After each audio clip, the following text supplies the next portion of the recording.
I play with myself almost every night, and this used underwear from Puma is what I've been using to clean myself up with these last 5 days since I've been back from Jersey. I just busted a thick, yellowy, gooey load onto my cat's eyes because my cat Tobias has this eye problem. Homosexuals nowadays love to use drugs like poppers just to make roosters feel better in their butts, and I think that is so toxic. That's just disgusting. This is Kevin Leonardo. His name has been popping up a lot lately, and not for good reasons. With over 1 million followers on TikTok and over 400,000 subscribers on YouTube, you'd think he'd have a solid fan base. But most of his audience watch him to hate. Once known for sexual education content, Kevin has shifted into something much more inappropriate like racist rage baiting. From blackface to using a do-rag in his videos, his content has triggered viewers from all over the world. Kevin has openly expressed pride in the disturbing content he posted, doubling down on his position across his social media accounts. Watching his videos to prepare for this wasn't easy. So today, I'll provide you with all you'll ever need to know about the TikTok creep, Kevin Leonardo. Kevin's intentions might be understood from his background and how he started on social media. Kevin Leonardo started his TikTok journey on January 30th, 2020. With a simple photo reel celebrating his mom's birthday.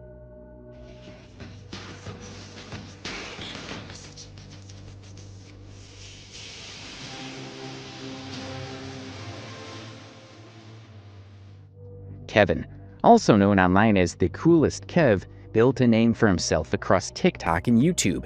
His content initially centered on educational videos about hygiene, self-care, and other personal topics that some might find hard to discuss openly. In the early days, his content focused on personal stories and life as a member of the LGBTQ+ community. These posts resonated with many, offering a sense of connection and support to those seeking it. Over time, Kevin became a recognizable figure within that space. Tops, if you do these 4 things, your bottom will appreciate you 1,000,000 times more. I'm just kidding, I'm not kidding. Tops that have bottom before understand how much work it takes to do it properly and comfortably, which automatically makes them better because they know what feels good and what feels bad from first-hand experience. Even though some people might find this old video of Kevin a bit odd, he did provide some informative advice to the LGBT community about the do's and don'ts of sexual encounters.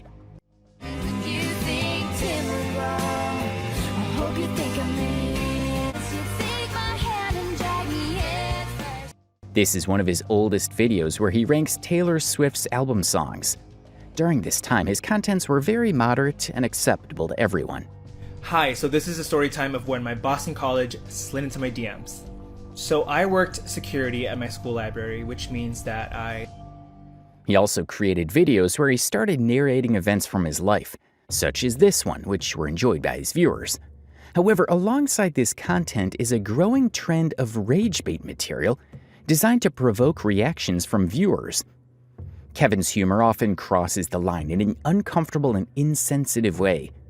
Between 2020 and 2022, his content became more noticeable. While he shared personal stories, his videos began leaning into dark humor and attention-grabbing stories to engage viewers. Here's why you need to be careful with anal douching.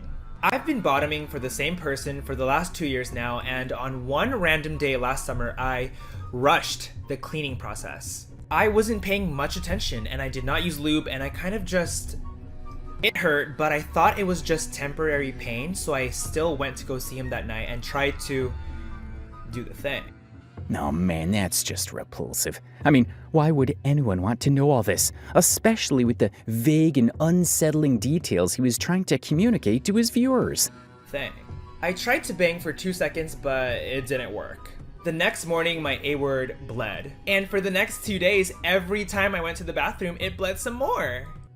This is just unbelievable. I feel irritated just listening to him talk about it. Let's move on from this creepy video for now. On September 6th, 2021, Kevin launched his YouTube channel at The Coolest Kev, where he continued this approach. Though he had built a modest following, his content remained relatively niche until a specific video pushed him into the spotlight. Kevin posted a YouTube video titled "Removing Butt Hairs Using Nair Cream." For reference, this is how hairy my butt is right now. To squeeze this cream onto your hand, so I'm going to be doing just that. The video, which featured Kevin demonstrating the process on camera, led to a lot of controversy. Viewers were shocked by its uncensored nature, leading many to question how it adhered to YouTube's content guidelines. While some called for its removal, citing the platform's policies, others defended the video as educational and not in violation of the rules. The clip was eventually age-restricted, but still went viral, as people shared it to provoke reactions from others. Stay right there. Stay. My butt is right now. Step one is to squeeze this cream onto your hand, so I'm going to be doing just that. Alright, now it says to apply a thick, even layer to cover hair. Do not rub it in, so let's do that.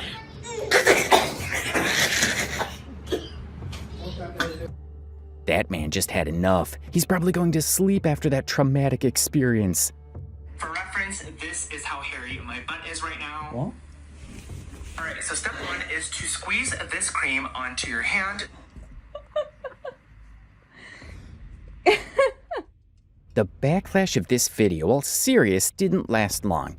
Instead, Kevin's follower count grew rapidly, as the video attracted new viewers to his YouTube and TikTok accounts.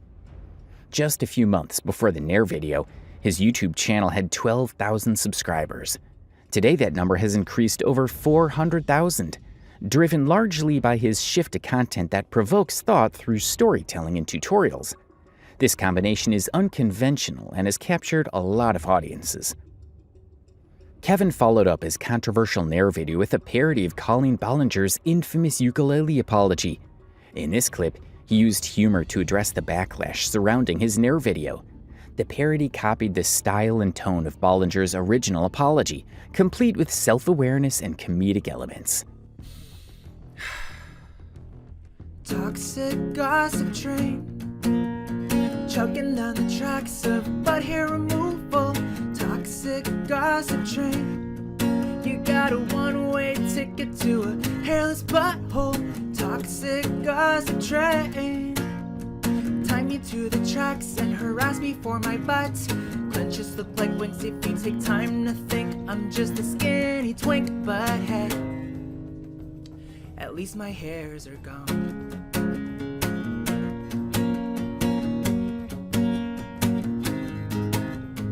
Toxic gossip train, locomotives fueled with funny reactions.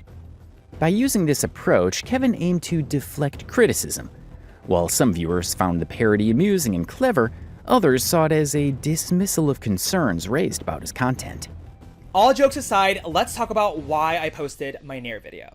After the intention of the Nair video, Kevin decided to make another video reacting to it. Some people thought he was going to apologize for releasing such disturbing images. For people that don't know, last Sunday I uploaded a video onto YouTube where I show people and teach people how to remove their butt hairs using the Nair cream. The video is literally titled "Removing Butt Hairs Using Nair, a Visual Guide." So I don't understand how people are like shocked. And also, before I show anything, I literally say, for reference, this is how hairy my butt is right now. So like that was like your warning, you know? Kevin's response to the backlash about his Nair video misses the point. He tries to frame it as straightforward and educational, but the issue isn't the topic. It's how he chooses to present it. Saying, "I don't understand how people are shocked." It feels like he's ignoring the fact that many found the explicit nature of the video inappropriate, regardless of its intent. The title might explain the content, but it doesn't justify showing something so graphic on a platform like YouTube, where a wide and varied audience, including younger viewers, might stumble upon it. Even if the goal was to educate, there are ways to approach sensitive topics without being extreme. Instead of addressing why people might feel uncomfortable or his approach might not have been the best, he continued on the path as if the criticism wasn't valid. Anyway, I made this video because really, like, this is my job. Like, I've been posting about like bottoming and like butt stuff since literally 2021. Like, all you have to do is scroll down for proof. Kevin's response is self-serving, and instead of acknowledging why people might be uncomfortable with the explicit nature of his Nair video, he seems more interested in justifying himself and promoting his other content. By saying this is my job and referencing his past videos, It feels like he's trying to shift focus to his body of work rather than the issue. The comment about giving a warning before showing his butt doesn't help much either. A warning doesn't make something automatically appropriate where the audience isn't limited to people specifically looking for this type of content. It's very annoying how he subtly promotes his past videos, almost as if to direct traffic to them. It feels out of place in response to criticism. I sell a course on safe bottoming, and I sell discreet douche kits at the link in my bio. Like, that's why I talk about those things a lot. I also do sponsorships for brands, and I just work online, basically. I give tips on butts and like bottoming online because when I was first starting out as a bottom and like when I was first like shaving my butt or like using creams and stuff, I didn't really know what I was doing, and as a result, I got hurt kind of often. Like, I would douche improperly, or I would like shave improperly, or I would like use a cream wrongly and I would get like burns, or like I would bleed out of my butt, or like I would just get hurt, and like that just wasn't fun. Kevin's continued response feels less like an explanation or apology and more like a sales pitch. By shifting focus to promoting his course on safe bottoming and the products he sells, he comes across as someone trying to capitalize on the controversy rather than address it. This approach shows that he's more interested in using the backlash as a marketing opportunity than genuinely engaging with the concerns people raised about the explicit nature of his content. While sharing his personal experiences about learning safe practices for bottoming could be helpful in another context, bringing it up here feels out of place. Instead of acknowledging why people might have found the Nair video inappropriate or apologizing for how it was presented, he uses his story to justify his actions. The personal anecdotes about his early struggles with bottoming and injuries could have been a way to connect with his audience, but in this context, they feel more like a distraction.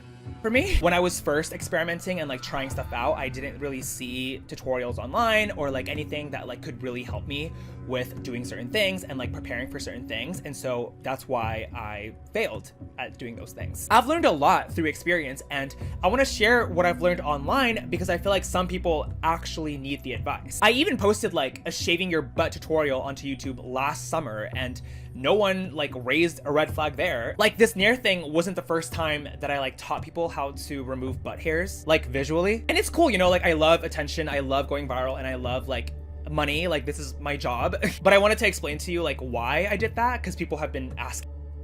Kevin missed why people found the video disturbing. He talks about his intent to provide educational content and help others avoid mistakes he once made, but he sidesteps the fact that the explicit nature of his video is the real issue, claiming, "If you find that video arousing, that's not on me." So annoying to hear, especially since most people didn't find the video arousing. They found it inappropriate and uncomfortable. He tries to frame the video as necessary educational content, but that doesn't address why he chose such a graphic presentation. Sharing advice about grooming or preparation is one thing, but visually demonstrating it in such a way isn't right, regardless of his intent. His comment about loving attention and money shows why he does what he does. It makes it seem like he's more focused on the viral impact than the content's appropriateness. However, a visit to Kevin's TikTok page reveals countless comments praising his humor and out-of-pocket personality. Many fans argue that his explicit comedic style sets him apart. Critics, on the other hand, often describe his content as distasteful.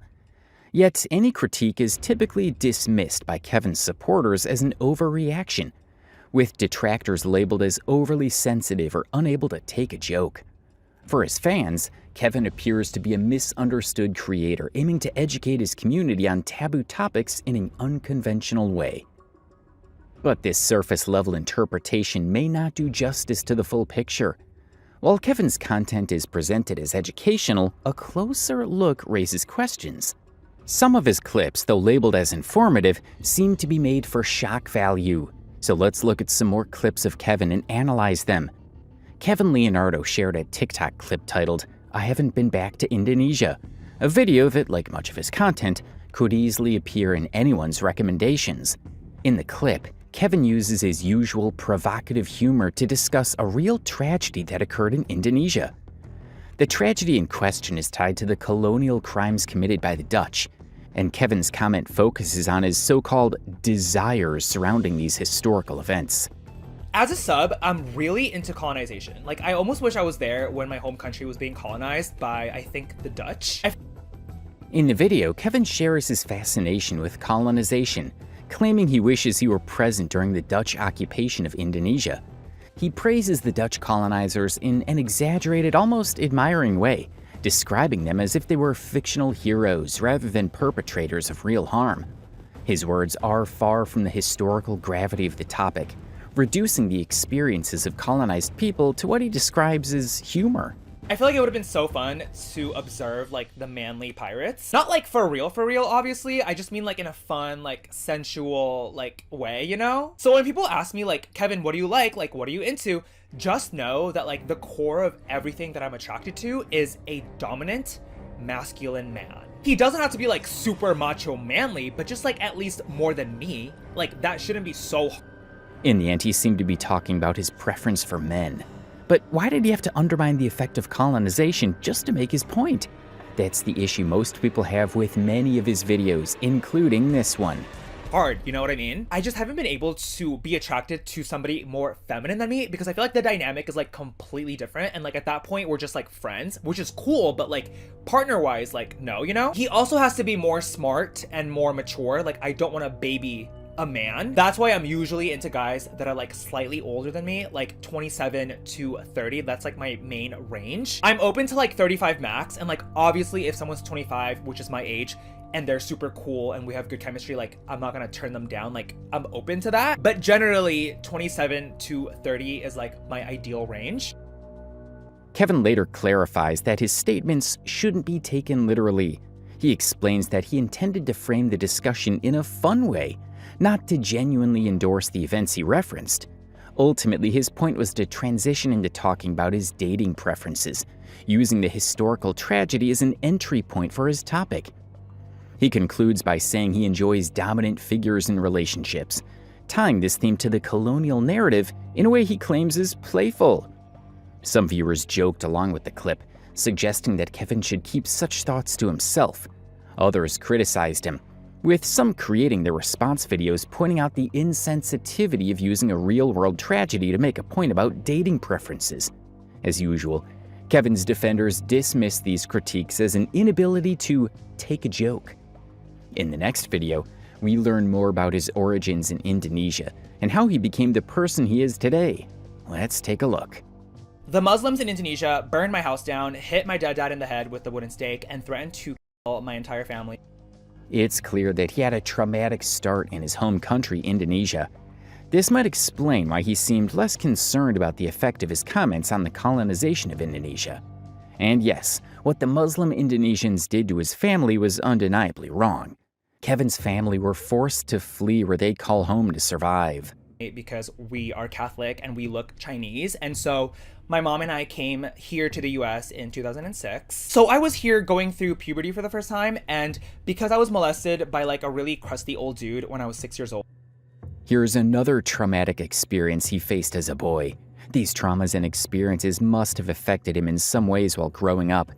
Whether he had support to deal with these issues at the time is unclear. I also liked weird scenes from popular movies. Like when guys in movies would put like worms in their pants, my 12-year-old self would be like, oh, like that's exciting. It was really weird. And I bring up all of this like weirdness and like secrecy and self-hatred because all of this led to me like plucking off all of my hair in middle school and like cutting myself in high school. And I was forced to go to therapy as a kid, but like fun fact, that wasn't the thing that like saved me ultimately. Therapy only works if the person wants to be helped, and my 12-year-old self did not want help. So what actually got me through all of that like pain and self-hatred and like weirdness was actually friendship. Nah, his mind was damaged during those times, at least based on what he just said.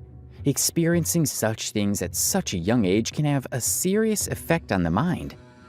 He claimed that the molestation he faced when he was young led to his interest in some unusual things with regard to intimacy, and he found gruesome and violent scenes in movies involving sexual parts of the body exciting.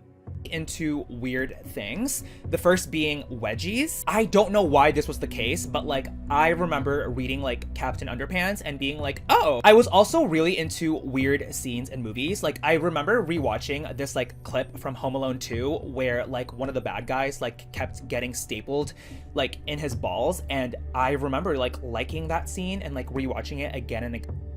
Kevin shares a deeply personal story about struggle, self-discovery, and healing. It shows how acceptance and support from friends can make a big difference in overcoming pain. But did he heal from those traumas? In another video, we see Kevin talk about another sensitive topic involving role play. Was on for a long time with the idea of going to an island. Obviously not realistically, but like in a imaginary like role-playing scenario with someone that I love and trust. I used to be drawn by the idea of going to island and having like him. The video references Epstein and his island. In the clip, Kevin shares a hypothetical fantasy about visiting the island, not as a predator, but as a victim.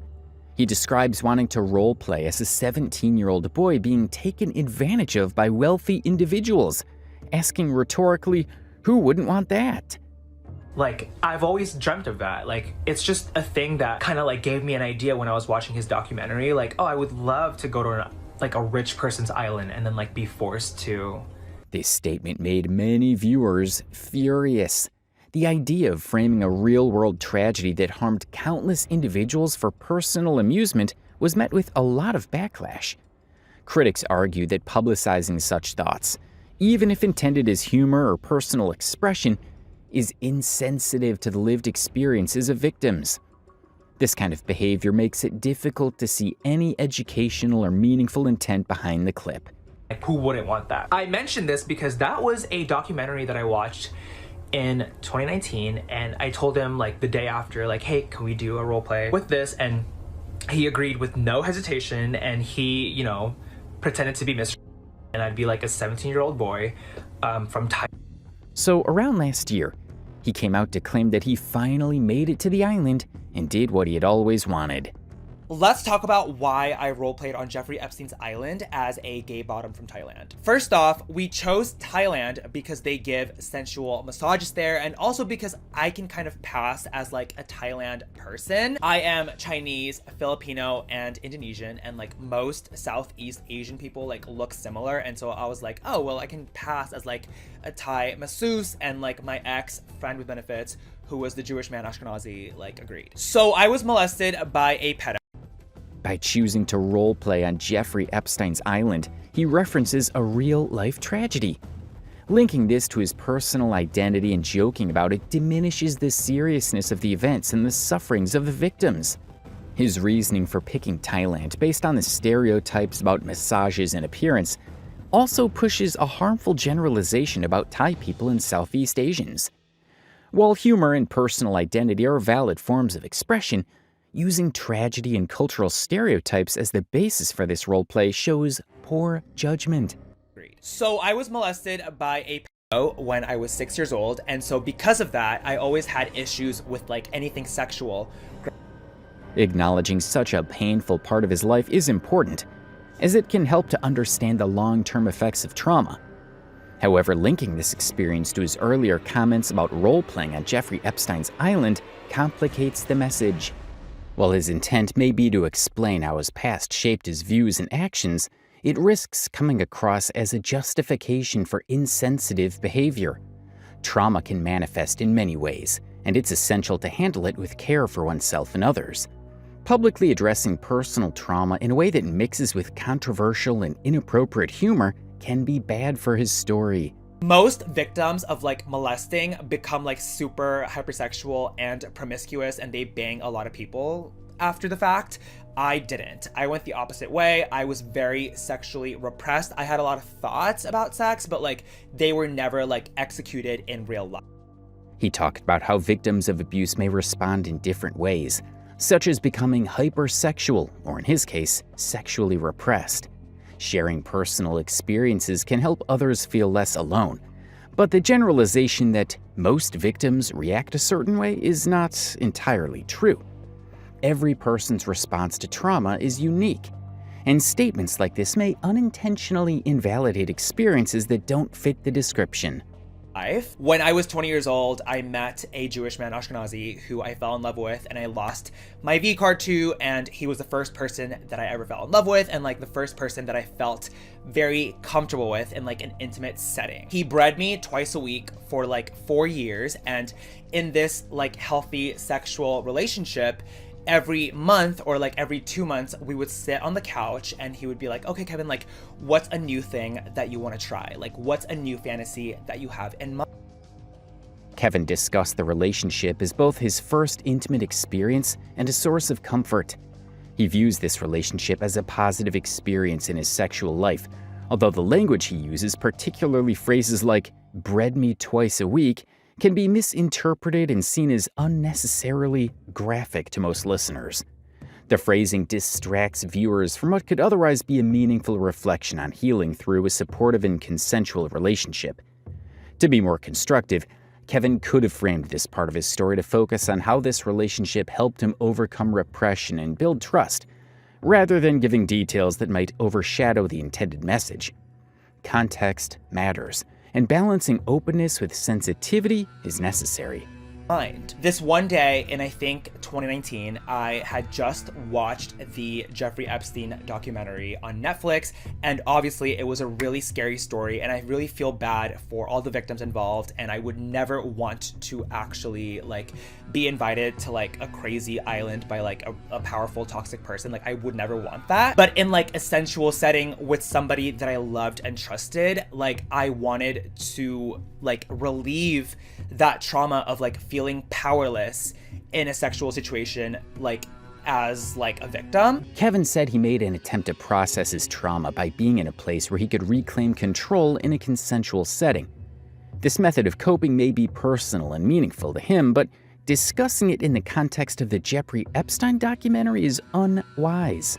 Felt that way when I was like a kid and when I was like molested by a I was like very much powerless and he was very much powerful, and so I was like, oh, I kind of want to like relieve that because like it's kind of sexy anyway, like if my partner like could pretend to be like this rich, famous, powerful person with like a whole island, and like if he could invite me and if I could like give him a massage and like call him like by a fake name, like Mr. Epstein, like can I give you a massage? He agreed, and we did it like 2 or 3 times over like a few months. Like it wasn't that many times. Was it fun? Yeah. Their video got a lot of criticism, and Kevin was forced to make another video clearing the air about what he meant was going on Epstein Island to roleplay. So I do want to make this video to clear the air. So the Jew and I were never actually like physically, realistically on Jeffrey Epstein's island. We were just on Jeffrey Epstein's island mentally, in like a safe, sensual, consenting role-playing situation in his apartment on Sunset and Vine in LA. Kevin's clarification in the new video attempts to address the criticism by saying that his reference to Jeffrey Epstein's island was not literal but metaphorical. However, this explanation falls short of addressing the concerns raised by his earlier video. In the video, he says that he and his partner were on the island mentally, which does little to mitigate the discomfort caused by invoking such a specific and sensitive real-world tragedy. Also, in the first video, he didn't clearly mention that he was on the island mentally. He made it seem like he was physically there and did all those things with his Jewish friend. Now he's trying to maneuver by saying he wasn't there at all. The reason why we both agreed to do this is because we're both really into power dynamics. So he is super dominant and I am personally super submissive. So back then when I was seeing him, to keep our relationship kind of like exciting, every month he would sit me down on his couch and he'd go like, oh, like, is there anything new on your mind that you want to try? He has completely changed this story into an imaginary one.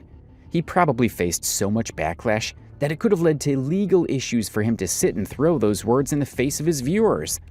Unfortunately, some of his viewers saw nothing wrong with what he did and even encouraged him to keep going.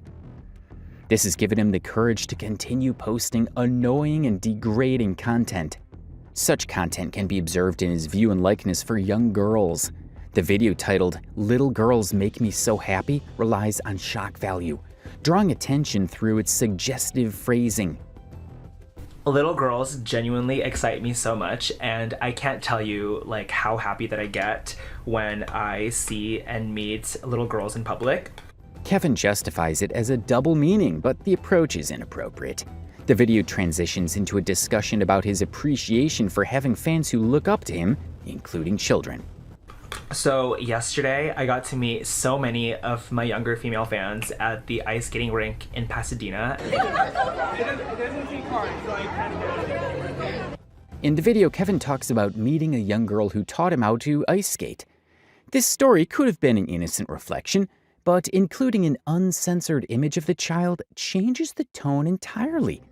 This girl offered to coach Kevin on skating.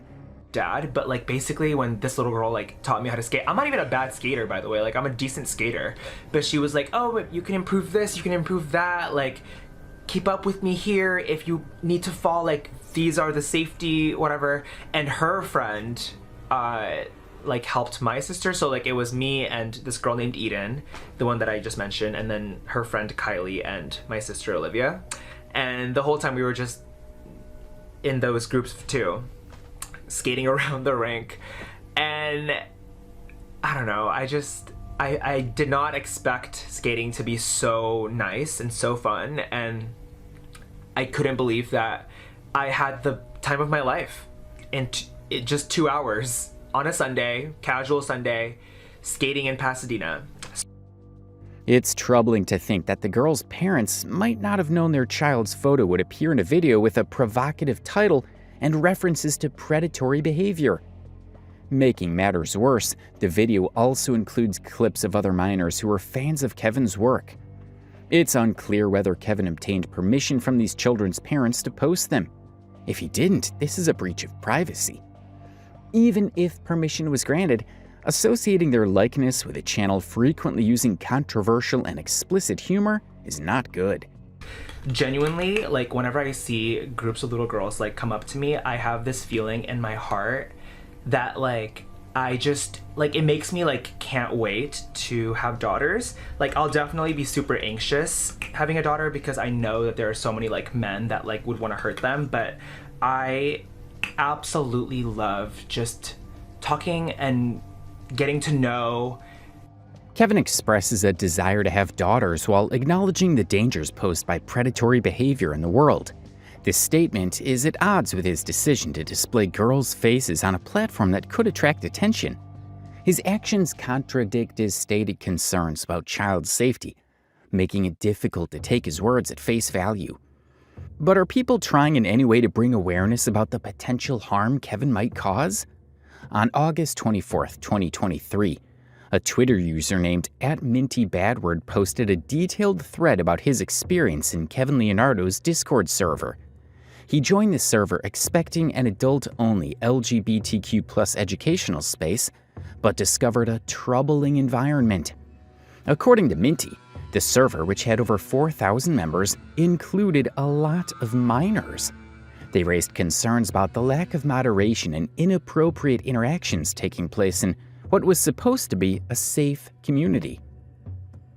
Minty's thread included screenshots from the server showing Kevin's rules, such as a no NSFW rule, a 13+ rule, and rule prohibiting inappropriate messages to Kevin. Despite these rules, Minty claimed that minors had unrestricted access to NSFW channels and that inappropriate discussions were happening. One screenshot showed a minor stating they were starting high school, advertising that their direct messages were open for contact. Another showed a minor participating in discussions within NSFW channels. Following the initial post, Minty provided updates, revealing that Kevin was aware of the thread. Instead of addressing the concerns seriously, Kevin reportedly responded in the server by posting, "Guys, we're controversial," along with the photo of the thread. Minty also posted that one of Kevin's moderators, identified as Meta, was only 14 years old. Screenshots from the server confirmed Meta's age and revealed that they were hand-picked by Kevin. Meta's conversations with other users showed that moderation discussions were entirely in Kevin's hands, and that he was aware of the age of his moderators. Later, Kevin responded to the allegations on Twitter by retweeting Minty's original thread. In his defense, Kevin tweeted that the behaviors described by Minty violated the server's rules. He stated that the NSFW sections were intended for adults over 18 seeking educational discussions, not for minors. However, this defense didn't address the lack of enforcement of these rules, or the presence of minors in spaces where they could access such content. Kevin claimed not to condone such behavior. His actions, such as assigning a minor as a moderator and failing to enforce server rules, suggest a lack of oversight. A few months after Minty's thread about Kevin Leonardo's Discord server, another user started a new thread on Twitter, raising additional concerns about Kevin. Gothic called for people to cancel Kevin and questioned why he still had a platform. He described Kevin's problematic behavior, including his jokes about inappropriate actions with his cat, which we'll look at later in this video. Gothic pointed out issues in Kevin's content, including inappropriate humor and a lack of accountability, and expressed confusion over why these concerns weren't being widely discussed. Later that same day, Gothic posted a follow-up thread, stating that he is reorganizing the information due to the significant attention the first thread received. He claimed to have discovered more troubling details about Kevin and wanted to present them clearly. Gothic also revealed that he is over 18 years old but still in high school, and that Kevin's response to his initial post made him uncomfortable. In his response, Kevin expressed excitement about the attention Gothic's post was generating. So, with that aside, let's take a look at the concerns many have observed in the way Kevin interacts with his cat.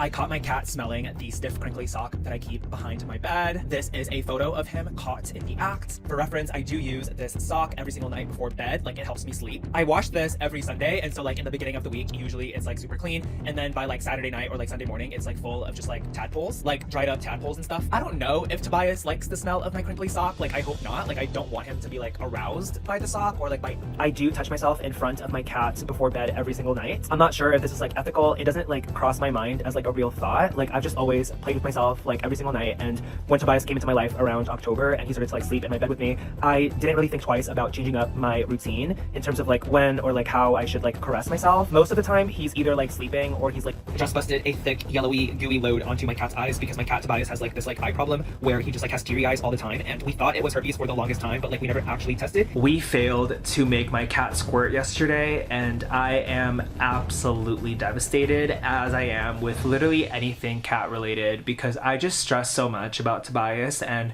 I just want him to like live his best life in the most comfortable and happy way possible. Many have questioned Kevin's involvement with the animal, and he often claims that he's in a non-intimate relationship with his cat. I've never joked about my cat. I actually love Tobias so much. Like, I've invested so much money and so much love into this cat. Sounds convincing, but why would he also say this? I stuck this fun stick inside my cat's moist hole and I just like slid it in and out to try to like just please him and service my cat, because all hail King Tobias, and he seemed to have like enjoyed it. I used to finger my cat all the time with my fingers, but like... Something is wrong with what he's portraying to his viewers about his cat, but I'll leave that for you guys to decide. Please tell me what your thoughts are in the comments section. Here are more videos of Kevin and his cat, just in case you hadn't seen enough to make up your mind. I come to my cat once a day outside because I feel like it's good for me to be stimulated in his environment. Now, my cat Tobias comes to me at night because he loves to be touched and caressed in bed right next to me before and after I play with myself. We are draining my cat's balls today. We are going to put him to sleep and then poke and play with his balls without his consent. Kevin Leonardo's content frequently employs shock value and humor with double meanings. In one of his clips, Kevin uses inappropriate language to describe his interactions with his cat Tobias, often relying on wordplay that can easily be misunderstood. For example, in one video he discusses his cat's sleeping habits in a way that shows his lower body, creating a scenario that feels intentionally provocative. Lubricating my cat's hole is something I love to do every single day because it makes me feel good knowing that like things can slide in and out of my cat's hole just a lot more easily and a lot more efficiently. And at the same time, I know that like when my cat is like at his wettest and most moist, there's a smaller chance of him like feeling pain. Kevin joked about making out with his cat, though the double meaning behind this phrasing remains unclear. He follows this with another example of explicit dialogue, which he claims is about getting his cat to relax. While he ultimately reveals that he's referring to harmless activities like curling up with Tobias to help him fall asleep, the choice of words appears deliberately designed to provoke. Tobias sharted like a lot this morning, and his shart like sagged over to the floor of like my guest bedroom, and it stinks, and it's starting to be like a concern for like my mom and me. Some may argue that these are just jokes and that Kevin isn't engaging in any harmful behavior with his pet. However, others might find these attempts at humor unnecessary. Humor is subjective, and while some viewers may see this as playful, others view it as weird or inappropriate. Adding to this is a TikTok video he titled, "Officially a Domestic Survivor." The title suggests a serious or personal story, but it is not really. Guess who's officially a victim of domestic me? Kevin Leonardo's skit about his cat Tobias scratching his nose is the same MO of using misleading setups to attract attention. The title, paired with the hashtag domestic survivor, implies a serious story, potentially about surviving domestic violence, which could be meaningful to viewers seeking relatable experiences. Instead, it's revealed to be a joke about a minor incident involving his cat. While some viewers point out that domestic violence is not something to joke about, Kevin responds dismissively, claiming there's no joke at all. His defenders supported this idea, suggesting critics are too sensitive. This response deflects valid criticism. Hashtags like domestic survivor are often used by those seeking support or sharing survival stories. Using such a tag for humor, especially with no meaningful discussion or purpose, appears thoughtless. Also, Kevin repeatedly mentions his cat as his boyfriend. Here is everything I fed my abusive boyfriend. For reference, he's about 11 pounds and 3 years old. At 7 a.m., I got started on his breakfast, which is Puna Pro Plans chicken and rice entree. Of course, I added some water with this meal because no UTIs up here, and then I added a scoop of Viralis lysine supplement, and here's how it looks. Kevin has so much offensive and sensitive content on his page that one might wonder why his account is still up and running. Take this video, for example. My balls smelled so bad this week to the point where like if I just opened my legs, even with like pants and like underwear on, the stink would literally exude out of like my groin area and just like stink up the entire vicinity of like wherever I'm at.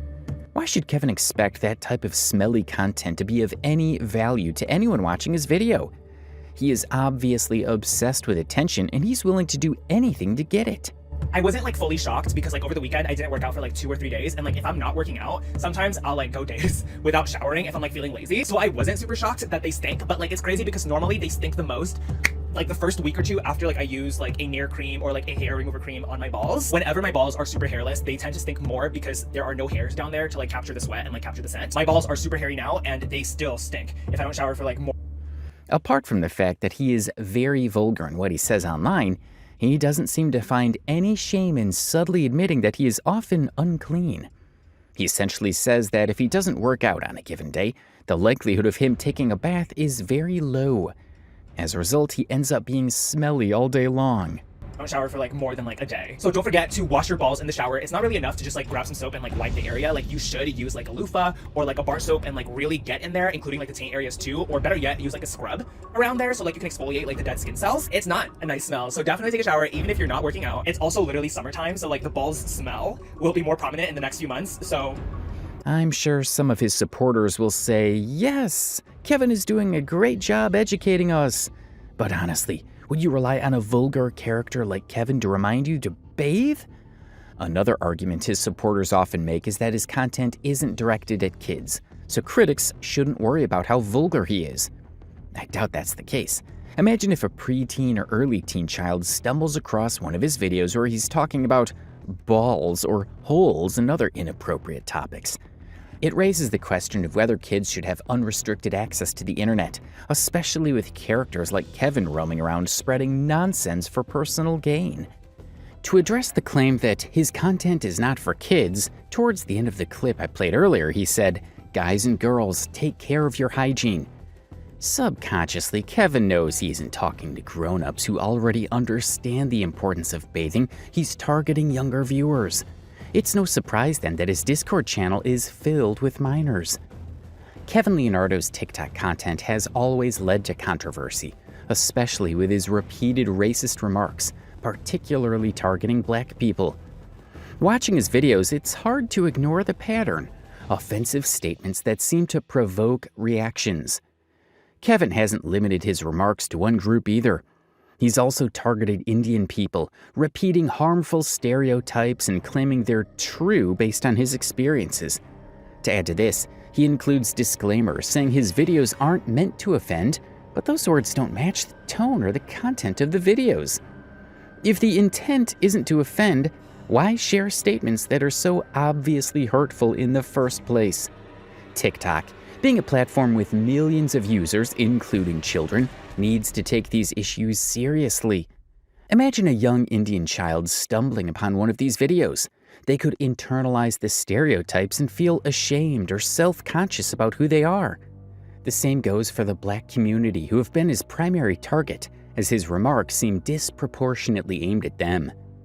The darkest of blacks would get called out for cultural appropriation if they wore this Youthforia foundation shade. This is literally like if a brand put out like a purely orange shade or like a purely yellow shade and was like, "Here you go, Asians." Kevin Leonardo's comment about the darkest of blacks and his joke about cultural appropriation and foundation shades come off as tone-deaf.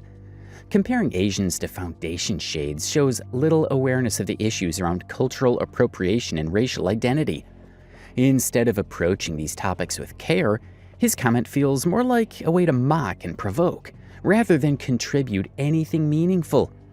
It's hard to see this as anything other than an attempt to cause outrage or grab attention. Whether he didn't consider the harm his words could cause or deliberately leaned into the controversy for shock value, the result is the same. His remarks feel out of place. Blacks of the internet are very upset with Youthforia for releasing this super dark foundation, and I don't wear makeup, but like I'm obsessed with like online beauty scandals and like drama, so like I had to get a bottle for myself. So today, let's put this on my face and see if their criticism is valid. I've always wanted to do makeup reviews, so I'm so excited. It says to put on 2 pumps, so let's see what that does for us. I even bought like an e.l.f. foundation brush. Like I'm taking this very seriously. If Kevin were genuinely serious, this kind of content wouldn't be posted online in the first place. Referring to critics as the blacks of the internet is unreasonable, reducing valid concerns about cultural sensitivity to a careless generalization. It's as if he's saying their objections aren't worth taking seriously. While Kevin claims to be excited about exploring beauty scandals and makeup reviews, the way he approaches the topic makes it hard to see any genuine intent. His actions feel more like an attempt to mock this situation rather than engage thoughtfully with the criticism. Comments like, "Let's see if their criticism is valid," make it seem like he's trying to position himself as the judge of these issues, even though he lacks any real connection or understanding of them. And like product management person, like, girl, please. This is Youthforia's darkest foundation, fully applied on my face. The darkest of blacks would get called out for cultural appropriation if they wore this Youthforia foundation shade. This is literally like if a brand put out like a purely orange shade or like a purely yellow shade and was like, "Here you go, Asians." Youthforia actually tried to like one-up Fenty by saying like, "Oh, our darkest shade is actually darker than Fenty's darkest shade," because they know that like Fenty is known for being inclusive, and so they thought that like if they released a shade darker than Fenty's darkest shade, they could be considered like inclusive as well. And his comparison to a purely orange or yellow shade for Asians completely misses the point. Instead of appreciating the importance of creating inclusive foundation shades for diverse skin tones, he turns it into a joke. This kind of humor dismisses the progress brands like Fenty have made in addressing the lack of representation in the beauty industry. His comment about Youthphoria trying to one-up Fenny by offering a darker shade also downplays the work of making products that cater to underrepresented groups. To make matters worse, Kevin frequently uses the N-word and has even tried to justify it. The N-word was honestly a part of my daily vocab for like the longest time. I think I was like about 19 when I stopped using the N-word, and now I only really say the N-word when Beyonce's Sorry comes on in the shower or like when I'm alone in the car. Seems like saying the N-word was a norm for him. Saying it was part of his daily vocab and casually mentioning he still uses it when singing along to Beyonce gives the impression that he doesn't fully understand the weight of the word or why people find it offensive. It's really about recognizing the history and harm tied to it. Sharing this information online doesn't seem necessary, especially since it adds nothing constructive to the conversation. Instead, it comes off as him downplaying the seriousness of using a slur by treating it like a normal habit he occasionally indulges in. People didn't find his remarks interesting or relatable. They found them disturbing, and for good reason.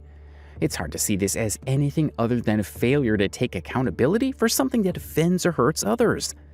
If Kevin wanted to show growth, this comment could have been an opportunity to acknowledge why he used the word in the past, and why he now understands it's wrong. Instead, it just feels like another example of him brushing off valid criticism. But back then, when I was like in middle school and like high school and like college, the N-word was like synonymous with like friend or like bro, which was why Rich Brian, the rapper, started out as like Rich Chigga.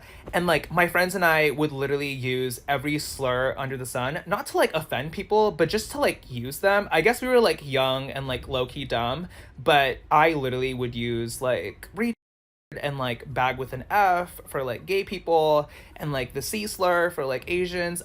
Instead of reflecting on why such language is harmful, he excuses it by saying that when he was younger, slurs like the N-word were used casually among his friends, as if that makes it acceptable. Saying we were like young and low-key dumb might explain why he used the words in the past, but it doesn't show any real understanding of the harm those words cause or why people are upset now. And I doubt that he's any different now from when he was young. The way he casually lists multiple slurs he used, including ones targeting different communities, is unnecessary. It's as if he's trying to downplay his actions by lumping all offensive words together and brushing them off as youthful ignorance. This approach doesn't show any accountability, which we all know he lacks. I don't know, like back then it was like more socially acceptable to use these slurs, and like literally everyone I knew used these slurs in person or like on Tumblr. Tumblr was big when I was like growing up, and like on Twitter. I would publicly tweet so many of these like offensive slurs, and I obviously have deleted literally all of them. I've used like a million versions of like Tweeter deleter, and like I would just type in like Kevin Leonardo N-word, Kevin Leonardo F-word, and I would like delete all of those tweets. My Twitter got locked last year though, so like now if you like look up my name and like an offensive thing on my old Twitter, you'll only find like tweets about Mexicans at like my old school and like my high school and stuff, because all of the ones about like black people and like gay people and like mentally disabled people, they're all gone. What Kevin said doesn't come across as apologetic in any way. It feels more like damage control. And saying slurs were more socially acceptable back then and literally everyone was using them. Just because something might have been normalized doesn't make it right, and this explanation feels like an excuse rather than a meaningful acknowledgement of the harm caused. His focus on deleting offensive tweets also misses the point. Instead of addressing why he thought it was okay to use such language in the first place, he talks about how he scrubbed his online presence to hide the evidence. It feels less like he's sorry for using those words and more like he's sorry people might find them.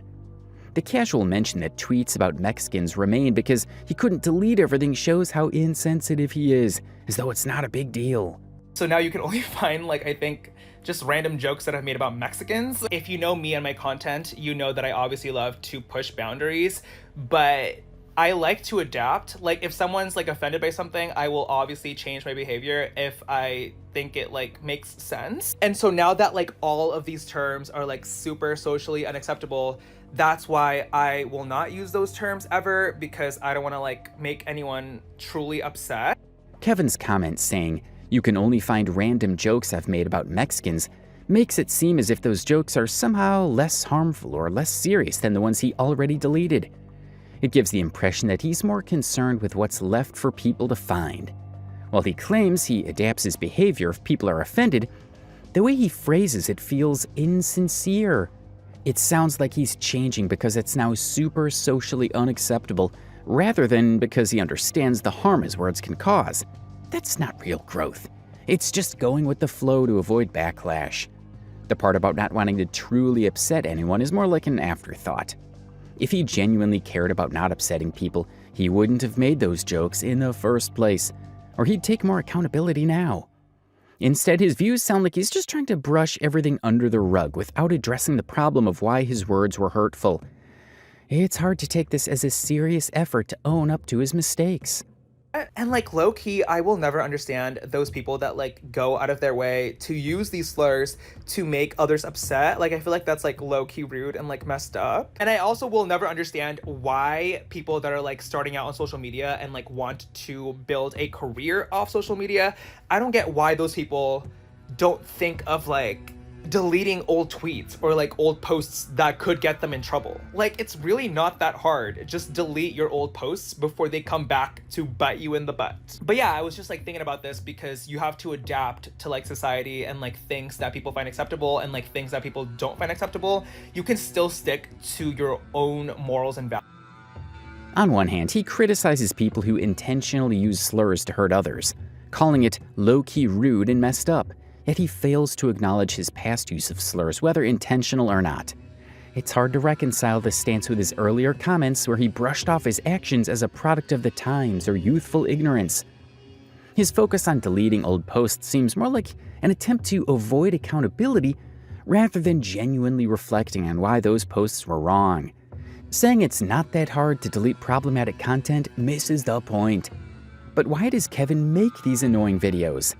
Kevin Leonardo thrives on controversy, deliberately creating offensive videos that generate hundreds of stitches and draw more attention to his content. This strategy works because TikTok's structure increases engagement. When a video is stitched, TikTok automatically tags Kevin's original post in the caption, making it easy for users to navigate to his YouTube account. This exposure directly drives Kevin's views, comments, and revenue, allowing him to profit from the outrage his content generates. I'll be honest, I love minors. I love talking to minors. I perform on my cat Tobias every single day. I lubricate my cat's every single day. I'm really into colonization. Like I almost wish I was there when my home country was being colonized. The darkest of Black people would get accused of cultural appropriation. Unlike YouTube videos where links to creators' profiles aren't automatic, TikTok's design makes it easy for enraged viewers to interact with Kevin's posts. The controversy causes debates in the comments section. Some viewers even agree with Kevin, causing arguments that drive even more engagement for a video. This cycle ensures that Kevin's videos remain visible and profitable. However, this approach has a clear downside. Rage-baiting creators often draw the attention of large communities, particularly if they target or offend influential creators. Once mass reporting begins, TikTok can move fast, sometimes banning accounts in less than 24 hours for bullying or harassment. This pattern is common among rage baiters. Many rise quickly by provoking outrage, but are ultimately banned when the backlash becomes too intense. Kevin's current trajectory suggests it's only a matter of time before his platform is removed. Platforms like TikTok and YouTube have shown an increasing willingness to crack down on creators who violate community guidelines, especially when attention is drawn to their actions. Kevin's reliance on offensive content for attention and revenue might bring short-term success, but it's a risky strategy with a limited shelf life. I'm so sick of people just like begging influencers to like apologize for things that like don't need an apology. Many famous influencers have faced backlash for doing terrible things at some point in their careers. However, the difference between them and Kevin Leonardo is how they handled it. Most influencers eventually apologize, take accountability, and in many cases are forgiven by their fan bases. Kevin, on the other hand, takes a completely different approach. Tell me why y'all literally harassed Haley Bailey into apologizing for using a viral TikTok sound about eating cake that like thousands of other people used. Like, what's happening? It's quite literally a sound about eating cake. But also, if somebody did do something wrong to you, you can like let them know. But why would you want someone to apologize if they don't like sincerely mean it in their heart? When you wrong others, sometimes you could just pretend to be sorry, at least to ease the boiling situation. Being stubborn and pouring more fuel to the fire will not make the situation any better. Kevin makes it clear that he has no remorse for his actions. Instead of addressing concerns about his behavior, he continues to double down on the controversial things he says and does. This pattern suggests that he has no intention of changing or stopping. So where is Kevin presently, and what has he been up to? Kevin Leonardo continues to post actively on TikTok and YouTube, maintaining his usual style of content. His Discord server also remains operational, though the 18-plus NSFW channel has been removed. Despite this change, inappropriate interactions reportedly persist. Some details cannot be shared or fully explored here due to their sensitivity. It's important to remember that this discussion is not intended to incite harassment against Kevin or his followers. Engaging in unproductive actions like harassment detracts from the goal of raising awareness about risks. The focus here is on addressing concerns about negligence and its potential impact on minors in online spaces. Fingering minors is one of my favorite things to do in life because I feel like it unleashes like a different side to me that you guys don't always see on the internet. Usually when I explode vocally, it's not to minors. I wouldn't say minors are like my preference per se, but I actually think it's so fun and so therapeutic for me. While his past experiences may provide some context for his actions, they do not excuse behaviors that risk harming others, particularly victims of CSA. Kevin has a platform with significant reach and could use it to positively impact the LGBTQ+ community. Instead, his actions often feel reckless, prioritizing attention over responsibility. How long do you think Kevin Leonardo will survive having his platforms up if he continues posting these sensitive videos?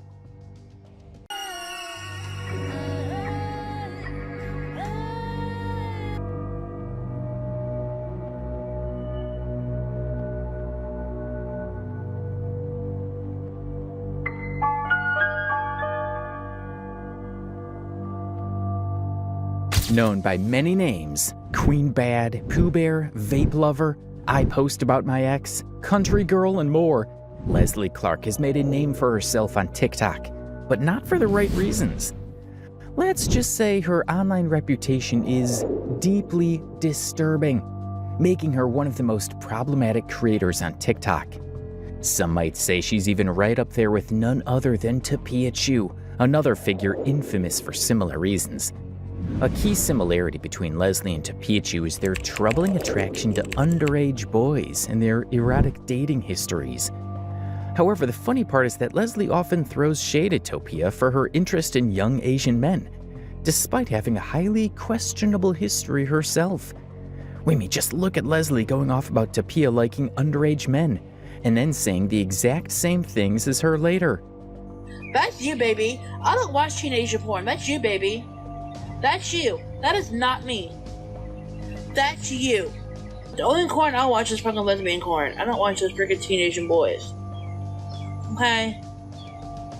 I'm just saying. Sophia, that's you liking the young boys. Always dueting those teenage Asian boys on your TikToks. Like, almost your whole entire TikTok page is you freaking duetting a teenage Asian dude. Come on now, bruh. Come on. Well, you get the idea of what we're talking about. Besides this, Leslie has also been called out numerous times for her interactions with minors, including allegations of inappropriate exchanges and sending explicit content to underage individuals being homophobic, and using racial slurs. Her actions have rightfully earned her widespread condemnation, as they are truly disturbing and unacceptable. Now, if you don't know who Leslie Clark is, consider yourself lucky. But not for long, because in today's video, we'll take a deep dive into the world of Leslie Clark, another deranged and creepy TikTok creator who has crossed lines time and again. So who is Leslie Clark? Before we go any deeper into the video, here's a brief introduction of TikTok's baddest queen, Leslie Clark. Leslie is a 27-year-old woman residing in Louisiana. She has a reputation for being a creepy, deranged TikToker, but she didn't actually start her so-called online career on TikTok. On the contrary, she started posting on YouTube around 2017 or 2018. Now, if there's something you should know about Leslie, it's that she's had a lot of YouTube channels with different names each time. However, from what we know, her first YouTube channel was called Pooh Bear with no more than some 100 subscribers. The majority of videos on this channel were just her singing truly horrible song covers.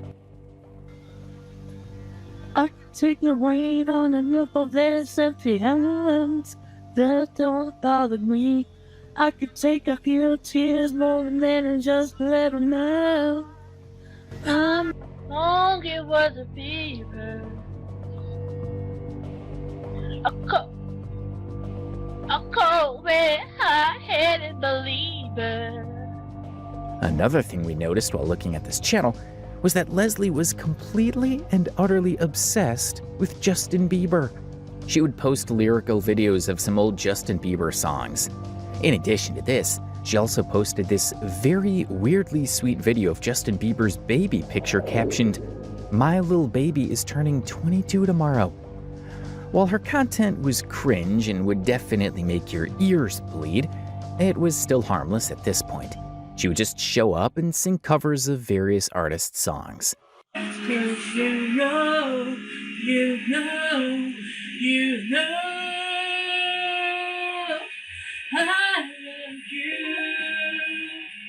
I love you all along. Besides her music cover, there was also some family content on her channel, mostly about her siblings, including her little brother.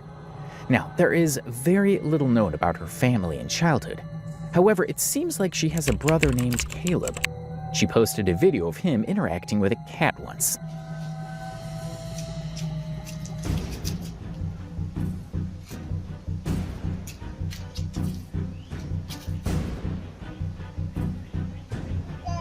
This was her initial channel, containing some of the most harmless videos of Leslie.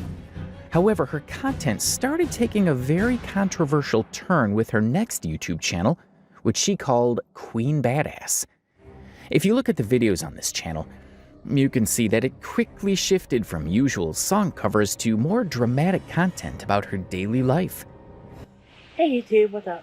I know I haven't posted in a while, so it's a little short. Okay, story time. I was sitting outside minding business, smoking a cigarette, going live on TikTok and shit like that. So an old drunk came into my yard, came up to me, and started talking to me, saying how he got this, how he got that, and shit like that, but I wouldn't give a fuck because he got the fuck. Then what I didn't do with him, right? So, long story short, he was like, "You wanna?" I'm like, "Bro, get the like, what the?"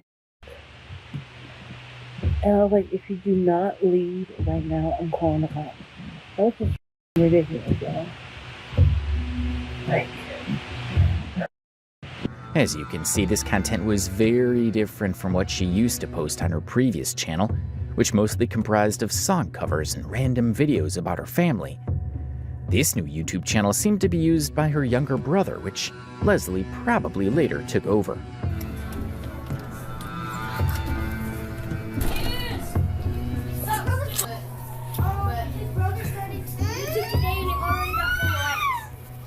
I didn't hit you, boy. I tapped you with the door.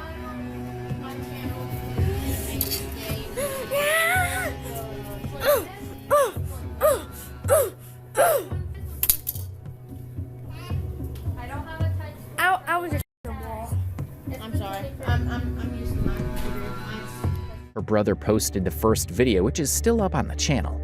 It was a 2-minute long video titled "The Tour Around My House."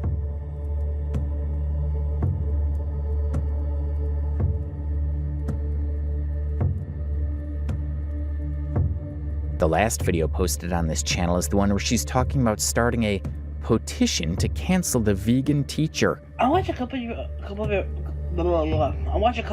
videos today about you going off on a vegan teacher. Yo. Several of you, right? I'm thinking about starting a petition to get her canceled. You want to sign that petition? Like, for real, like, people, like, I gotta put this. The way she talks and the way she acts, she does not need social media at all. She initially started this account as a storytime channel, trying to tell people what was going on in her daily life. For instance, in one of her storytime videos, she explained the reason behind her bad tattoo. Hey guys, Queen Badass back with another video. Tonight, it's story time actually. Today's story is about, I don't know if I can say it. It's about this tattoo right here. She said that she calls this her bad tattoo because it was the name of her ex-boyfriend who she had been dating for a whopping 3 months. After she got the tattoo, the guy dumped her, saying that he was gay. Me and him were together for a while. Maybe almost 3 months, I guess you could say. And he'd been on and on, egging me on and on and on and on for the past 2 weeks to get his name tattooed on me. So I finally said, alright, I'll do it. So I did it. And I think I got done, I showed it to him, and he said he liked it and stuff like that. But the bad part is, the next day, he texted me and he was like, "We're through." I was like, "Wow, what's up?" He was like, "Because I might be gay." I'm like, "What?" He's like, "Yeah." I'm like, "Why didn't you tell me this before I got the tattoo?" Now, there's one thing that you'll notice a lot going forward in her story. She talks consistently about her various romantic partners. I mean, she even had a whole TikTok account for that reason, which was named "I Post About My Ex." However, some of the content on this channel was just really questionable. For instance, this video where she shows her viewers how girls put dip on their lips, whatever that means. Hey guys, Queen here. In this video, I am going to show you how girls put a dip in their mouth. And I know it sounds nasty. I know it sounds nasty, and girls shouldn't be doing that and stuff like that. But we're gonna put it in a lip like that. But I ain't gonna put nothing in right now, cause. She also posted this video on her channel titled "Going to the Clinic to Get Pregnant." I know, look a mess, but today I want to tell y'all that on October 29th, 2018, at 10 o'clock in the morning, I will be going to a paternity clinic and hopefully walk out pregnant. Because I'm gonna go talk to a doctor and see if he can help me and my girl out and help us have a baby. And because I know I'm ready to be a mom and ready to have that responsibility in my life and stuff like that. So, yeah, I'm going to be having a baby. I can't wait. One thing about Leslie is that she is obsessed with getting pregnant. She's just always trying to claim that she's pregnant. She wants to get pregnant so bad that she would spread lies about it, even trying to scam people into buying her baby formula and diapers. She even did this live stream where she was taking a pregnancy test. However, to her disappointment, it turned out to be negative. Is it better? It's about the same. Hold on, give it a second. Okay, I can see it. How long ago was that taken? It was about like 10 minutes ago. It's not. It'll be a little inaccurate because it was 10 minutes ago because that evaporation line will start popping up. It had a line, like a faint line, and I thought it was an evaporation line, but it wasn't because I lost the baby at 6 weeks. Oh, sorry. It's okay. She also posted a video on this channel explaining how she fell in love with her best friend Perry. Hey guys, what's up? I'm badass here with another video today. Today's gonna be another story time video. Alright. Yeah. Hey. I'm a Perry. Everybody knows Perry. Everybody got a Perry. Anyway. Me and Terry at first because of best friends. Me and him were best friends for like 3 years. Then I was like, damn, we still semester and for 3 years. And then there is this video where she's talking about how you should date someone even if they have an STD. Hey y'all. Look. I got one more thing to say. One more thing. If y'all won't date somebody because of what type of disease they have or what problem they have, that's like really f***ed up. Like, you should like really like look past that and just be there for them and just love them for who they are. Like, that's like really f***ed up if you won't date them because of what they have. Like, same with cerebral palsy, for example. Who cares? Who cares if he has it? I mean, at least she loved the boy or the girl. Like, it shouldn't really matter at all. At least you're there for them. At least you care for them. At least you love them. It shouldn't matter what they have at all. I was on my bad. TikTok. I got me on my TikTok. And I did a duet with this kid that has cerebral palsy. You can see that things were taking a very weird turn for her. When Leslie realized that this type of content wasn't exactly sailing her boat, she moved to TikTok. And this is precisely where all the drama began. For those of you who are not familiar with her, she has had a bunch of different TikTok accounts under various cringe-worthy names like Lover, I Post About My Ex, and Country Girl. The viewers believe that the reason why she has had so many accounts was because she would post these really weird thirst traps, and her aunt or someone would find out, making her delete the account. So she would reappear online again with a different name. People also soon discovered that her thirst trap videos were set up to eventually lead to her OF account, which, yes, it exists. Show yourself in baggy clothes and then in a bikini.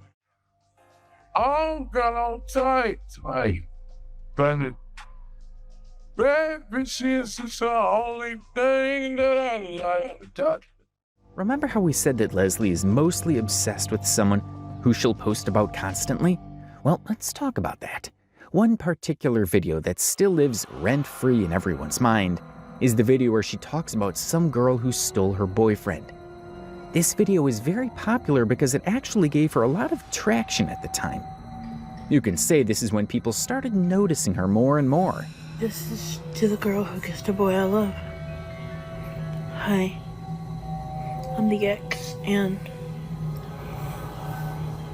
I know this might sound crazy, but you got him. You got him. But do me a favor. Don't break his heart.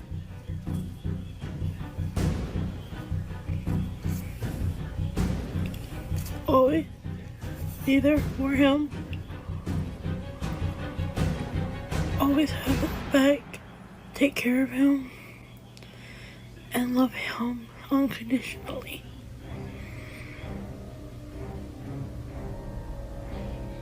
Make him happy.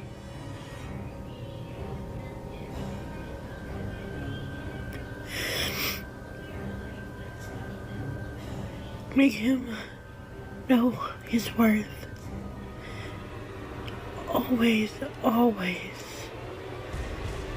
be by his side no matter how bad things are. Make him happy when he gets sad. Be his shoulder to cry on.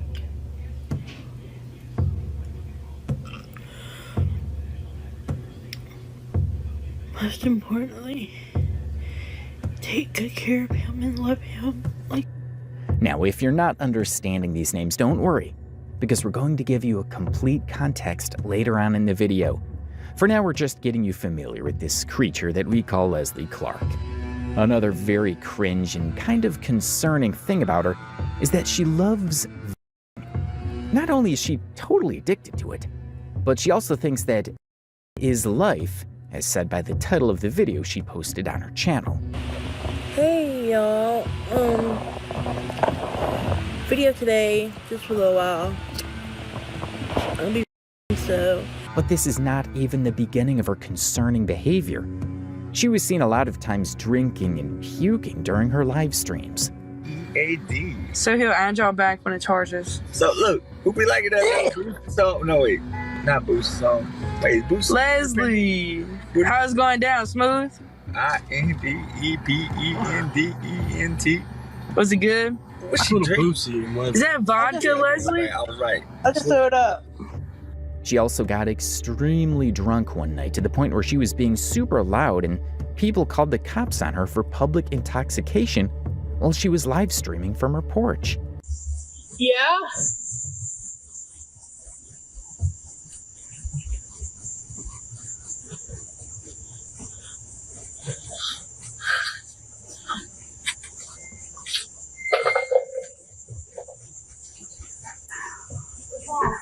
Well, getting calls that white female, blue shirt and glasses walking down the street, being loud. Huh? You're being told that there was a white female walking down the street with a blue t-shirt and glasses that matched your description. Okay. Being very loud. Were you on your social media thing again? Were you on social media when you were doing that? No, I'm a phone in my pocket. Okay, so I've got all your channels. I can go look and see what's going on. So you're not being loud. I'm gonna go look at it. It's not gonna show you being loud. No, I want to hear what it's going. Okay. You had anything to drink today? Alcoholic beverages, anything like that? It's true. Yeah, I do. Right now.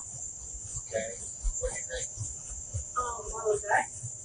One bottle. Okay, let me take a look.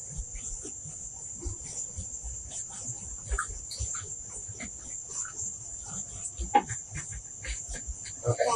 All right. Here's what I need you for. So you don't get arrested for disturbing the peace by public intoxication. You don't have to do much. You know, disturbing the peace of public intoxication is not. I didn't do public intoxication. That's enough right there. You know, you're walking down. Even if I'm doing it in my own driveway, You gonna let me talk for a minute? I didn't open it until I got home. All right, you let me know when you're ready. Let me talk. Let me explain it to you. You got a bottle of Jack right there. Yeah. You just told me you were walking down the street. That thing's almost empty. What? So, I was walking down the street an hour ago. okay, you're gonna yell at me. I want to put you in handcuffs and take you down some hill. I didn't even do anything. So listen, you yell at me. I'm gonna put you in handcuffs. I'm gonna take you to Donaldsonville right now for disturbing the peace by public intoxication. You just showed me an alcohol But bottle. it's not public. I'm doing it in my own yard. Okay, you weren't in your own yard a second ago. You were walking down the street. Half an hour ago. You admitted to me that you walked down the Yeah, street. half an hour ago. Okay, that's I enough. walked to the door, didn't even open it until I got home, and I sat my ass down. Okay. That's when I opened it. Okay, so I need you to listen to me very carefully. You listening? You listening? Yeah. I'm not going to take you to jail right now for public intoxication. It's not public. I'm doing it at home. Okay. I'm trying to work with you here. Let me talk to you. I'm not going to arrest you right now for disturbing the peace by public How intoxication. am I disturbing the peace? Okay, so I got a call from neighbors that said they saw you walking down the street. You're being very, very loud. I wasn't being loud. Okay, to them you were. That's all that matters. That's bullshit. That's all that matters. You want to go to Donaldsonville and tell the judge? I wasn't even talking. You could have gone to the and tell the judge that's what you want to do. No, I'm just saying I wasn't even talking when I was home. Alright, so I'm ready to take you to jail right now. You gonna shut up and listen to me, or you gonna be good? You keep mouthing off to me, I'm gonna take you to Donaldsonville. I got all day long. I got all night. I got 9 more hours. Stay. Go walking down the street anymore. Don't do it. Don't do it anymore. Okay, you understand? For absolutely nothing. Don't worry, I'll call it away. I'll call it away.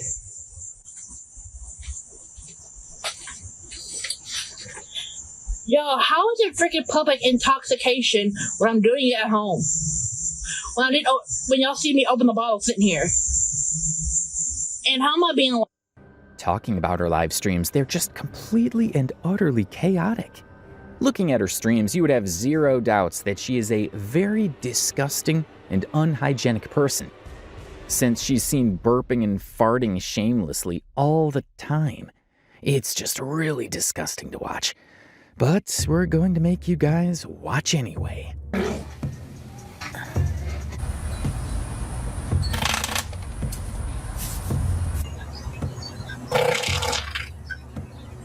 Excuse me.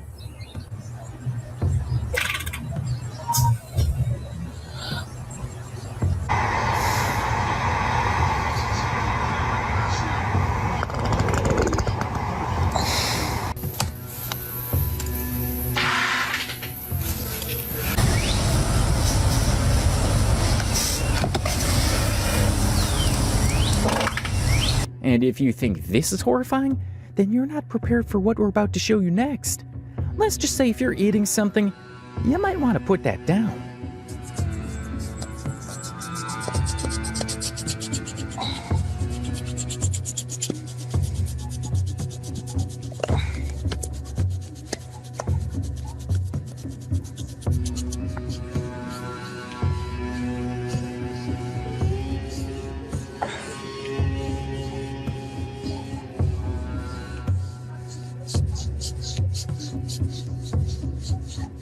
Okay.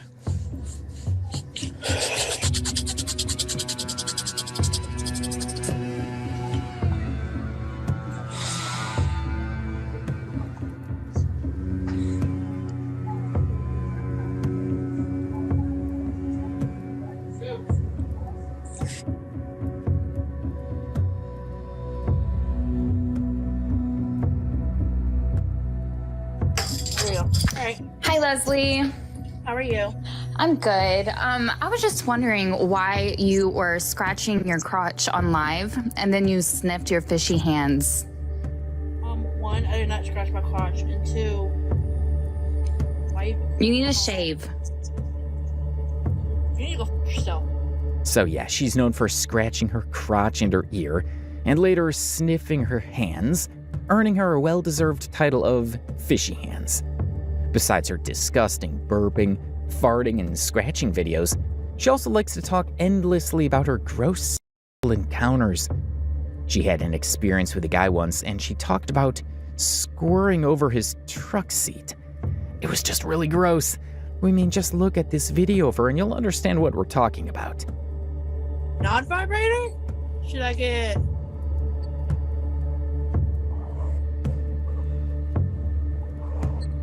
What? Y'all, so I told Leslie, because she was complaining about how she needed some. I said, well, you don't need no man. We can go to the store, to the sex store. And that's what we're talking about.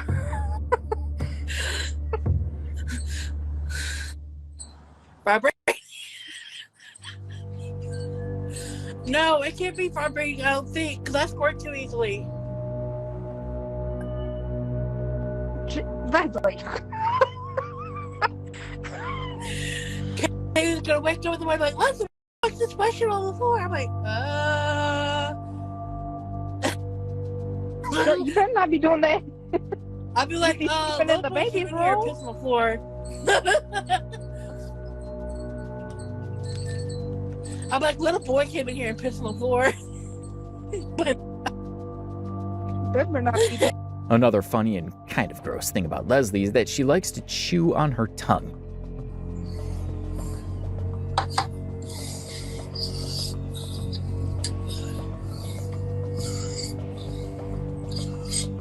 According to her, she does this because she has a birth defect called macroglossia.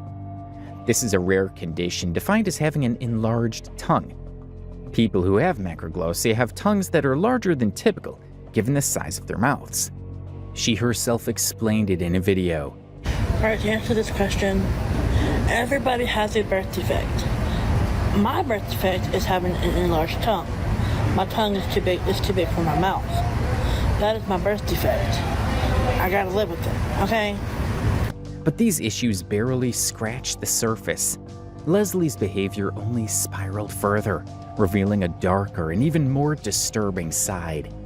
She became known not only for her inappropriate actions, but also for consistently using homophobic and racial slurs. Even those within her inner circle began to distance themselves from her, calling her out publicly and exposing some truly shocking aspects of her character. If you don't know who Leslie Clark is, I'm about to tell you. Leslie Clark, aka Queen Badass, or I Post About My Ex, is a terrible person, and yet she is super famous on TikTok. I've been in Leslie's circle for a couple of months now, and let me just tell you, the tea is hot, guys. Recently, she's been calling her quote-unquote friends F slurs, R slurs, and has been saying the N-word quite often on her lives recently. She talks to minors, and she also threatened to squirt in one of her friend's kids' rooms. She recently has been asking her followers for money, and has been saying that it's for her nephew's formula, but the Cash App is hers. Here we see her talking about needing formula, and she gives a Cash App of B Fletcher 24 stating that it's her cousin. However, when you search that name up on Facebook, it does come up with Leslie. And then looking closer at the Cash App, you can also see that that person joined just today. And then one of her old friends, Tatum, posted this on her Instagram as well, stating that whenever you search Leslie's number up on Cash App, it comes with this profile. The next video is going to need a trigger warning for slurs.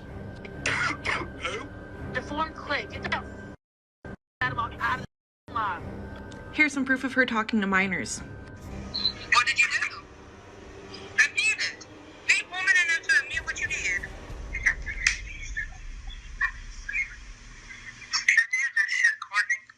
And how old is my brother? 15. Exactly. He is a child. You are a grown woman. Now, Leslie is developmentally delayed, but we're not giving her a pass because of that. If she has the mental capacity to make fake profiles and make fake Cash Apps to scam people out of money, then she has the mental capacity to know between right and wrong. Not only that, but she has had many people try to assist her throughout the years in getting better. I personally felt terrible for her, and I tried to befriend her after I saw her getting bullied so much. But it's not bullying, guys, it's holding her accountable. She is a completely different person on TikTok than she is on her Instagram lives, and I'm telling you guys now, you need to stop giving this woman attention. Block her. Do not interact with her. Do not give her your money. She needs to be able to stand on her own 2 feet without the help of the internet. She lives with her grandmother and gets Social Security. She can take care of herself, guys. Do not give ignorance, racism, homophobia, and xenophobia a pass just because she has a mental disability. But before we talk about all of this, let's have a look at Leslie's various weird and complex relationships to get an idea of her timeline. So in 2017, Leslie was in a committed relationship with this guy called Perry. The audience likes to call this the Perry saga. Like always, Leslie was head over heels for this guy. According to Leslie herself, Perry was dating another girl when she had a crush on him, and that girl was actually her own best friend. In fact, we're pretty sure that's how Leslie knew of Perry in the first place. Leslie also explained the entire drama in one of her videos. He's a nice guy, he's so sweet, he's kind, he's always there for me, blah, blah, shit like that. And he has to be mine. I gotta be with him, he has to be mine. Well, I waited for like a month and a half to tell him how I always felt about him. That's how I did it. But then he told me that he can't be with me because he was dating my best friend Milan. And then I was like, hey, okay. I cried for maybe like 2 hours straight, but then I got over it because he's my best friend, and I don't want to lose my best friend. So, after I found out they broke up, I'm like, damn, this is my chance. I gotta do something fast. I told him again, and then me and him got together and everything. And me and him were together for like 8 years. It was like on and off. It was on and off. Anyway, I guess to say it was an on and off relationship between me and him. I don't know. It's kind of confusing. But then the middle of January, he asked me to marry him. I told him yes, of course. And me and him got engaged. Me and him were engaged for 4 months. When Perry and her best friend broke up, Leslie acted quickly and confessed her feelings to Perry. And so the great love story began. Except that it was not a very great love story. As you can guess, their relationship was not really what we would call cute or healthy. Leslie was, of course, obsessed with Perry, as you can see in various pictures and videos she's posted of them together.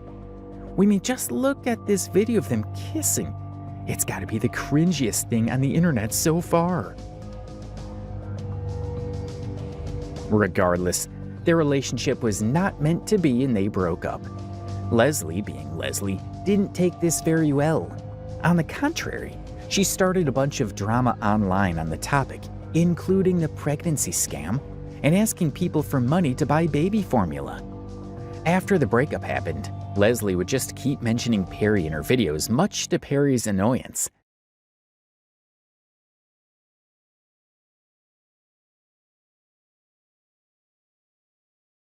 And then she finally dropped the bomb by announcing it on Facebook a while later that she was pregnant with Perry's child.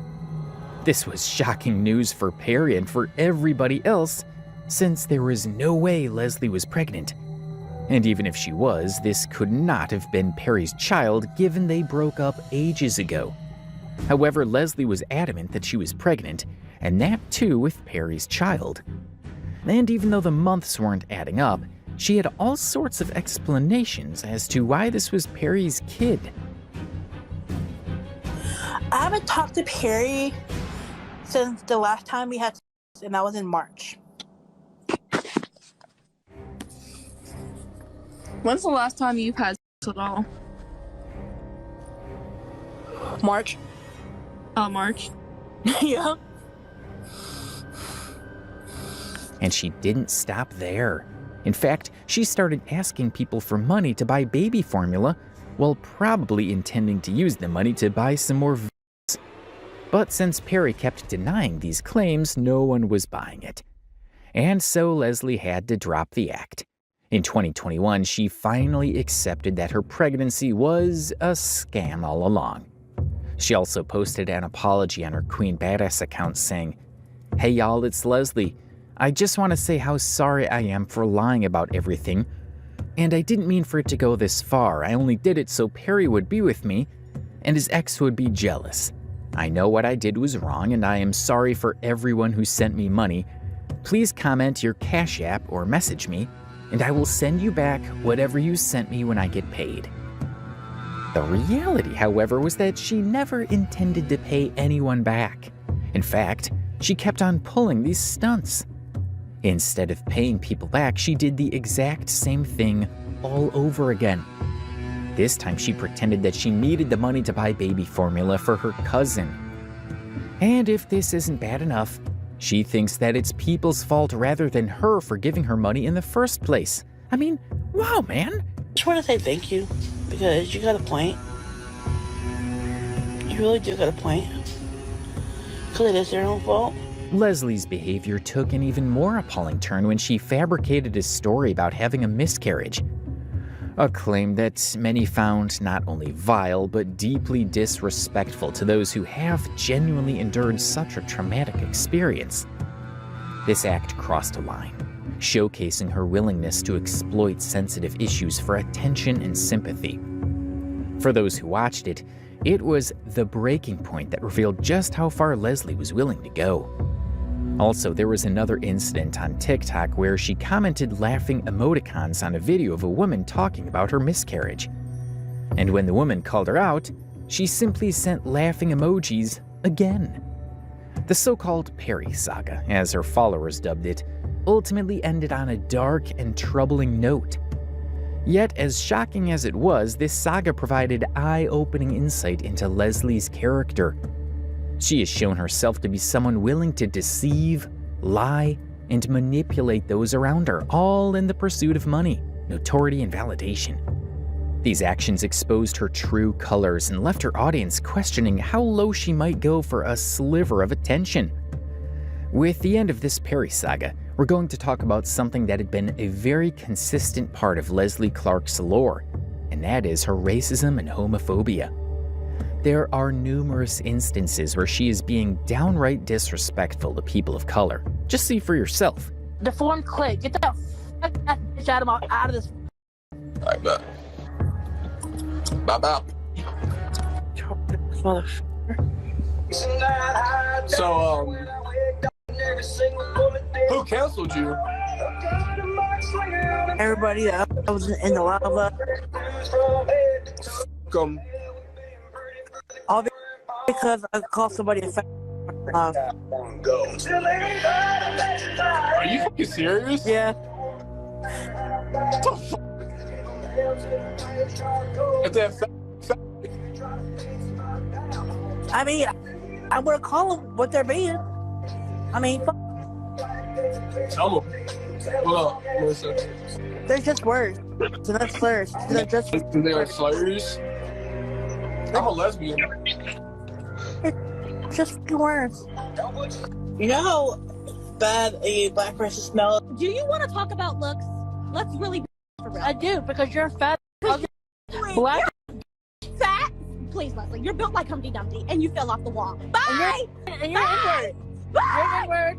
You're an N-word. I'm an... Yeah. You are. I'm an... And you're fat.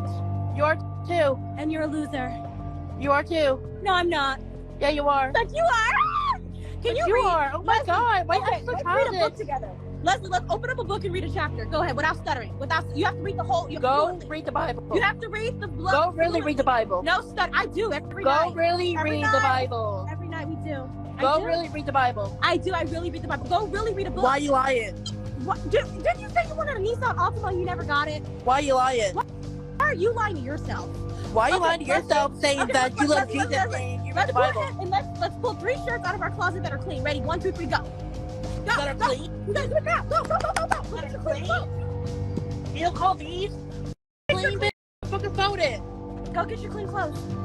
Leslie would also appear on live with these people who would call out Leslie for her various disturbing actions and scams, leading to arguments, and it would always end with Leslie saying something racist. Another thing that we've noticed is that although Leslie gets attached rather quickly, she doesn't have a lot of friends.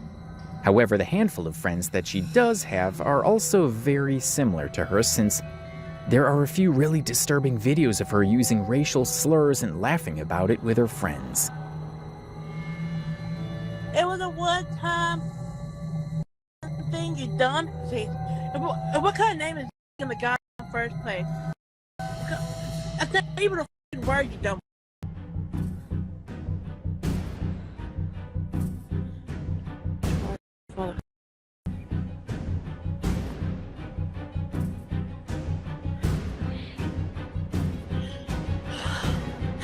Anyways. But you think this is crazy. Claim you been in the morning. Where you been? If you was touch my phone. To this one hand just a friend. Oh hey. She also posted a video in which she claimed that she was transgender. It's time for me to put it out there. So, family members, if you see this, I'm so sorry, but it's gonna be true, and I think it's just time for me to put it out there.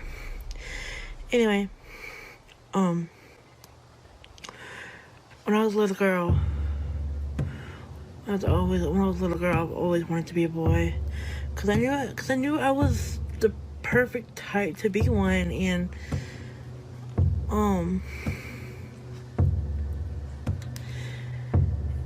cause I always acted like one, I always played like one, I always dressed like one. I was never the girly girl type. I was always like a boy for some reason. I don't know why. I just was. And I got older, a lot older, and I looked at myself, and I said, one time I said, you know what? I'm a dude trapped in a girl's body. I know I am, and I know this has to be fixed one day. And nowadays, I was like, I really am a dude trapped in a woman's body. I need to fix it. I'm going to fix it. So technically, I am transgender. I know I am transgender.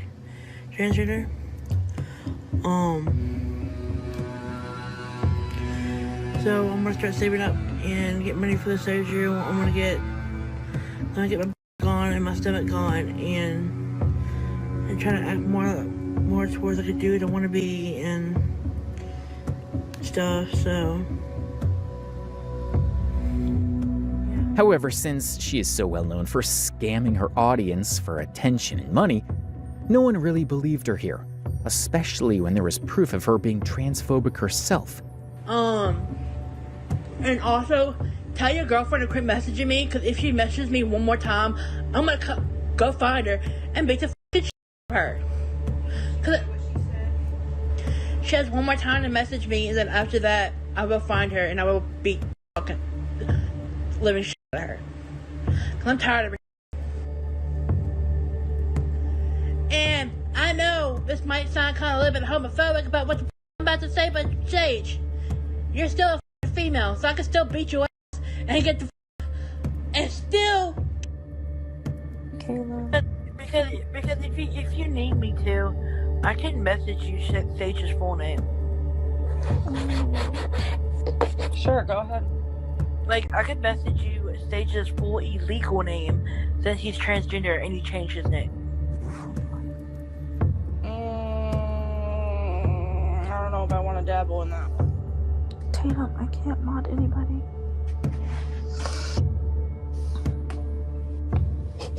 It's just really bizarre how someone who claims to be trans can say these things about another transgender person. And honestly speaking, this whole being transgender thing did appear to be a lie. Perhaps another stunt to get attention and sympathy to get her drama going. And when people called her out for being transphobic, her only defense was that she dated not one but two trans men. I support. Alright, since I'm a trans, let me go get my trans flag, man. Right? Hey, Mom! I'm getting a trans flag! I'm a trans woman! Dad, I'm getting a freaking trans flag! Hell, my sister's getting me a gay flag. Which one? Another interesting thing about her is her relationship with her grandmother. She could sometimes be heard during Leslie's live streams asking for just a little bit of respect. I didn't mean it like that, though. Then why did you say it like that? I just did. Yeah, that's what I'm not taking any more of your abuse, Leslie. There's no abuse, I was just saying. Just leave it alone. Like, I don't know why you're making such a big deal about it. I don't want you to talk about it. Like, you're making a big deal out of nothing. Whenever people would highlight that she was being transphobic and disrespectful towards people, she would just get mad instead of realizing what she was doing. I wasn't trying to be transphobic.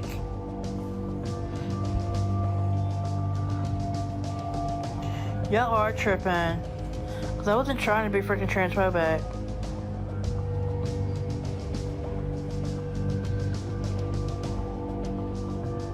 I'm sorry.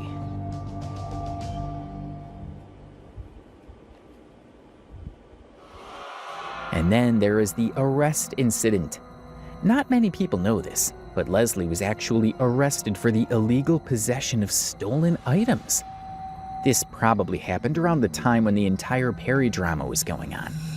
So she actually stole her grandmother's car, and her grandmother called the cops on her.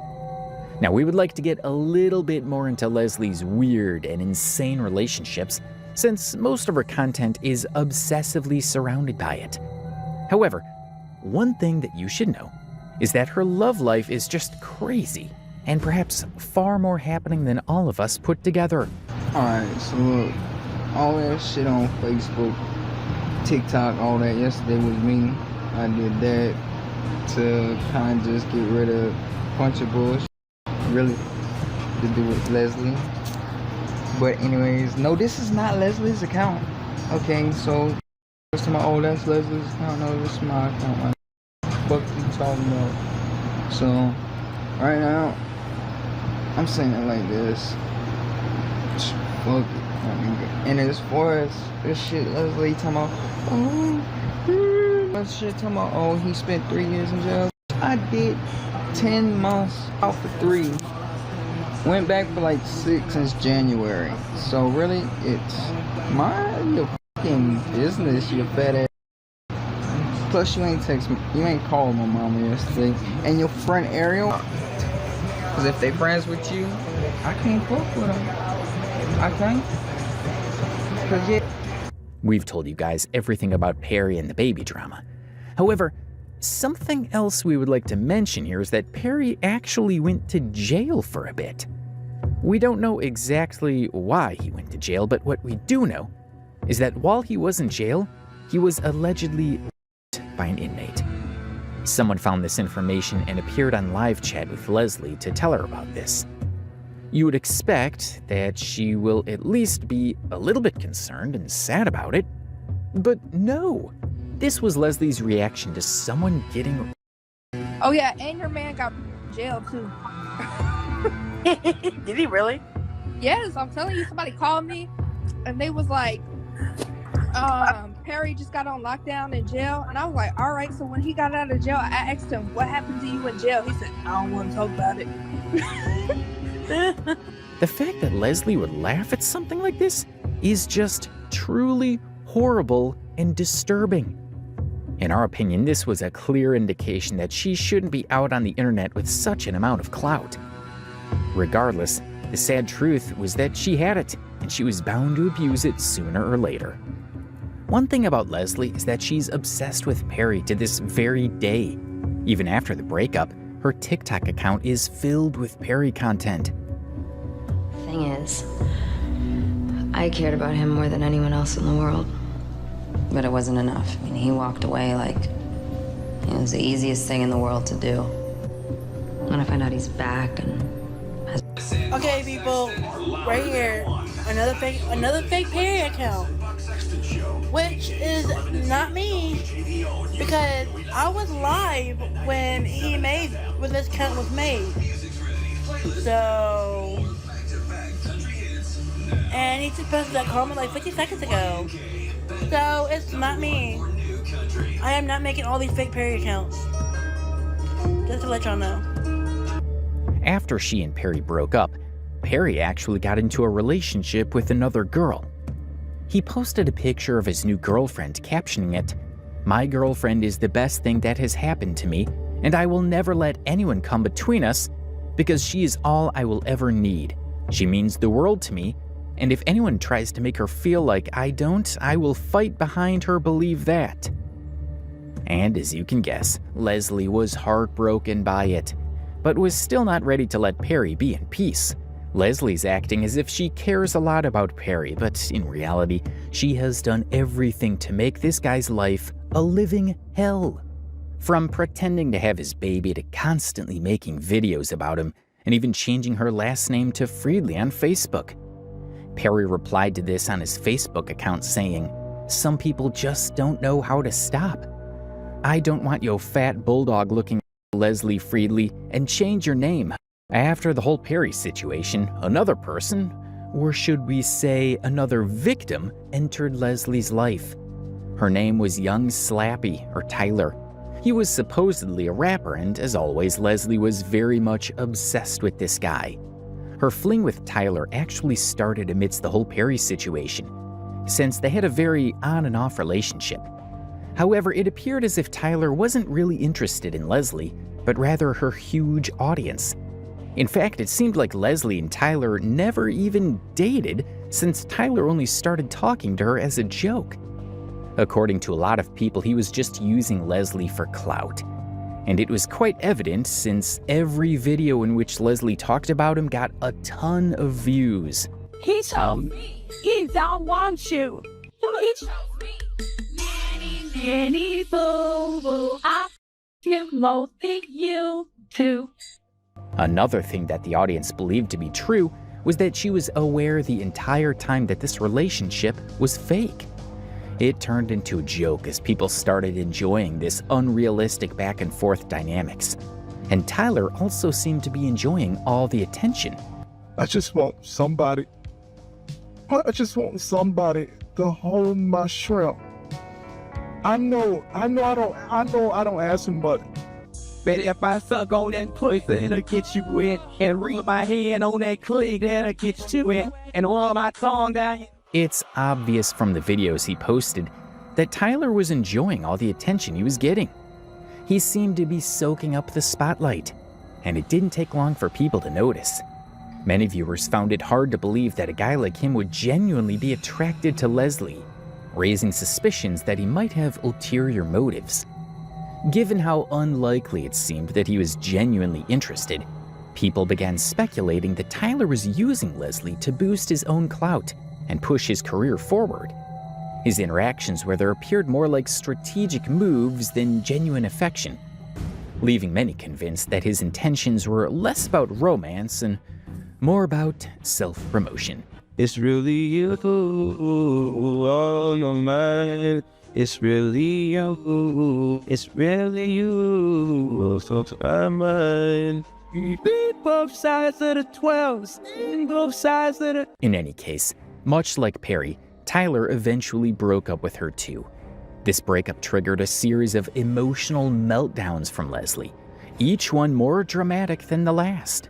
Her reactions were intense and often played out publicly, making it clear just how deeply the split affected her. Friends and followers alike couldn't help but notice the pattern, as Leslie seemed to unravel with each breakup. It wasn't long before these episodes became a spectacle of their own, with viewers watching as she struggled to cope with yet another painful ending.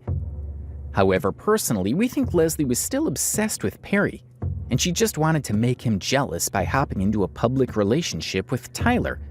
And yes, this was delusional. However, one extremely disturbing thing that caught people's attention was Tyler's age. There are a lot of speculations online and on Reddit about Tyler's age and whether or not Leslie was dating an underage guy. According to our research, someone on Reddit claims that Tyler said in a video posted in 2021 that he was 19. If that's true, it's quite evident that Tyler was underage at the time Leslie started dating him or him, whatever you want to call it. We'll get more into the implications later in the video. For now, let's just continue with her insane dating history. So after she and Tyler officially broke up, Leslie started hunting for her next victim. She started posting duet videos on TikTok with other creators, leading her audience to speculate that these people were going to be her next victims. At least she treats me like I'm somebody. Yeah, but would she love you if you were nobody? Nobody loved me when I was nobody. I did. Before the money, and before the fame, before the lie. To me, you were a somebody, Oscar. Now you're nothing but a fake, a sham, a con. You're a joke. After the Tyler saga, Leslie also started messaging and harassing one of her many online crushes. She also posted a screenshot of her conversation with this guy, expressing her very intense feelings for him. However, people in the comments section told her to leave the poor guy alone since he was too young for her. This was extremely concerning, especially knowing Leslie's habit of talking to underage boys, which we'll get into later in the video. She was constantly hunting for new people to date, and honestly speaking, it was very desperate. Just look at this clip of her trying to shoot her shot and getting rejected repeatedly. These Florida sorry, females. These Florida women. Then try. Hey, look at me. Yeah, try a Louisiana girl. You would never, ever go. You would never I leave her. knew that was coming. I knew. You would never leave her. Man, these Florida females, like Tatum said, they got to go, bro.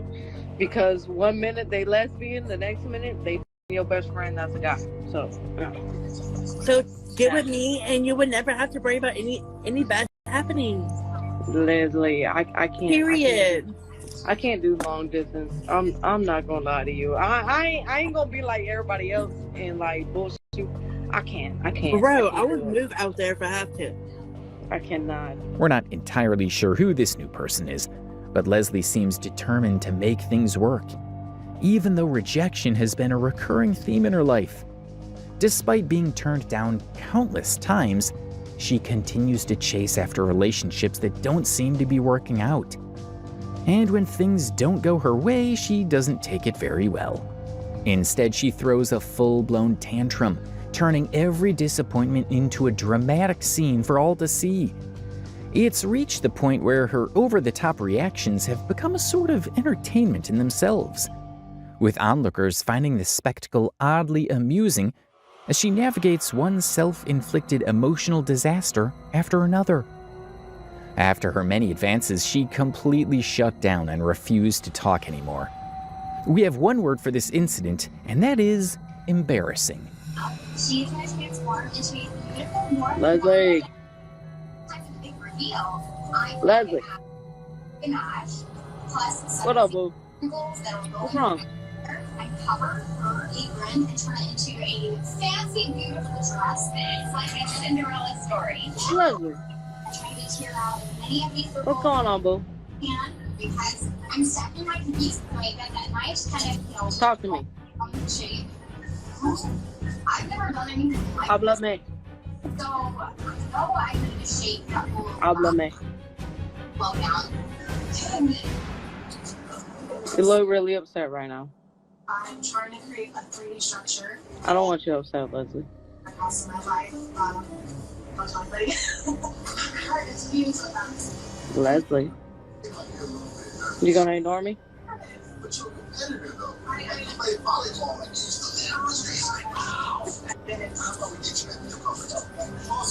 Leslie.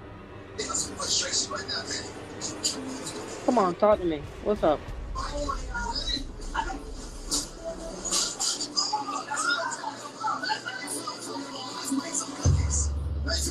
Yeah, thanks, Coach Eddie. Leslie. So for my special ingredients, I chose coconut. I have white chocolate chips, macadamia nuts, and lemon zest. I love coconut with macadamia nuts. Leslie. For my second dough, Come on, girl. What's going on? This is just pure gold. One whole minute of awkward embarrassment after getting rejected. Anyways, moving on, just like Tyler, another person to fall into the lap of our serial dater Leslie Clark was a married man named Kenneth. This guy was also a TikTok creator by the name of External X Darkness. The disturbing thing, however, was that he wasn't only married, but also had a kid. Like most of Leslie's past boyfriends, this guy is also very cringe. Some of his initial TikTok posts comprise videos like this.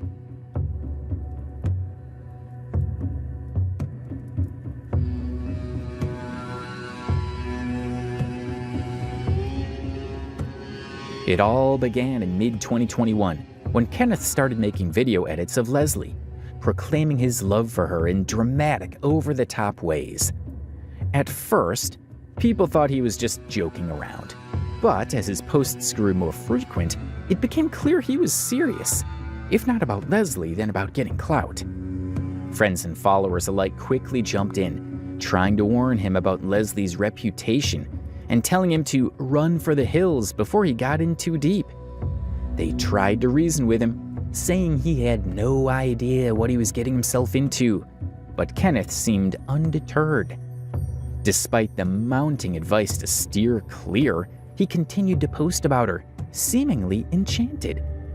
The whole situation became a topic of discussion among viewers, who watched with a mix of amusement and concern, wondering how long it would take before Kenneth realized what he was dealing with.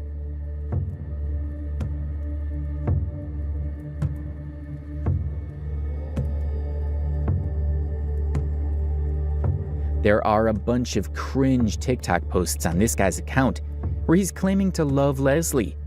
We mean, just look at this.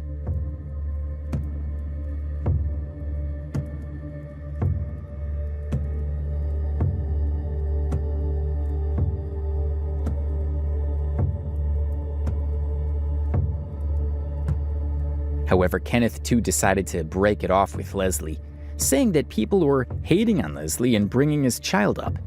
He also said that his child comes first, and posted a video saying that Leslie and he were just friends. In the conversation that he posted, he said, "I'm sorry, Leslie, I tried, but every one of the people who hate on you are attacking me and bringing up my kid and your past, and my child comes first. I'm sorry people couldn't be happy for us. We can be friends, but my daughter comes first." To be honest, it didn't really look like Leslie was interested in this guy in the first place based on the dry conversation she would have with him alone. I mean, he was 29, which is truly out of her age range. She would usually date and crush on much younger guys than this. However, this again appeared like Kenneth was only using her for views, and so their sad relationship ended with Kenneth friend-zoning her. Around this time, Leslie was also in a relationship with TikTok creator Logan Willis. Now, if you've been following Leslie, you probably know that there is a lot of drama surrounding this relationship. Much like Tyler and Kenneth, her relationship with Logan wasn't a genuine one either. In the end, you just glad.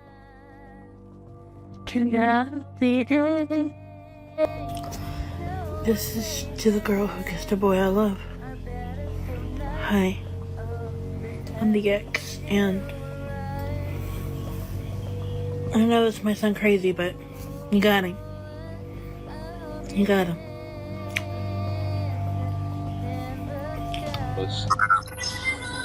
How am I the fucking weird one when you're the one that cheated on me? I didn't cheat on you.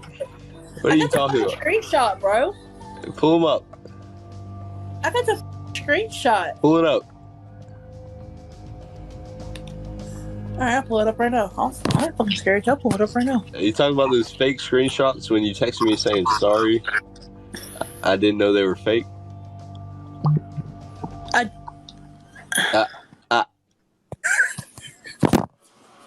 Come on, man. Yeah, you were about to pull those up, huh?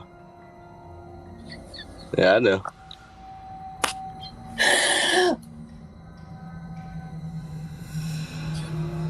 I've been wanting to talk about this a long enough time, and I finally got you. So we're going to talk about that. All right, go ahead. I'll think about it. Put that tongue away. You always say you think about it, but I'm still waiting on the...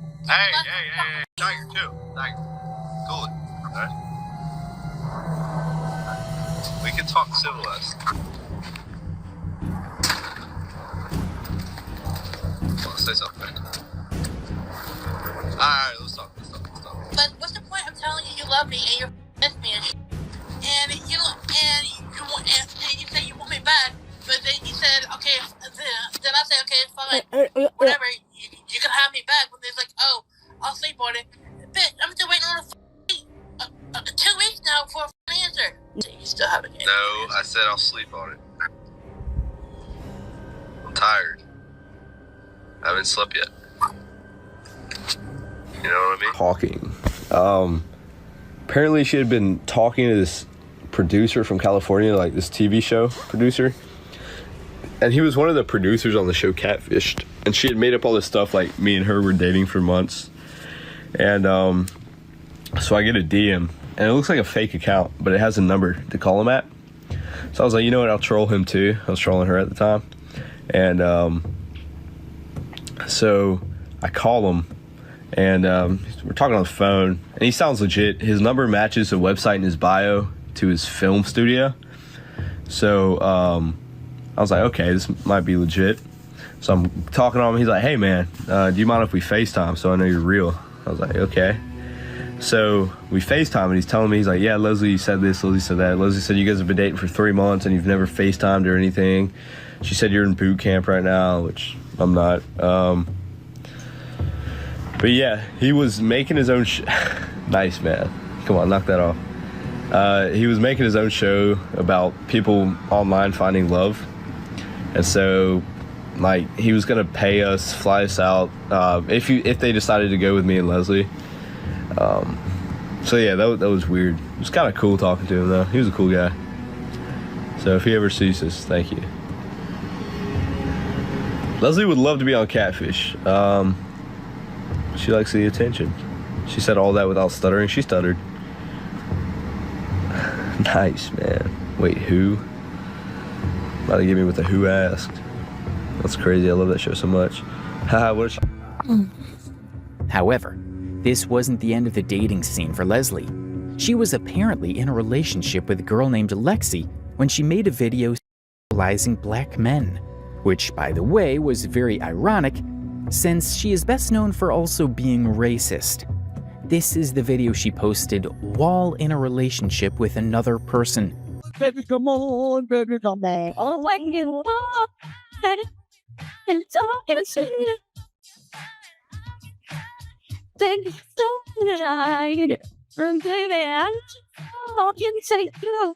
She was doing her best to look sexy, biting her lips with Mariah Carey's song Fantasy playing in the background.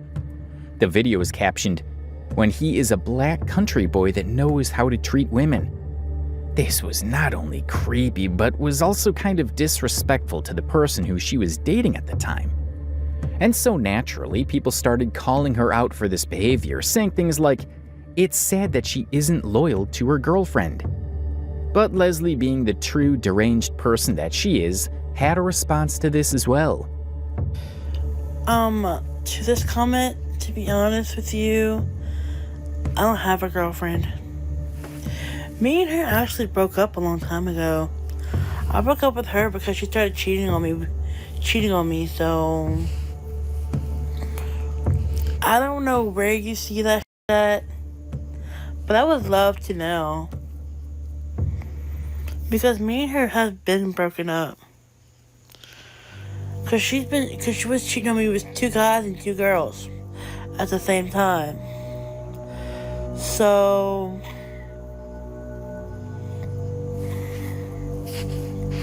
according to Leslie, she was not in a relationship with anyone when she posted this video. She also said that Lexi has actually been cheating on her with multiple partners, which is why they broke up. After this, Leslie entered into another relationship. Yes, we know it's getting a little repetitive at this point, but all of this information is important to fully understand why Leslie got the name serial dater. So this next person she started dating was called Wyatt, or Wyatt. We don't know for sure.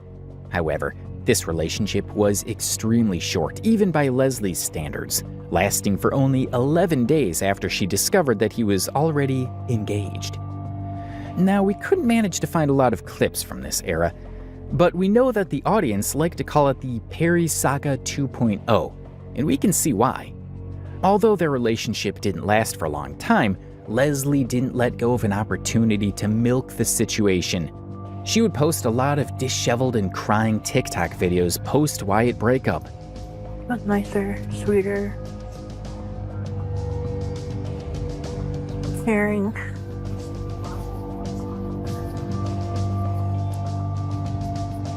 Better than all of us.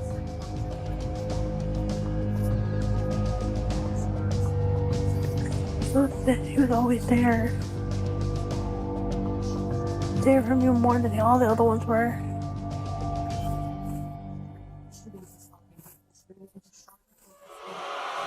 Smart, funny, cute.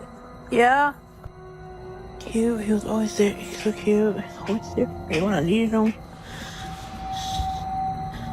a great person to talk to. He treated me with respect.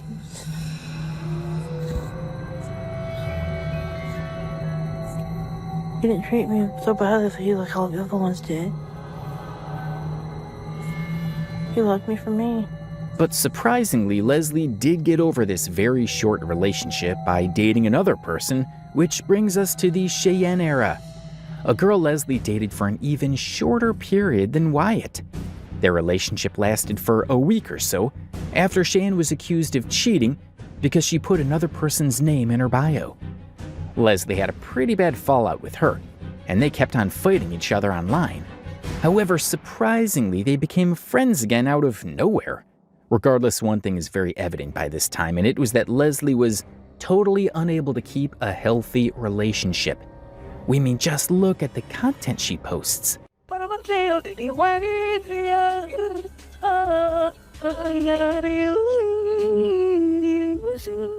Looking at the way she behaves, it's a no-brainer that there is something wrong with her.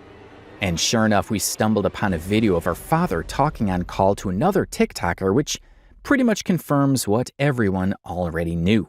Is special needs. Okay, thank you for telling me. And she's not mentally adult. Okay. She's got the mentality of a fourth grader, pretty much. Thank you for telling me, sir. That makes a lot of sense. Because what she's doing is really kiddie. Because I did nothing. Like, let me tell you, sir, I've been nothing but kind to your daughter, and I don't know why, out of nowhere, she had beef with another friend of hers, Alexis. I don't know if you've heard that name before, but you probably have. Yes. Yeah, right? She had beef with this girl, Alexis, and I've been nothing but kind, and I have done nothing. You can even ask her, show her the messages. We just had a conversation because she was beefing with, or she was having an issue with Alexis, and all of a sudden she's saying, oh, However, this still doesn't justify some of the most disgusting things Leslie Clark has done so far. For instance, sending inappropriate pictures to a 15-year-old. Looking at her online presence, anyone can guess that she is not the kind of person that underage individuals should interact with. However, things don't work like this on the dark web of the internet. Leslie was not only accused, but was also exposed for being a deranged. Then I was 15 when she sent the nudes to me, and I'm 17 now. You were the one? You were the one? Yeah. Oh my God. Yeah. I was 15 when she sent the nudes to me. My sister has the account logged. You are Courtney's brother. Yes, ma'am. My God. Yes, ma'am. My sister has all the login to that account, all the info. Her father even sent his to me. Like, the whole family's messed up in the head. So, okay, I have a question, Ethan. And Leslie, please, did you know he was 15 when you sent those photos? Yeah, no, I did. No, I didn't. Leslie, how old did you think he was? Somebody told me he was 18. Why didn't you ask him? Man, I'm gonna be straight up with you. I told her how old I was. I said, I'm not allowed to talk to anybody above the age of 17. And that's when she had sent the nudes. Did you ask for those pictures? No, ma'am, I did not. I showed my sister. Right. You can quite clearly see that Leslie had nothing to say for herself while this kid accused her of sending him nudes. She just sat there covering her face like this was no big deal. All she had to say for herself was that she didn't know he was 15. However, she did later say a few selected things about it, like, I only did it once, and I haven't done it in years now. It happened like years ago, and everybody knows about this shit, and I fucking changed. You still dated a child. I never dated a child. Children. You sent news to one. No, it's not. It was just one. It doesn't matter if it was just one, Leslie. That doesn't go away. At this point, everybody knows about it. Proof. Everybody freaking knows about it, and it's old news. I'm changed. I haven't done that shit in It's both funny and really creepy how she thinks that doing it only once makes it okay. Moreover, she's also consistently backing on her own statements. At first, she denies it, and the very next moment she says that she hasn't done it for years. If anything, that just proves that Leslie was probably doing things like this for a very long time. This thought alone is enough to make us all really uncomfortable. The fact that she was getting away with it is really bizarre to us. And this next clip of Leslie is pretty much going to sum up her views on dating minors. Just see for yourself. I have a huge crush on Connor. But there's a problem.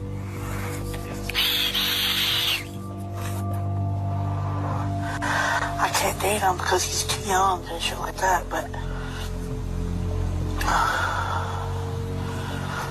I do care for him. I do love him.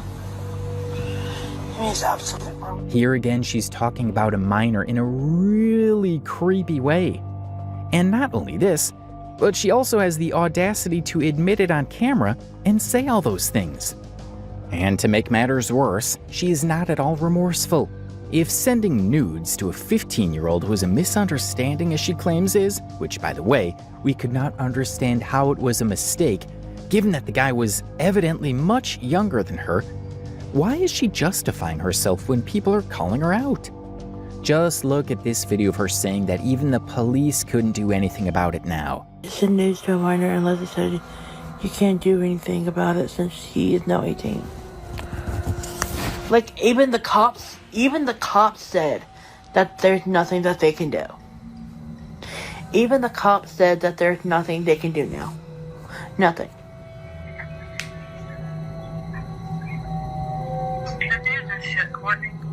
And how old is my brother?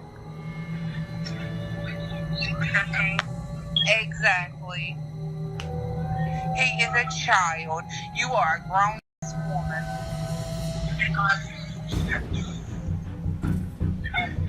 There is another incident where she is on live with a bunch of other people who are trying to question her about the allegations. And she decides to stay quiet, completely unbothered. The kid, Doug. No. So they're lying. Twin live together like a year ago, and then that's how we know everybody. Well, some of these people we know. Oh, I'm like a really big fan of Leslie. Like, I've been following her for a really long time, like since like the Perry days. But I heard like some crazy shit on Reddit, and I want to know if like you guys. But I'm like a really big fan of Leslie. Like, I really Okay, I got a question. I'm not How gonna long lie, has man. this been going on? Like, I'm not gonna the lie, whole bro. band. What? You really the trying whole to... shit. Marissa, can you shut up for a minute? Just for a minute. it's not really like a fan thing, because like a lot of people say Leslie like preys on young kids. I don't know anything about that, but I heard something recently about squirting in a kid's room. Yeah, I'm just and everybody's hearing really about this right about that. now. So. Yo, I just heard about it. Yo, Leslie, bro. She can hear you. If I find She out, can't- bro, that you are doing to little kids, bro. I ain't doing nothing to little kids, to be honest. I don't believe she's doing anything to little kids. I think that Leslie is a good person. I think she just tries to fit in certain ways, and she gets caught up in and just maybe says things online that she doesn't mean. Hey, Maybe. can anyone send me where she did that shit? Yes, please. Can you send it to me also? If she did and y'all got proof, can you please send it to me? She left. Oh my god.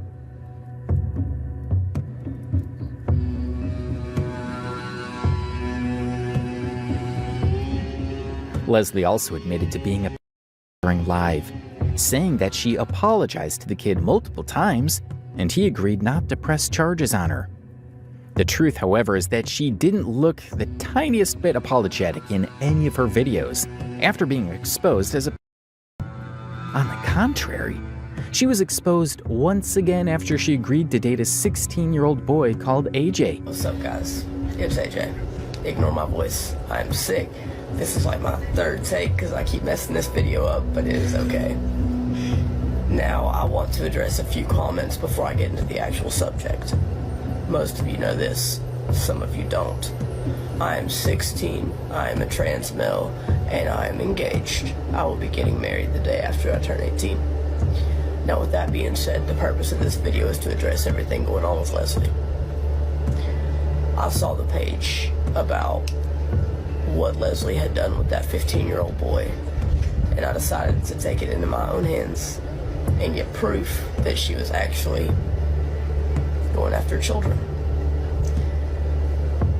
Leslie, when you agreed to date a 16-year-old, you talk about the TikTok people wanting to ruin your life. You're doing it yourself. You told me that you thought he was 18, but you knew good and well that I wasn't. You know that I'm 16. And you still agreed to be my girlfriend. See, here's the thing.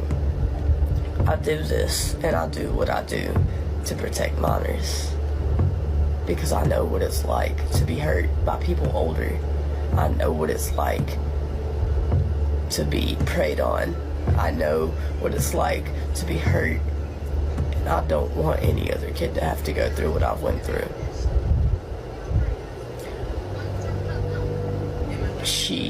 The first thing that she said when I asked her how old she was probably too old to be talking to you.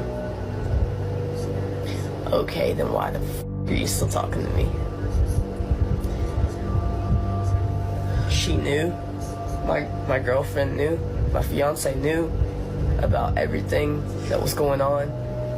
And no, she has no reason to be mad at me for it, simply because of the fact Leslie is anywhere between 22 to 33 years old. No one actually knows. She's lied about pregnancies, about being transgender. Her ex actually faked his death because she was so obsessive with him. I'm going to show a screenshot real quick of proof that she was dating a 16-year-old. Me. There's the first screenshot. Pause to read. And there's the second screenshot. Pause to read. Now there are many, many more screenshots on Brittany's page. I'll tag her in under this video. Leslie, I'd say this is gonna get sent to you, and I want you to know that you're getting blocked. You messed with the wrong one. Don't. Just stop. In addition to this, there are a bunch of random moments of Leslie that we think we need to share with you guys, including the Sage incident. If you're not aware of this incident, let us bring you up to date. Leslie apparently managed to befriend a person called Sage, who was a trans man. Sage was in a relationship with another person called Jay. Now, Leslie wanted to slither her way into their relationship as usual, claiming that Sage was her boyfriend. This is something that we've seen her do previously as well with Perry and her own best friend, so this was no shock to us. But when Sage refused to take part in Leslie's drama, she got pretty mad and started misgendering Sage. She also threatened to fight Sage and continued to call Sage a woman, despite Sage being a trans man now. And also, tell your girlfriend to quit messaging me, because if she messages me one more time, I'm going to go find her and beat the f*** out of her. Because she has one more time to message me, and then after that, I will find her and I will beat living shit. Because I'm tired of her shit. And I know this might sound kind of a little bit homophobic about what you're about to say, but Sage, you're still a female, so I can still beat you and get the fuck and still. One thing about Leslie is that she doesn't like being called out. She feels like she can say all this stuff and she still deserves people's sympathy and care. When she was called out about the Sage drama, this is how she responded. Let's be real here. I tried to message you about it, but you kept leaving me on red. Let's be so for real right now. I was in that live this morning. Yeah, he commented first, coming at me. So I started going off on him. You commented to him, or about him. Someone sent it to him. He came in. Am I wrong? Because you added me this morning. I have a great memory. Listen to this. You wanted me to come in because, thank you. I love my septum too. Anyway, you wanted me in the live this morning because someone you added was talking about you and was calling you names. No. I can't. No. That's not what. No, I added you. Yes. No, the reason why I added you is because I've been pissed off all morning and I need somebody to talk to. That's what I said. You said, I just had someone come in my live who was calling me names and being rude to me. Can you join for a second? I said, okay. I joined. Oh yeah. You brought up Sage. I said I don't want to be involved. Yeah, I brought up Sage because Sage was already in here talking shit. No, you brought up Sage. Sage. Someone sent it to Sage, and Sage joined. No, and said, "Why are you talking?" Sage joined, and he said, "Why are you talking about me?" I have a great memory, Leslie. You're not going to win this one. You were talking about him, even if it was like a sly mention. Someone sent it to him. He joined and said, "Why are you talking about me?" And then you brought up his girlfriend. Driz was there too. I'm not friends with Leslie. We're cordial. So that's why I commented what I did on Sage's Live, because you brought up him first. No, was it your right to go and do that, you know? Yeah, it was. Because everybody has valid feelings whenever I'm involved. Sage's feelings are valid. Your feelings are valid. Eden's feelings are valid. Chelsea's feelings are valid. Driz's feelings are valid. Everybody's feelings are valid. But you can't say that you didn't start first, because Sage did start. You started it. Tatum's feelings are valid, correct.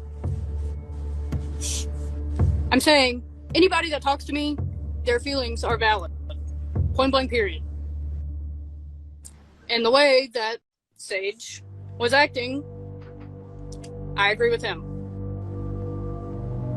Because there was no reason for you to bring him up. Really? Yeah, really.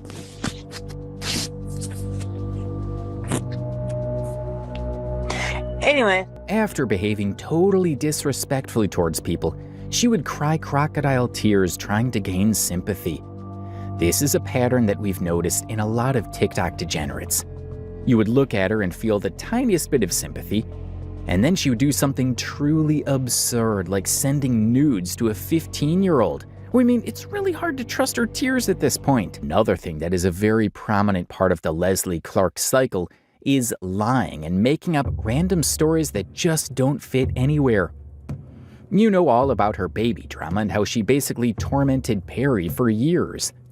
However, there are also some other lesser-known lies that she's been telling for years. During one of her lives, she pulled out a black gown to convince people that she had a mechanic degree.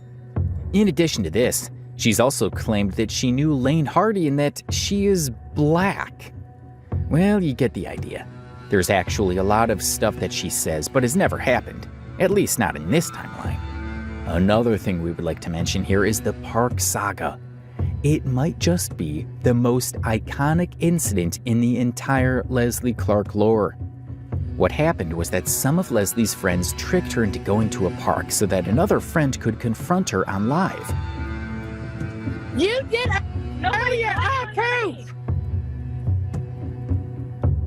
What did about my parents living in an apartment, living in my grandma in that house till I was fucking 15 years old. What apartment, you dumb? What fucking apartment? I've never lived in a fucking apartment, you dumb. How the you know, you dumb mother. Oh. I never even yes, you did. Parents living anywhere. Okay. Lying ass. Send it to me. Told was the truth about how you treat people, how you treat her. There's proof of it. What about how they treat what you? Force everybody. You're mad because I got everything. No, they not. Yes, they have. Yes, that going live about me every single night, gonna talk shit about me. That's helping me. That's helping me. Constantly. You called them. That's helping me. Nothing is good to you. Hey, to go live every single day, talking shit about me. That's helping me. Talking shit. I did nothing but good to you, and you're gonna go behind my back and start talking about how you wish you had my news. Easy, you know? Yeah, that shit's just wild. Like, you be talking hella shit, bro. I wasn't talking shit. Bro, don't be nothing but nice to you, bro. I wasn't talking shit. All Hannah does is fucking take up for you, bro. Dude, that shit's wild. I can't fuck with that. I didn't talk or nothing. I promise you. Dude, there's like 300 people in my life. They were leaving. They were just doing back and forth. They were just trying to get you to try to get me. I did not talk shit about you. Best thing you can do is step away from my window. Best thing you can do is step away from my window, Leslie. Stop screaming at my old lady. That's wild, Leslie. Korean didn't do anything. Leslie, I'm telling you, bro. Yell at her again, bro. I'll beat you to Leslie thought that they were just going to the park to smoke. However, her friends started confronting her without her knowledge, and that made Leslie super mad. She also called the cops because they left her there. Honestly, the funniest part about this entire thing is Leslie's immaculate understanding of the law. She's openly threatening the person, saying, "My cousin's a cop, and if they lay a hand on her, they will be in jail forever." Well, sorry to break it to you, Leslie, but this is not how it works. Besides this, Leslie's also known for treating her pets and animals in general very poorly. This is again something that we've noticed in a lot of TikTok degenerates. The way she treats animals is perfectly depicted by a very short lifespan of her fish. She had a fish named Mr. Bubbles who she managed to kill in just one day. She posted a picture of a fishbowl on her Instagram on July 25th, 2018. The picture was captioned, "Hey y'all, meet Bubbles." However, the very same day, she posted another picture of Bubbles apparently dead. She captioned the picture saying, "R.I.P. Mr. Bubbles, I love you and miss you so much." Her viewers couldn't help but wonder what she did with the fish that it couldn't even survive one whole day. But it isn't only the fish that caught people's attention. You see, Leslie also had a dog who, you can guess, was not taken care of very well. So naturally, people noticed it and started calling Leslie out. A user on Reddit expressed their concerns saying, "I don't know if anyone was in the live this morning, but Leslie's elderly German Shepherd dog was howling and whimpering in pain all throughout the live." When the comments told her to go to the emergency vet, she said that the closest one is in New Orleans. Why wouldn't she have done this sooner? My heart hurts for that dog. She claimed she didn't have any money. If it was my dog, I would have never waited this long. Another user wrote about an incident where Leslie got mad at her dog for peeing in the house, and she locked the poor dog outside, refusing to let him come back. And when her grandmother told her to let the dog back in, she said that it was her dog. Well, we don't know for sure if all of this is true since we could not find any clips of this incident happening. However, if it is true, it wouldn't really be a shock for any of us since we know Leslie and what she's capable of. The animal neglect, again, is not something unusual for people like Leslie. We've seen this in a lot of internet lolcows. For instance, Topia, who, by the way, somehow found her way into this absurd mix of stupidity and degeneracy. For those of you who don't know, Tapiachu and Leslie actually had a very big beef with each other. And although it's really ugly, we hate to admit that it's also kind of entertaining, if not a lot. Why did you scratch yourself? Why did you scratch yourself and sniff your hand? Why did you scratch yourself and sniff your hand? Where's Perry? Why do you got a tattoo of Perry and he don't even want your ugly ass, Chris Griffin? You got so much to say. You got so much to say, right? You got so much to say.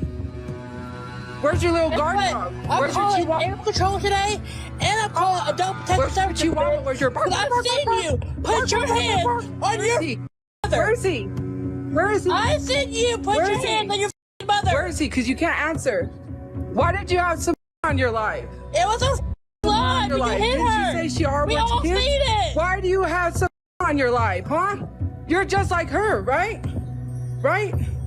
Right? I can control who comes in my life. She said she R-words kids and you had her on your life. Half black queen. Oh, you're black? You're black now? You're black now? You're black? You're black now. You're black now. Sophia, you're nothing but you don't even look black, to be honest. Stop scratching yourself on live and sniffing your hands, fishy hands. Quit drinking Where's your guard dog? Not here to help. That roaches have crawled into. Bark, bark, bark, bark, bark, bark, bark. Learn how to get a job in the life. Bark, bark, bark, Learn how to freaking stop stealing money from people. Learn how to stop watching teenage porn. Bark, bark, bark, bark, bark. Obsessing over teen Asian kids. In our opinion, it's just really funny and bizarre watching two people accusing each other of doing the exact same things. This whole beef with Tapia was not only kind of hypocritical from both sides, but was also extremely hilarious for people to watch. This also appears to be the major reason why people were so hooked on Leslie's content. It was not because she was entertaining, it was probably because she had a very disturbing personality, something that you don't get to see often in real life. It's only on the internet that people like Leslie let their real, true self shine. However, this was not the only Leslie Tapia interaction. There's actually an entire live stream where both of them are calling each other out. Now, if you don't know about Tapiachu, she actually got caught watching Asian during her live. We've covered her entire lore in a separate video, so if you want to go check that out, go visit our channel. In the end, Leslie Clark's online presence left a lasting, unforgettable impression, but for all the wrong reasons. From her history of dating and obsessing over countless people, it seemed she was constantly seeking attention, no matter the cost. But what kind of person willingly sends inappropriate photos to minors? Why did she continuously blur the lines of morality? Leslie wasn't just problematic, she crossed into truly disturbing territory, even going so far as to scam people by faking pregnancy to solicit money for baby formula. Was this just another bid for sympathy and financial gain? Or was it something darker? Her reputation as a serial dater who became fixated on nearly everyone she met online made her actions feel more desperate and alarming. Was this obsession part of a deeper issue? Or was it simply a reckless need to cling to any form of validation? Her public behavior only worsened things, unfiltered, unashamed, and often downright unhygienic. She wasn't afraid to burp or throw up during live streams. Did she crave attention so much that she didn't care how she got it? Or did she genuinely not understand how her actions were perceived? Ultimately, Leslie's antics left a trail of disturbed viewers and endless questions.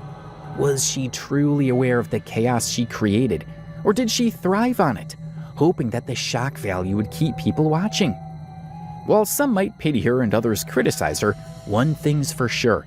Leslie Clark's story is a cautionary tale about the dangers of attention-seeking taken too far. In the end, was it all worth it for a few views and fleeting fame?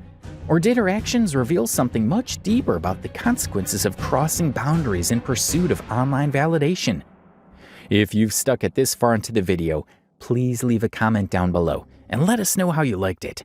We tried to cover a lot of important incidents from her lore, but if we left anything out, feel free to comment down below and let us know. Hey Sandy, did you find Candy? If you did, give me a call. Just need to tell you something.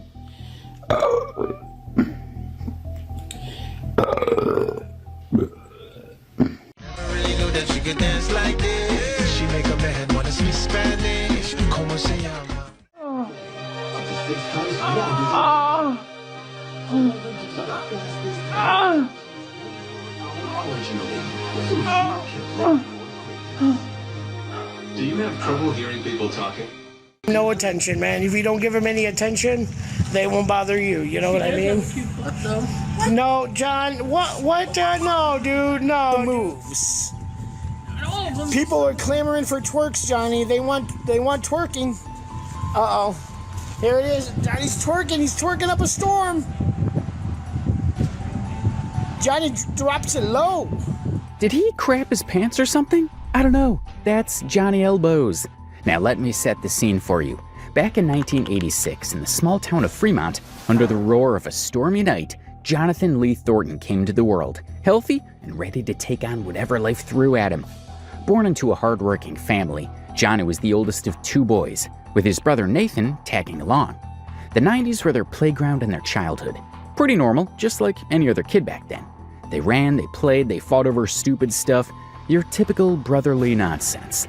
But there was one day that would shift everything. It wasn't some epic disaster or anything, just a simple, careless moment that turned the world upside down. More on that later in the video. And that's the thing with life, isn't it? A small thing here, a little slip there, and boom, everything changes. You never really see it coming. But it's those moments that define us. To kick things off, let's take a look at some of Johnny's videos and explore why this guy became such a TikTok sensation in such a short amount of time. Me? I'm just a lonely guy, and I am not a celebrity or a famous guy anymore. I'm just a random guy trying to make a living. Oh no, I just don't know. And every time I do this, my allergies acting up. I'm getting a small little mustache, and I don't know. I'm just a lonely guy looking for a friend. Johnny's reason for going online was simple. He was lonely, struggling with both physical and mental challenges, and hoped he could find friends through his videos. By constantly posting, he was reaching out, hoping to connect with others who might understand or appreciate him. It didn't take long for Johnny to make new friends, though they were younger than him. They were the only ones around who were willing to talk and connect with him. I'd be quicker nap, girl. Well, this is me, Johnny. So, I love you, man. Are you from Yeah. Logan? Hey, do you remember me? I was here last night, too. Yeah, there's Heath. Hey, what's up, dude?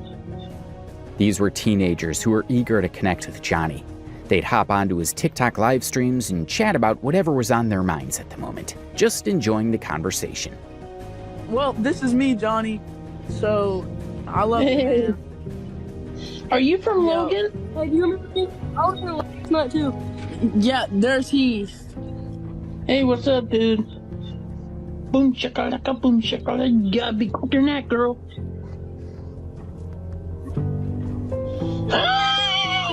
Happy birthday.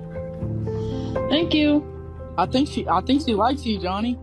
Well, this is the kind of situation where people often have issues with someone like Johnny being online and connecting with the younger audience. During this particular live video, we heard a teenage boy jokingly say that a girl might like Johnny after wishing him a happy birthday. It could have been a harmless comment, but even the smallest mistake in these situations can quickly spiral out of control for Johnny. I'm kind of old. How old are you? 36. God damn. I'm going on 38 next year. Wait, oh wait, no, he's 30. He's turning 37 this year, turning 38. Okay. Johnny was enjoying himself, chatting with a few of his teenage friends, when someone asked about his age. He told them he was in his 30s, and you could see the surprise in the kids' voices. It was actually a good thing because many lolcows in Johnny's situation might lie and claim they're younger just to make the kids feel more comfortable around them. But lying about your age is a terrible move. It gives off the impression that you're trying to take advantage of young, inexperienced kids, which is never okay. But things got weird later in this video. One of them took their bikini off. Holy shit! Wishes he was there. Johnny catching girls. Did you do anything? No, I just Sat there and watched. actually one of them gave me a lap. Johnny made a comment saying one of them took their bikini off. It's unclear whether he was referring to someone of legal age, but he definitely painted a picture of an inappropriate scene, which isn't the best choice of conversation. These were kids, and it's unreasonable for an adult to talk about something like that. As the adult in the situation, Johnny should have been the one setting boundaries and guiding the conversation, not making such remarks. Then one of the boys jumped in saying, "Johnny catching a girl," with the focus on the word girls. If the boy was right, that's a serious red flag for Johnny. But if he was wrong, it's a slightly less concerning situation. But then, one of the other boys asked if Johnny did anything, and he casually mentioned that one of them gave him a lap dance. That is definitely a conversation Johnny should never be having with young boys, especially on a public platform like this. It wasn't just with this innocent boy. Johnny has always claimed to be an expert when it comes to women on his page. And this girl, Susan, she's a big joke. She always gonna be a joke to me. Well, she used to be my first love until she broke my heart. He would go on and on about his interactions with women, claiming if it wasn't Suzanne, it was Michelle. He'd talk about how these ladies treated him, sometimes expressing disappointment over how they made him feel. Hey guys, hey girl. I'm in the bathroom right now, but I want you to know my last girlfriend, Susan, she dumped me with some other guy. She says she hates me. She says 2 words and hang up. 2 words and hang up. 2 words and hang up. Who does that? And she's in her 60s now. I was dating a cougar for a while. Johnny eventually tried to give a more detailed update about what happened with his ex-girlfriend, Suzanne. Perhaps it was because of all of the backlash he got for being so vulgar toward her and cursing her out after she broke his heart. He looked genuinely sad, telling a story that painted him as the victim. According to him, Suzanne left him for another guy because she hated him. But despite his physical challenges, she had been with him before. It's hard to believe she suddenly hated him without any reason. What did Johnny do to make her feel that way? The story seemed one-sided. He claimed that she told him she hated him, but to say something like that, it takes more than just 2 words. Johnny said she only said 2 words before hanging up. What's even more troubling is that at the time, Johnny was in his 30s and dating someone old enough to be his mother, someone in her 60s. Our ass off when we saw me falling down the hill backwards. She decided to push me down backwards on the sled. I grabbed her with me and we started kissing down the hill. She got on top of me and started kissing me. And I did the same thing to her, and she decided to throw a snowball at my butt. She stuck ice down my pants and made me sit down on the picnic table with my butt soaking ass wet. Johnny also made sure to share the memorable moments he had with one of his past loves. Personally, it wasn't something I was eager to hear, but his viewers seemed to eat it up, so he never stopped feeding them those stories. Whether they were true or not, there was no way to confirm. No matter how great his relationship stories started, it always seemed to end badly. This pattern eventually led Johnny to give up completely and send a message to all the ladies. Ladies, you don't need me anymore. Once you go find yourself a new man, you can leave me alone. And you girls can leave me alone. And you girls can just say hi to me every once in a while. At that point, Johnny had enough of all the drama and just wanted some time alone. I'm sure many of us can relate to that feeling. It's understandable, but eventually we find a way to move on. The real question is, did Johnny ever move on from the heartbreaks and heal after some time? When some of his followers asked why he had given up and told him to stay optimistic, reminding him that there's always someone out there for him, Johnny responded like this. I'm not famous, I'm not perfect, I'm not cute or anything.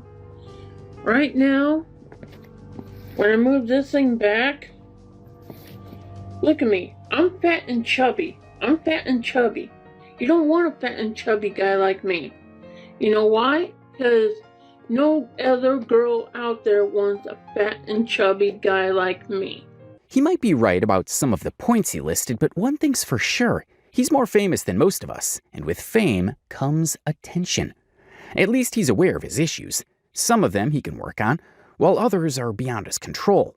For example, he could manage his food intake and hit the gym, or at least try to get more exercise. That would make him look a lot more attractive, especially if he weren't as overweight. Sure, his disability is still part of him, but with a little effort, he could find someone who appreciates him for who he is. The reality, though, is Johnny doesn't have the drive to push himself to that level. For now, all he seems to do is whine and complain about how women look at him and why they won't be with him. Even though he has not worked on himself to make demands, he has quite the spec that he needs from a woman. A girl around my age, filthy rich, and have a nice house and a nice cars. And I need one of the cars that look like a Duke de Hazzard's car, where I can live and be happy with my new girlfriend and my new life of wife. Johnny's ideas about what he's looking for in a woman are a bit misplaced, especially since these qualities are often what women look for in a man rather than what men should expect from a woman. These things like wealth and material possessions shouldn't necessarily be at the top of a man's list when it comes to qualities he values in a partner. In fact, most women today won't openly express that they want these specific traits. They tend to hint at them, or even prioritize things like emotional connection, respect, and shared values over material aspects. Johnny, on the other hand, seems to have a very materialistic approach. He openly claims that he needs a filthy rich woman, one with a car and a nice house. And to make things even more specific, he has a particular type of car in mind that she should drive. It really starts to sound like he's looking for a relationship based on money and status, which doesn't come across well. If you ask me, it feels more like a gold digger mindset, but reversed. A girl with a little bit of junk in the trunk, big boobies, and I need a girl to be smart, and I need a girl to like me just for me and to be my friend. And girls, I'm doing this one more time for you. I can't do it all the times. Hang on, let me. Here's the twerking for you. Twerk, twerk, twerk, booty, booty shake, booty shake, booty shake. I can't do the booty shake every single time. You gotta earn your booty shake. And right now, I can't really do the booty shake because my pants keep falling down. Johnny started by listing the qualities he's looking for in a woman. A big junk in the trunk, big boobs, and smarts. The problem with this is that he wants a woman with all these traits to be attracted to him for who he is, without putting in the effort himself to improve in areas that matter. For example, he's not considering qualities like trust, dedication, commitment, or taking care of one's body and health, qualities that could truly build a meaningful connection. Instead, he's fixated on shallow aspects. And just when you thought it couldn't get more bad, Johnny ended the video with an embarrassing twerk, claiming he was doing it for the girls. It's clear that he's delusional about what he wants, and this could very well be the reason why he's struggling to find someone at his age.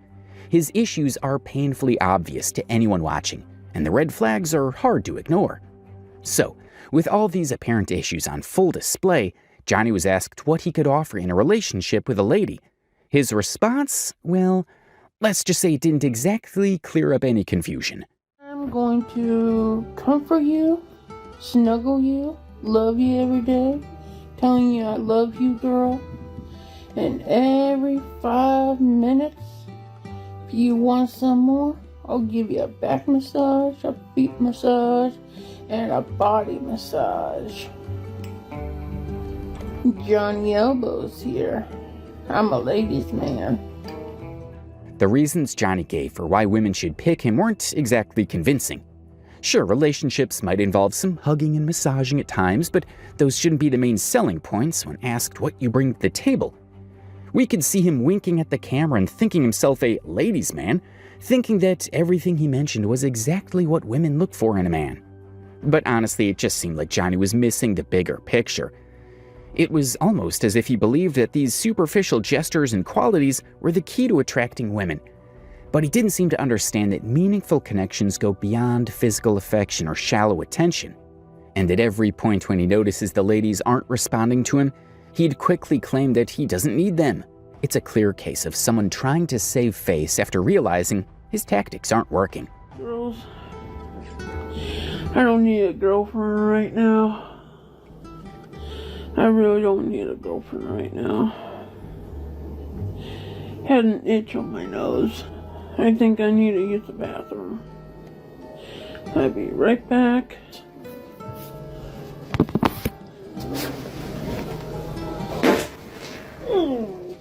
Just look at this guy. He's out here complaining about wanting a girlfriend while literally crapping on himself during a live video. What's wrong with this guy? Why didn't he just end the live stream or take care of things earlier to avoid this disaster? And to make it worse, he was constantly picking his nose during the stream, claiming it was itching badly. It was honestly disgusting to watch. Eventually, despite his weird behavior, Johnny managed to meet a couple of ladies, Candy and Sandy, who were somewhat interested in him. He was able to make friends with them, but things quickly became complicated, a situation we'll look into in more detail later in the video. How's it going? Don't do that, please. Why? Want some nut? What kind are they? Barbecue. Hey! You gotta be quicker than that, buddy. Johnny first made a name for himself on TikTok by posting countless videos of himself munching on snacks, all while using Bluton. Honestly, how he pulls it off is a mystery to me.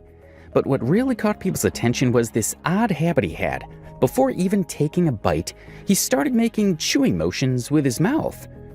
It's strange, and no one really knows why he does it, but somehow it's become part of his TikTok charm. While making these videos, he made friends with a man named Mario. Mario, Omaha big boy pants, he's the man, and he's my best friend. The two probably crossed paths online when Johnny started gaining fame from his videos and decided to team up and create something together. Johnny saw Mario as a close friend, but some couldn't help but see Mario's intentions as more business-driven. It seemed like he was hoping to use both his and Johnny's platforms to grow, and honestly that's not too surprising. After all, it's a smart move if you're looking to expand. With that, they've been seen together making videos that excite their viewers. Roar, they want to roar!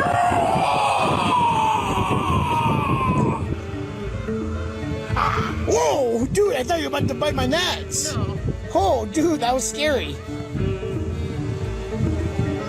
Oh, no. Johnny, we almost have 14 million. Man, what are you going to do now? Oh, he's hitting the gritty. He's hitting the gritty, everybody. Holy smokes. Oh, Johnny, guess what, dude? Over 50,000 likes. Yeah, and you're getting all kinds of gifts. You know what that means, Johnny?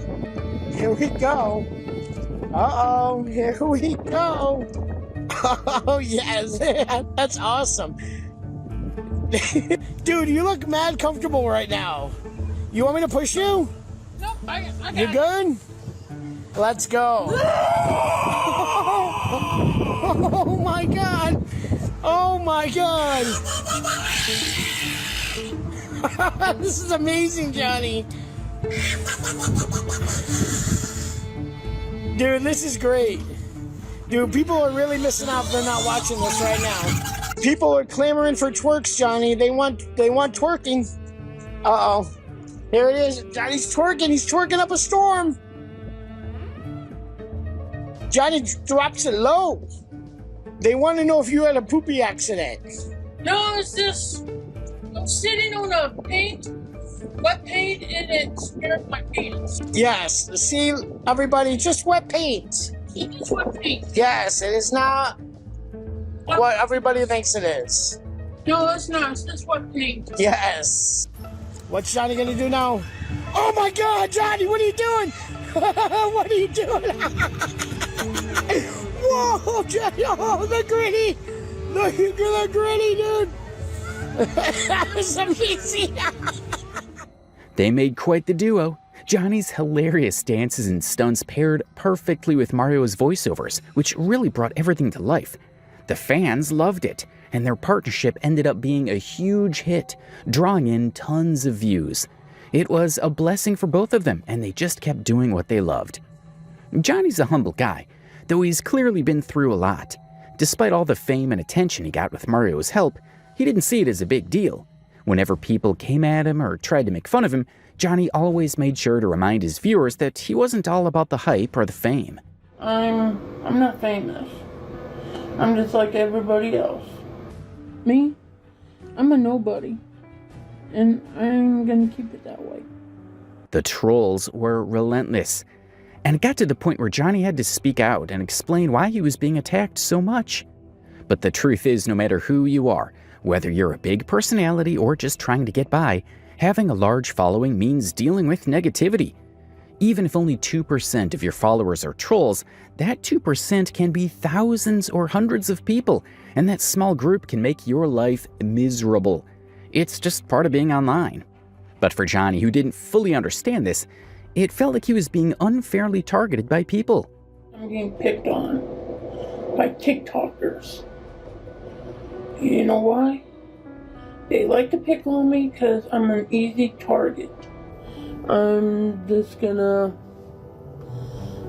be myself. When you guys get this, I'm quitting TikTok forever. I'm not doing no YouTube videos anymore either. I'm quitting.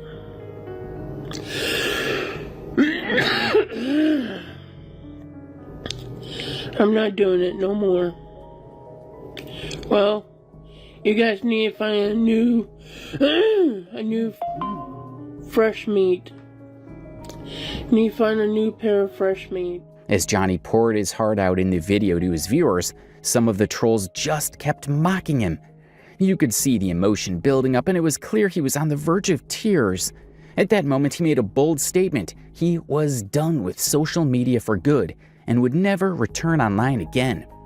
Despite all the backlash and trolling he faced, and his eventual decision to leave social media, Johnny just couldn't stay away from TikTok. He returned with a new mindset. Let the haters keep hating, while he and Mario would continue making great content for those who genuinely enjoyed his videos. But before we go further, let's take a look at the background of both of them, starting with Johnny. This is me for real, okay? Jonathan Lee Thornton, but you can call me Johnny Elbows. That's my nickname. And I'm handicapped, and I'm just looking for a friend to hang out with. Johnny's life took a sad turn after a terrifying accident. He ran in front of his uncle's semi-truck, and the crash left him with permanent damage to both elbows, plus a bunch of other injuries that still remain a mystery. After that, Johnny was never quite the same. The carefree, adventurous kid we knew seemed to disappear. School was different for Johnny, full of highs and lows, but he made it through as best as he could. He ended up in special ed classes, surrounded by a small but loyal group of friends who stuck by him and made videos together. And that's where he earned his nickname. Good at that, though. Yeah, do it greedy. Do it greedy.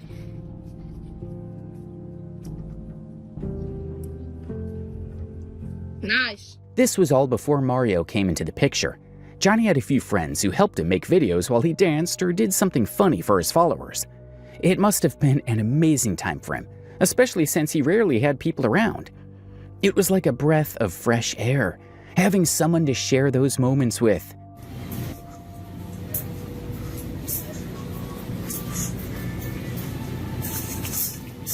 What are you doing?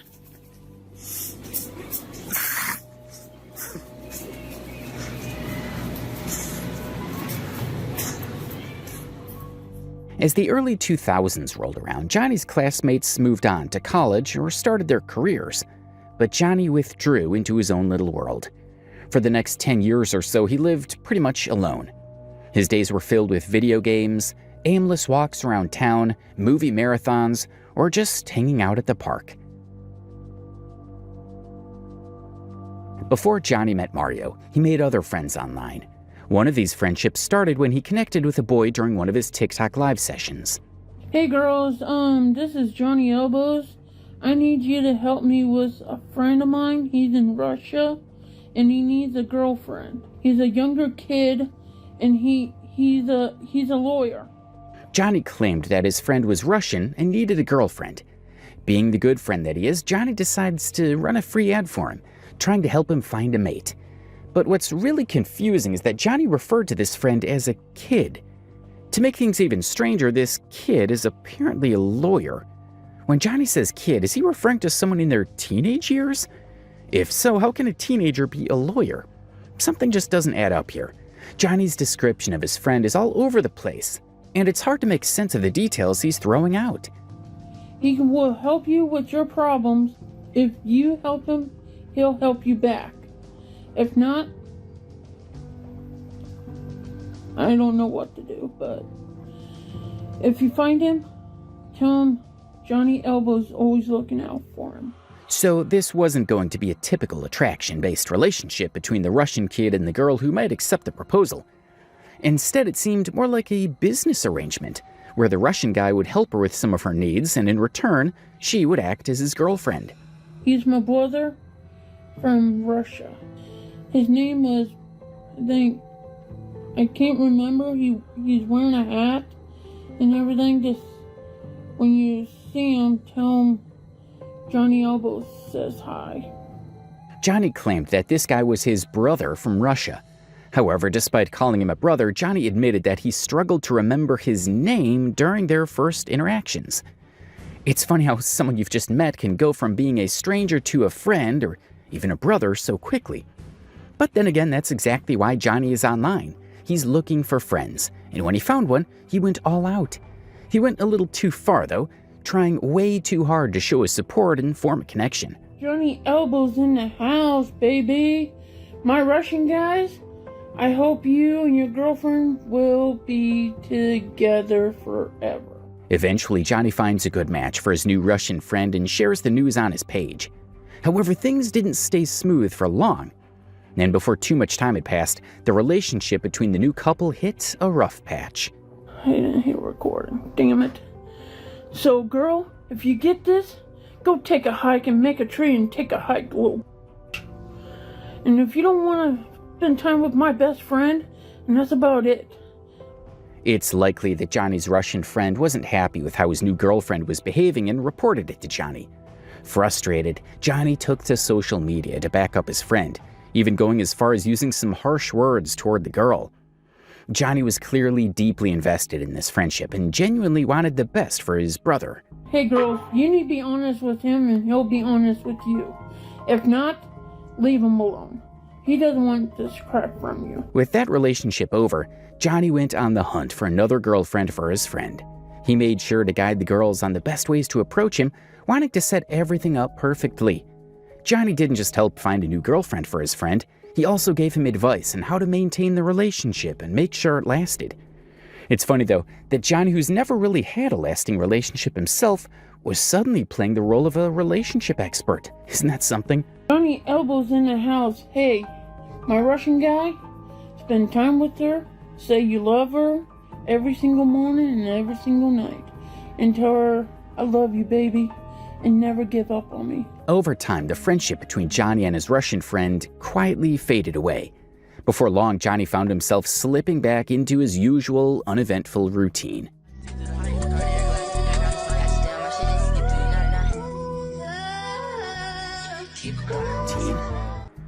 That was his routine, day in and day out, until one fateful day when he met Mario. But who exactly is Mario? And what made him decide to stick with Johnny and start creating content together? After all, Mario himself is a content creator. Before Johnny entered the picture, Mario's content was pretty typical for most TikTokers in the entertainment space. He did the usual lip sync videos, comedic sketches, the show yourself, then show what you be trend, and of course a ton of dancing videos. His videos got some views, but nothing really major. It was all pretty standard stuff. But everything changed when Mario started making more and more videos featuring Johnny and his unique antics. This was one of their earliest videos. So I say right foot creep, all over that heater. Well, look around and stay low, make sure they don't see us. I see, get some bad, walk down, facing with that heater. The devil out of your feet on your way to sing. Suddenly, the views and attention started pouring in. The shift was huge. Mario quickly realized that Johnny was the secret ingredient to his growing success, and he wasn't about to let that go. So he did everything he could to keep Johnny around and make sure they kept creating together. Johnny's doing so much for you guys. Yeah, I read all the comments, everybody. I read all the comments. You sure you're gonna be good on that, man? Oh. How's it going? Don't do that, please. Why? Did you just get off work? While many of Johnny's fans were all for the partnership with Mario, there were others who weren't too happy about it. These fans believed that Mario was taking advantage of Johnny, using him for views and not showing genuine care for him. This frustration likely stemmed from the fact that some of the videos they created together were posted not only on Johnny's page, but also on Mario's, and those videos were racking up a lot of views. But Johnny didn't see it that way. In his mind, things were going great. He felt like the partnership with Mario was working well, and he was doing just fine. Johnny was clearly blinded by the attention and the excitement of collaborating, unable or unwilling to see the potential manipulation that others were noticing. I like my friend Mario. He's like my brother. And he's buying me 3 PS4 games. One thing we've definitely noticed about Johnny so far is that he's a loyal friend. We saw how he stood up for his Russian friend earlier in the video, making sure his friend found the girlfriend he was looking for and always backing him up. Now he's doing the same for Mario. No matter what people say about Mario, Johnny will always have his back. Not just because they're friends, but also because Mario bought him 3 PS4 games. It all started with Johnny's clamor for women's attention online. He's always hinted at where he lived and teased women to find him. I'm an Iowa Hawkeyes fan, and I live in Logan somewhere. You gotta find out on your own. Hey, ladies, I want you girls to try your hardest to find me. If you can, you can. If you can't, just give up now. I live in Logan, Iowa, and there's somewhere out where I live at, and I can't tell you. You gotta find out on your own. So, ladies, if you girls can find me, you can find me. If not, don't worry about it. Johnny claimed he was living in Logan, Iowa, and told the ladies to find him, asking them to put in the work to figure out where he lived. I honestly don't know why any woman in her right mind would decide to go through the trouble of investigating where Johnny lives. What's the point?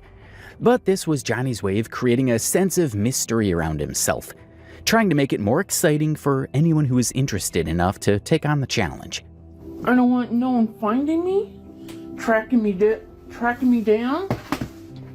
I don't want no one finding me, because I don't want to be found. I know you girls gonna try everything you can to find me. If you girls can't to say, Johnny Elbows, you met your match. We give up. And if you guys give up, I'll be down to... Johnny also tried to play some reverse psychology by claiming he didn't want anyone to find him. But let's be real, he clearly wants a bunch of ladies showing up at his door every day to check him out. It's all just a fantasy. If he didn't want them to find him, he wouldn't be teasing them with a challenge in the first place. Then, he even went on to say he knows ladies will do everything they can to track him down. What ladies is he talking about? Does he think he's some kind of Chris Brown or something? He thinks too much of himself. Gonna find me. I'm mostly at the library, and we can meet up there. I go to the library, and you'll see me doing my dance moves and everything. Even after claiming he didn't want to be found, Johnny couldn't resist giving out his location multiple times in different videos, challenging ladies to come find him. He even mentioned that he's always in the library, almost like giving them a clue to narrow down where to look.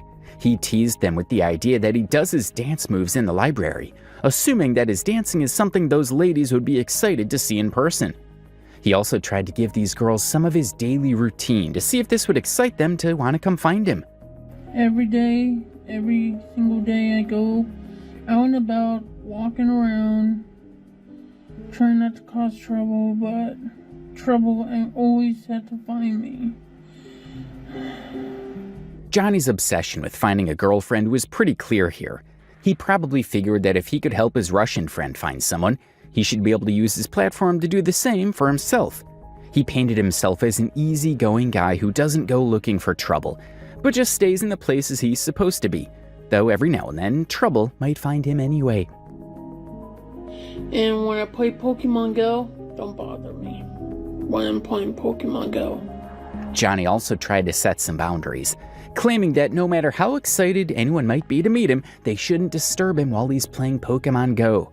The game was incredibly important to him, and any distraction could mess with his performance. Not even a lady was allowed to interrupt him when he was focused on his game. He also made sure to share his prospective girlfriends his hobbies and things he loved doing. All I do is play games and watch movies. That's all I do. I just watch movies or playing games.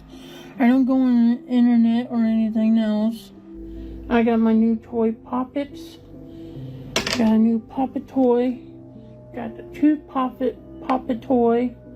Got the tooth one. I got all kinds of other stuff I got in my room here. And Johnny also made sure to share his hobbies and the things he loved doing with potential girlfriends. He claimed that playing games was one of his biggest passions, and that's what he spent most of his free time doing. He even mentioned having a collection of toys in his room. But why would a man in his 30s still be playing with toys? Doesn't he realize this could be a major turnoff for the women he's trying to attract? It's clear he doesn't understand much about what women want, and he seems stuck in a kid's world with a mindset that doesn't align with the realities of modern dating. I'm playing my Grand Theft Auto 5, if you can tell. And, every time I play my Grand Theft Auto 5, I beat it. I beat it every single day and every single time. And girls, if you want to flirt with me, flirt with me. Johnny claimed that he always wins when he plays the game, hoping that his skills will somehow impress the ladies. He then went on to encourage them to flirt with him and not be shy about it. But there's something off about the way he refers to them. As an adult in his 30s, he should really be more mindful of how he speaks, especially when it comes to addressing women. The casual use of the word girls seems out of place considering his age. For now, we'll assume that the girls he's talking about are actually of legal age, and that his interactions are appropriate, though it still feels like his behavior lacks the maturity you'd expect at his age. Eventually, Johnny's search for a mate led him right into the middle of the Sandy and Candy saga. Candy and Sandy, Sandy and Candy, Sandy and Candy, Candy and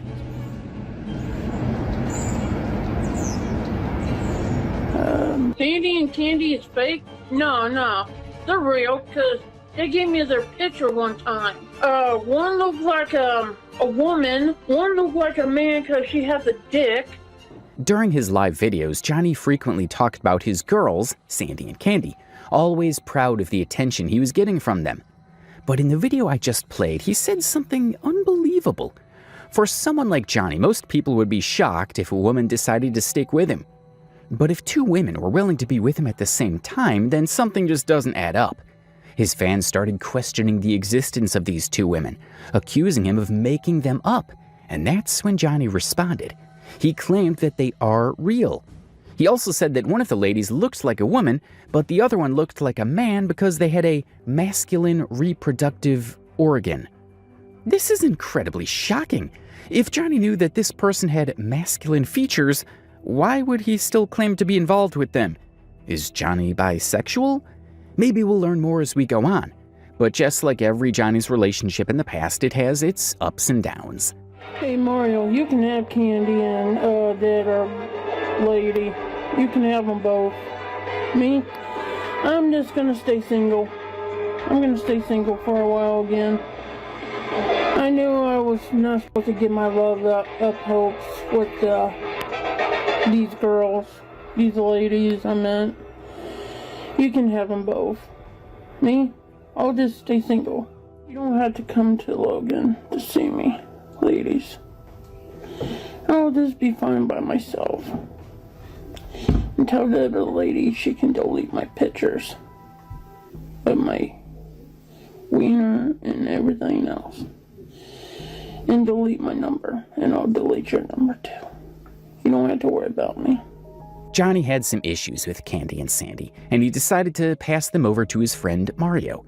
He was disappointed in the two of them and was ready to move on.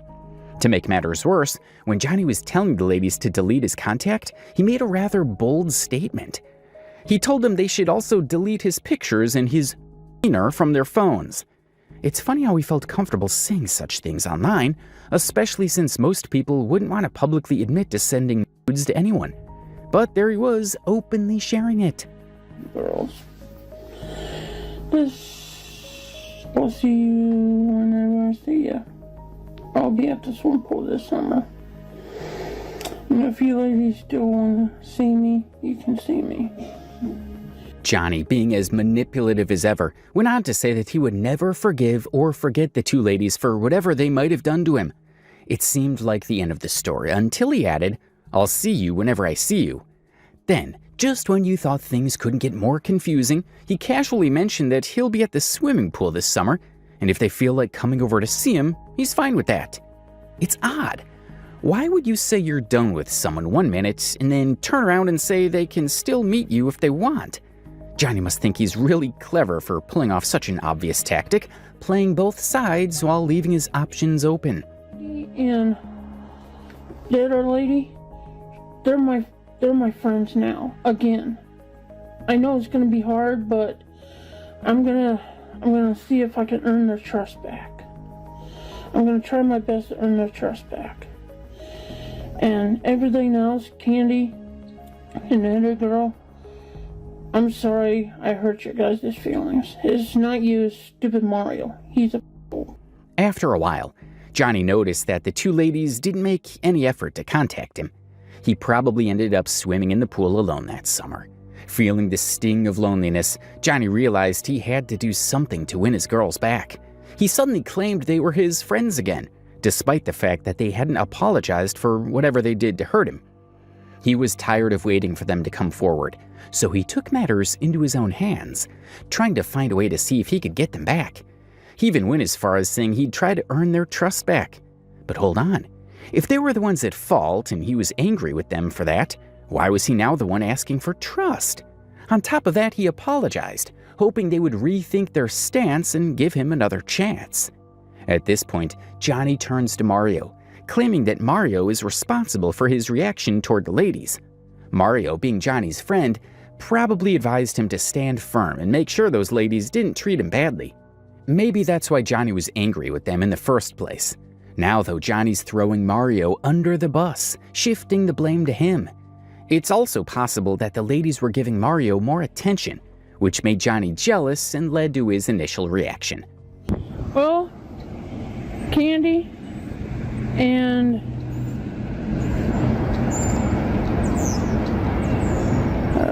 Sandy, I just want to, am I recording? Yeah. Sandy and Candy. I don't know, I'm doing my own thing right now. You girls can do whatever you want. You girls have a nice day and don't work too hard from your job and everything. And if you girls want to get in contact with me, go ahead, I don't care. If I don't answer, I don't know what. I just don't, I'm not gonna, if I don't answer on time, that means I'm busy. And I'm gonna stay busy until, I don't know. Even after Johnny profusely apologized to Candy and Sandy, they didn't respond to him. Frustrated and desperate for their attention, he decided to make a video sending them a message. Just as usual, he resorted to his normal tactic of reverse psychology, acting like they could stay in their lane and he'd stay in his, claiming he wouldn't bother with them anymore. But if that were the case, why make a video at all? Clearly he misses them. In the video, Johnny told them they could contact him if they wanted to, but in typical Johnny fashion, he pretended not to care. We all know, though, that he does care. He's probably bombarded them with messages already, only for them not to respond. So in his mind, making the video was the next best thing to get their attention. Johnny also kept playing out a scenario in his head where the girls would be chasing after him, calling and texting him non-stop.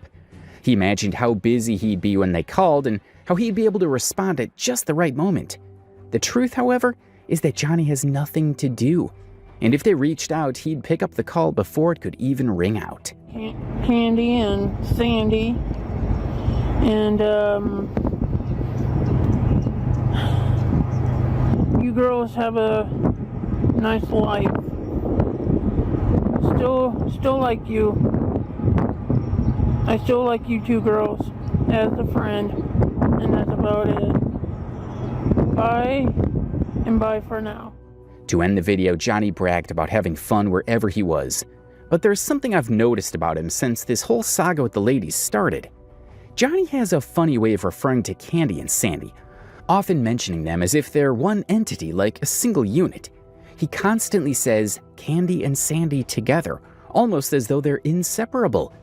There are even moments when he forgets one of their names for a second and just says something like, "and that other lady." Even after showing clear signs that he wants to get back with them, he still can't quite keep his act together. He ended the video in typical Johnny fashion, talking as if he's bidding them goodbye, saying that he hopes they have a good life. It's almost as if he's trying to convince himself that he's really won them over. Sandy and Candy, if you girls want to follow your journey about meeting some other people, go right ahead, 'cause you're not going to hurt my feelings. If you guys wanna flirt with any guys you want, go ahead. You're not gonna hurt my feelings. If you wanna cheat on me, cheat on me. I don't care. Just don't do it in front of me. If you do it in front of me, that's okay. Johnny was getting desperate at this point. He knew deep down that there was no way to win back Candy and Sandy, so he resorted to playing the part of the benevolent figure as if he were giving them permission to live their lives. He even went as far as saying they could find someone better than him or have fun with other people. The way he said meeting someone better wasn't an accident. Johnny knew exactly what he was doing. By phrasing it that way, he subtly made it sound like he was being victimized, like they were leaving him because of his looks or his antisocial behavior. It's a guilt trip tactic, plain and simple. He's trying to make them feel like they're the ones making the mistake, and he's the one who's been wronged.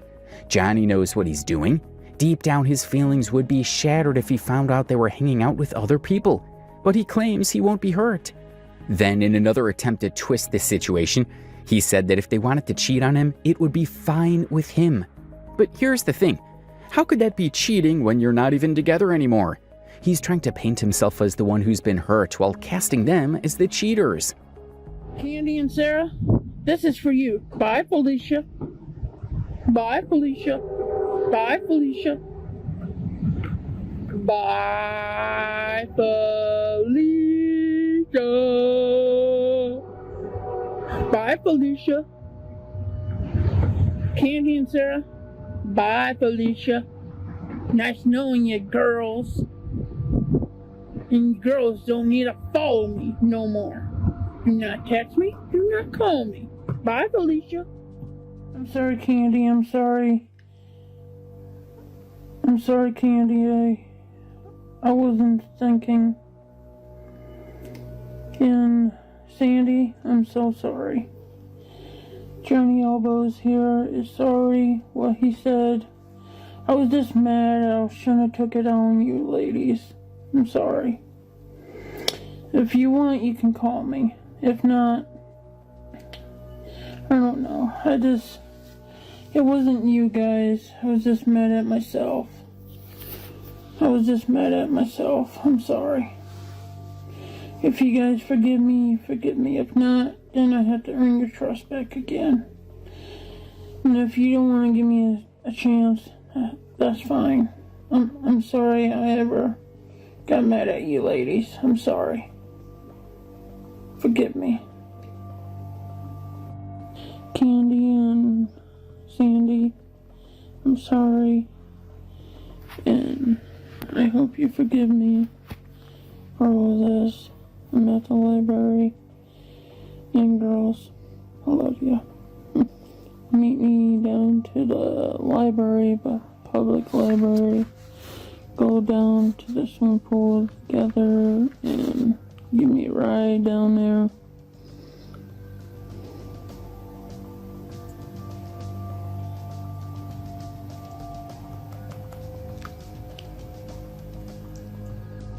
I honestly don't even know what Johnny was doing with his tongue at that moment. Maybe someone can educate me on what exactly he was trying to achieve in the comments section, because it's hard to make sense of.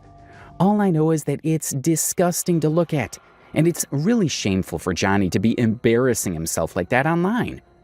He even went as far as acting overly sexual on camera, seemingly trying to seduce the girls and see if they'd respond to him. It's one thing to express your feelings or desires, but it's another thing entirely to behave this way on a public platform. It's just uncomfortable and inappropriate. Candy, Sandy, I'm sorry the way I treat you girls. I'm sorry. And you're right. A bunch of guys was asking for you. You know what? I can't compete. I'm sorry. You girls don't have to trust me no more. If you girls still gonna go to the swimming pool this summer, just come find me at the swimming pool. If not, if you're mad at me, that's okay too. I'm sorry, girls. Bunch of guys was trying to find you and everything, your boyfriend and your hubbies. I'm just gonna stay away from now on. for everything, girls. I don't think I can have a three-way with you girls. I'm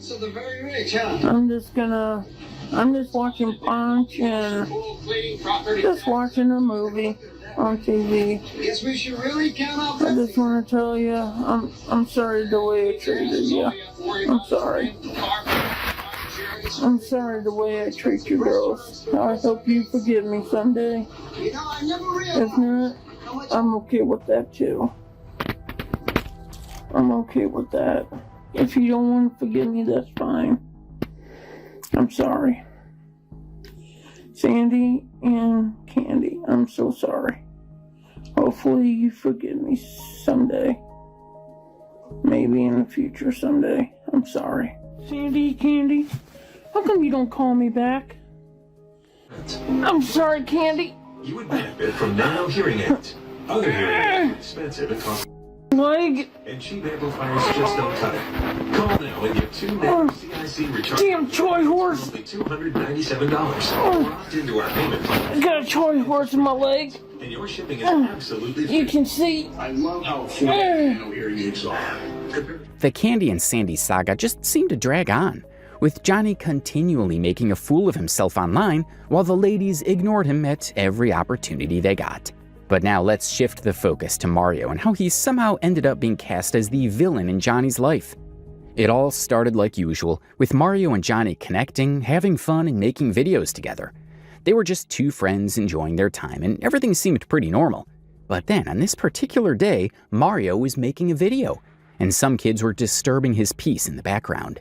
This minor disruption, which should have been just a small annoyance, ended up being the beginning of the end. At least nobody will bother you down here, you know? Exactly. Oh, look, dude, they're over here too. Look. What f***ing losers, my lord. That sucks, you gotta deal with that, man. Is it like that all summer? Damn day. I do that every summer. It's the same every summer? Every time I go somewhere, they have to move too. Well, we'll just tell them to leave, dude.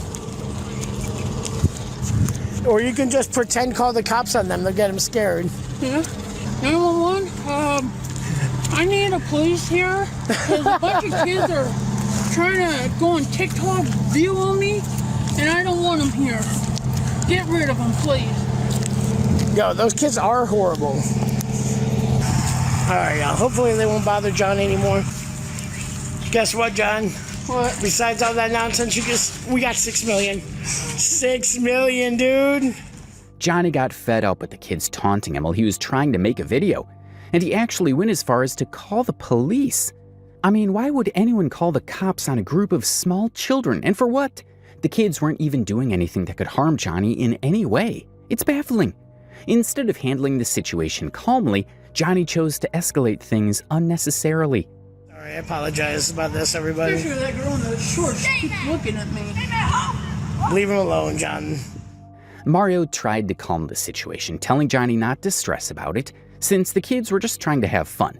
These kids likely know Johnny on TikTok and wanted to connect with him, maybe because they thought he was cool or famous. Some of them probably just wanted attention from him, while others weren't interested in connecting at all. They just wanted to make fun of him. Mario's attempt to calm the tension makes sense, but Johnny's reaction shows he's taking it way too personally. Attention, man. If you don't give them any attention, they won't bother you. You know what I mean? What? She has a cute what? I was left wondering what Johnny was staring at when the kids ran off, leaving Mario and him behind. Was he looking at the kid's butt? This moment marked the beginning of the end for Johnny. What? No, dude. No, dude. No, not her butt, her shorts. No, dude. No, man. Mario wasn't having any of it. He didn't find it funny at all and made sure to voice his frustration with what Johnny had said. When Johnny realized he might have messed up, he quickly tried to backtrack, claiming he meant to say the girl had a cute short, not a butt. But the damage was already done, and it was all captured in a live TikTok video. The most infuriating part was the grin on Johnny's face when Mario was telling him, no, dude, he should have wiped that grin off his face. He just made a terrible comment about a minor. Oh, Jesus, Sometimes John. it doesn't work out. And my friend, I don't think you know him. He doesn't live here. He lives in Grand Island. Immediately, Johnny tried to change the subject, bringing up basketball and his struggles with playing it. The phone was in Mario's hands, and he could see the reactions from viewers about what Johnny had said. But Johnny just sat there, acting as if he hadn't said anything wrong at all. Hold on, John, I gotta clarify something in the comments. He didn't mean that, y'all. When Mario noticed that Johnny was getting roasted in the comments, he quickly stepped in to smooth things over, claiming that Johnny didn't mean what he said. But it was too late, and the damage had already been done. Johnny didn't seem to feel any remorse for his words, nor did he act like he'd made a mistake. That's a major issue for Johnny, his inability to acknowledge when he's wrong. Despite Mario defending him during the live stream, once he was out of Johnny's place, Mario's words changed completely. It was clear that Mario had his own frustrations and didn't fully agree with Johnny's behavior. Y'all, I am so sorry for what he said today. That shit's fucking disgusting. I do not condone it. I'm sickened. Really, been nauseous since that shit happened. Just absolutely. Mario tried to disassociate himself from Johnny, which is understandable. He wasn't ready to get caught up in what was quickly becoming a bigger mess than he signed up for. It's a controversy that anyone would have a hard time coming back from, especially with how public and messy it became. Some might say Mario should have stood by his friend, but when it comes down to it, self-preservation was probably the first thing on his mind. It's hard to stick by someone when they're making questionable decisions that could end up dragging you down with them. Johnny also came forward to tender an apology to everyone when he saw that the backlash was getting out of hand. I take it all back what I said to that girl. And I'm sorry I said that. I wish I'd take it all back. And Mario, when you get this, I'm sorry. I hope you forgive me someday, and if you don't... This was Johnny's apology to everyone, claiming he was sorry for what he said. But he didn't seem sorry at the moment he made the comment. Instead, all he did was change the topic and show no remorse while Mario was addressing the situation in the earlier video. And for someone who's dealing with such a sensitive issue, the best place to give that apology would definitely not be in an environment filled with kids' voices in the background. The prettiest girl in the room on the lips.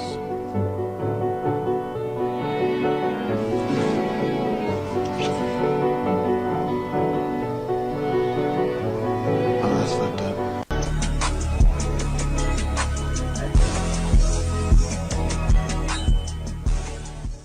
Remember this guy? A few years ago, he skyrocketed to TikTok fame with his cringe-worthy point-of-view videos that left people scratching their heads or hitting the block button. At first glance, he might seem like just another run-of-the-mill TikTok creator whose content makes you cringe so hard your soul briefly leaves your body. But don't let his awkward antics and over-the-top performances fool you. This guy is far from harmless. Beneath the surface of those awkward skits and forced smiles lies a much darker and more sinister reality. He's not just another creator vying for views with questionable content. He's been exposed multiple times as a serial TikTok predator. Yes, you heard that right. This guy has a history of sending shocking, inappropriate, and downright disgusting messages to minors. And the worst part, he seems to keep getting away with it, despite the countless receipts and callouts from the online community. This isn't just a case of someone being problematic or making mistakes. We're talking about behavior that's downright predatory. Stuff so gross, you might wish you could unhear it. So buckle up, because today we're diving into the horrifying truth behind this so-called creator and the long trail of damage he's left in his wake.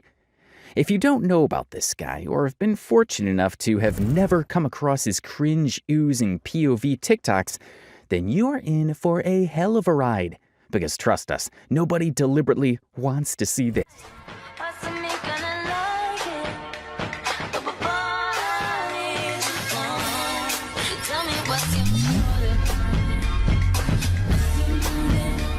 In today's video, we're going to talk about this creature called Dylan Zippy, also known as The Chin.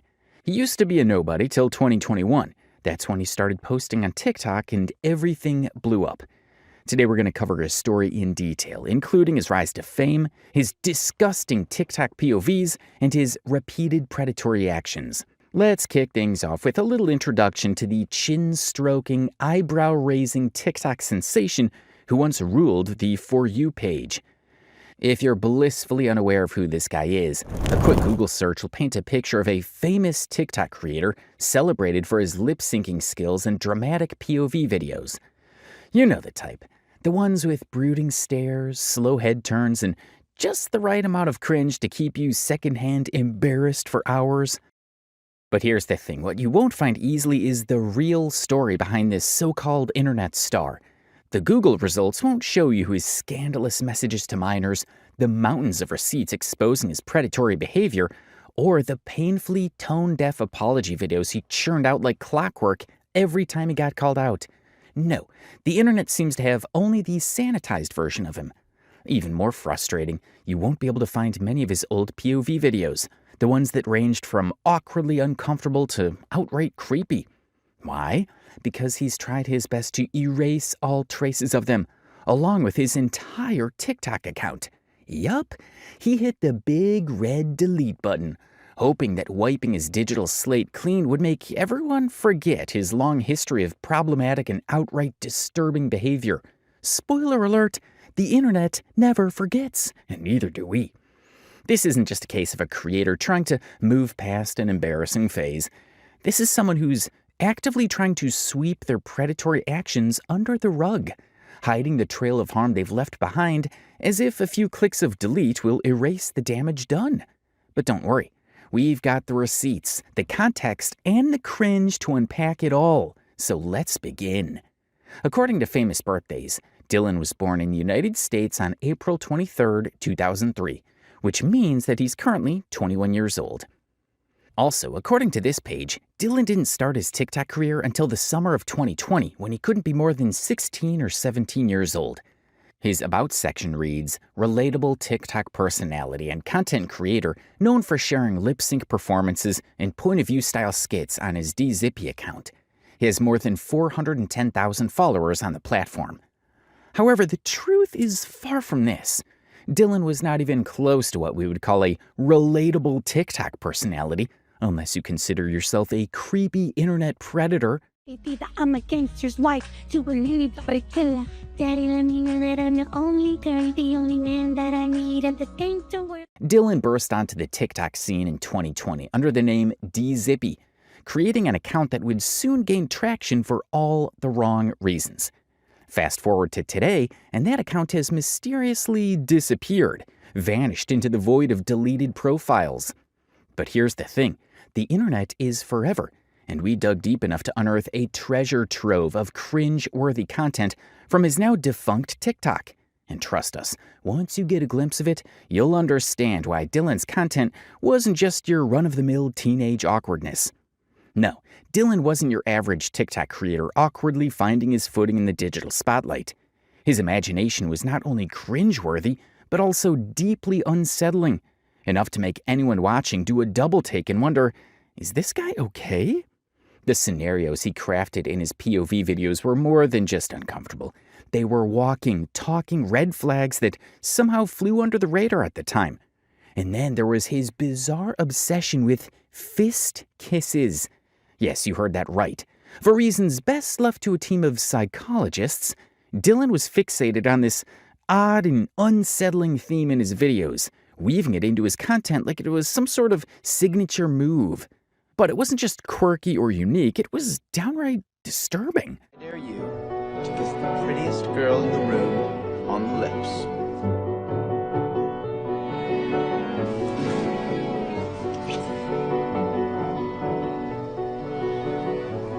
Oh, that's fucked up. What's truly shocking is how this all went unnoticed for so long. His videos weren't just harmless teenage daydreams turned into POV skits. They carried a creepy undercurrent that, in hindsight, was a clear warning sign of things to come.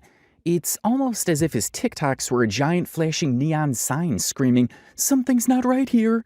But instead of raising alarms, it flew under the radar, buried beneath the sea of TikTok trends and viral challenges. Dylan's TikTok wasn't just cringe, it was an unsettling glimpse into the kind of person he truly was.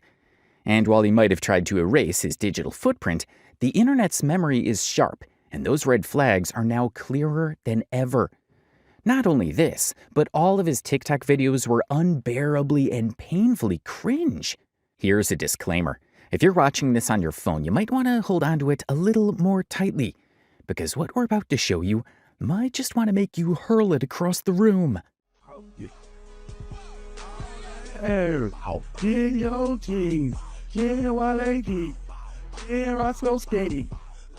He's waiting. He's not my boyfriend. I hate him. Whatever. Dean! What? Stop! Why? Because I love you, you idiot! Well, this is enough to give you an idea of what kind of content he used to make. And for whatever reason, it made him famous. Mainly because he was so troll-worthy with his weird, distorted perception of reality of himself. There's no denying that something about this guy feels off. Sure, he might think of himself as TikTok's ultimate heartthrob, but you can't shake the uneasy feeling that comes with watching his videos. From the exaggerated way he carries himself, as if he's starring in a one-man rom-com, to those painfully over-the-top, supposed-to-be seductive expressions, everything about him screams creepy rather than charismatic. But if you think the cringe stops there, think again. Dylan has an ego the size of the internet, and he's not shy about showing it off.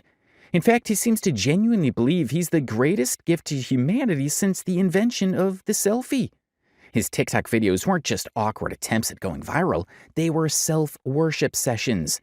The way he strutted around in his videos, smirking at the cameras as if millions of girls were fainting over their phones, was as delusional as it was unsettling.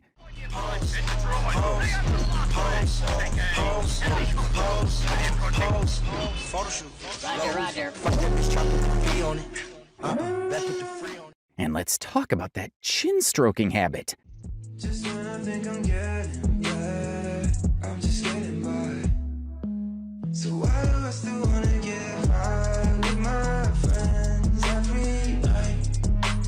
Why do I just wanna keep Oh yes, Dylan had this signature move where he'd slowly stroke his chin while gazing into the camera, clearly thinking he was serving James Bond-level charm. This now infamous chin-stroking action even earned him the nickname The Chin.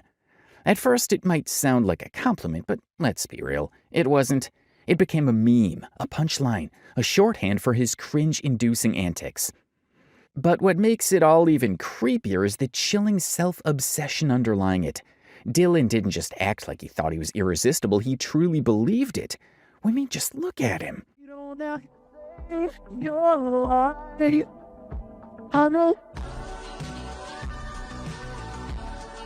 What?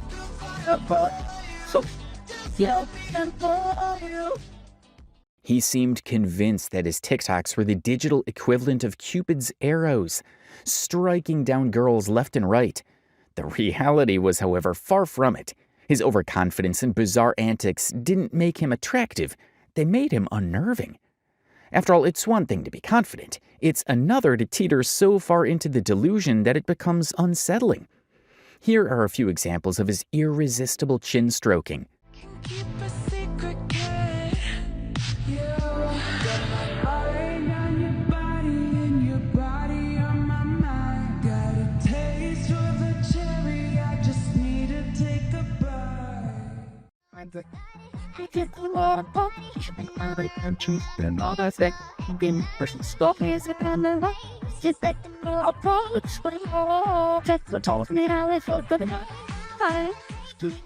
In a lot of his TikToks, he's just stroking his chin and trying to give a sexy look, thinking that he looks oh so irresistible. This was his signature cringe move that people were quick to notice. Some of the other creators also started copying this action on their TikTok videos, trying to make fun of him. Cause you're perfect, and I know that you're perfect. I can't walk away.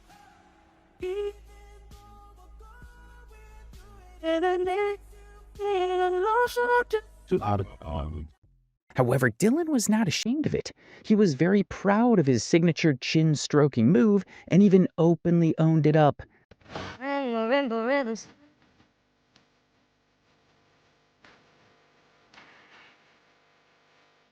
He even thinks that all the ladies want to see his weird chin-rubbed, tongue-out face willingly. Just see for yourself.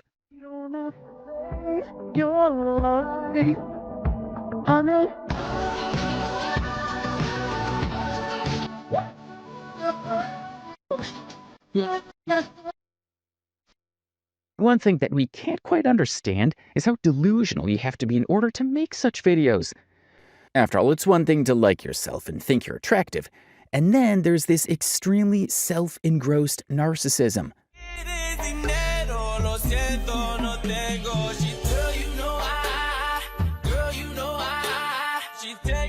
But wait a minute. Hold on to your seats, because Dylan Zippy's vast reservoir of cringe is like an endless abyss, a black hole of second-hand embarrassment that just keeps pulling you in. It's so expansive, so staggeringly scattered across his TikTok journey that trying to catalog it all feels like trying to count stars in the night sky. You could spend hours, even days, diving into the ocean of his chaotic antics and still only scratch the surface of the cringe and instability he has gifted or cursed us with. One of the standout examples of his legendary delusion is Dylan's unwavering belief that he is TikTok's ultimate bad boy, a title he seems to have bestowed upon himself with all the confidence of a kid wearing a crown made of macaroni. It's truly a sight to behold. The sheer audacity, the misplaced swagger, the self-proclaimed king of cringe strutting through the platform like he owns the algorithm.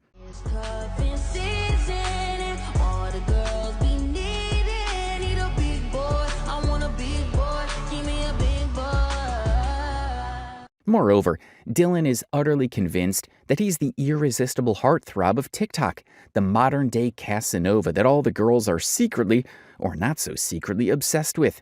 In his mind, he's the ultimate prize, the man of every girl's dreams, and apparently, they won't rest until they've claimed him as their own. This delusion is delivered with such unshakable confidence that you almost have to admire it. Almost. From his exaggerated winks to his painfully awkward, flirty lip syncs, Dylan seems absolutely sure that he's melting hearts left and right. The reality? Well, let's just say his interpretation of his fan bases might be a tad optimistic. He also thinks that he is completely flawless, rating himself 10 out of 10 on the attractiveness scale. What would you rate yourself on a scale of 1 to 10? I'm a 10. A 10? Yeah. That's like flawless though. Yeah, I am flawless. You're flawless? Okay, so like what, like let's be real this time. Mm-hmm. All right, so like on 1 to 10, like for real, like realistically, what would you rate yourself? A 10. A 10?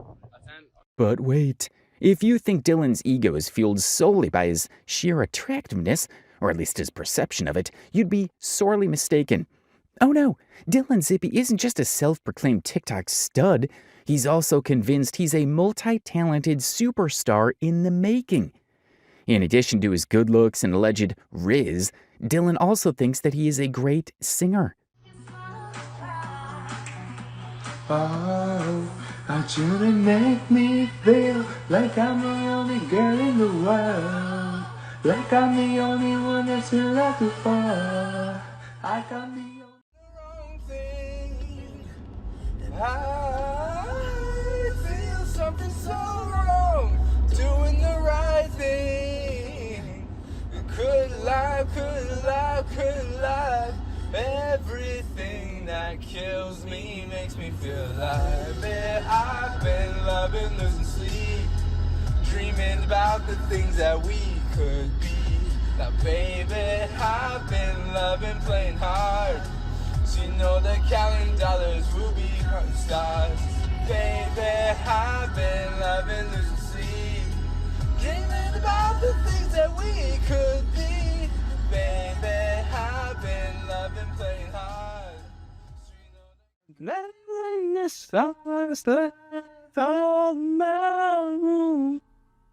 I sit by myself, talking to the you.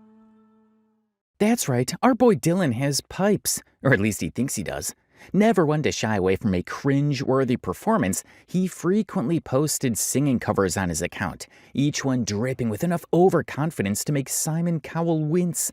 With the swagger of someone who genuinely believes he's the next Justin Bieber, Dylan would belt out pop hits like he was auditioning for a record deal that no one offered. There are tons of other videos of Dylan doing some of the most random stuff. Just look at this video captioned, POV, you lean in for a kiss. You don't know what you did. It to me. You looked in it speaks to me. I don't know what you did. Did to me. Your body like it speaks. Or this one where he starts making out with his phone because he doesn't have a New Year's kiss.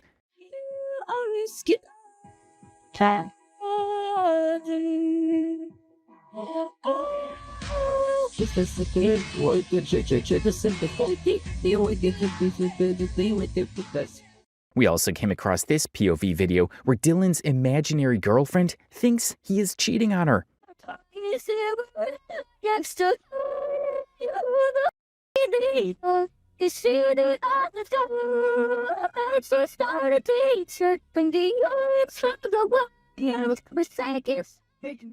Well, if Dylan does manage to get into a relationship with a girl his age, the only thing he'll be cheating with will be his phone.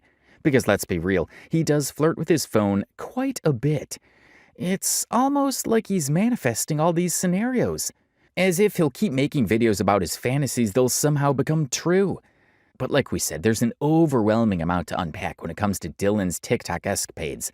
However, his cringeworthy videos are just the tip of the iceberg. Beneath the surface lies a much darker and more unsettling side of this so-called TikTok star.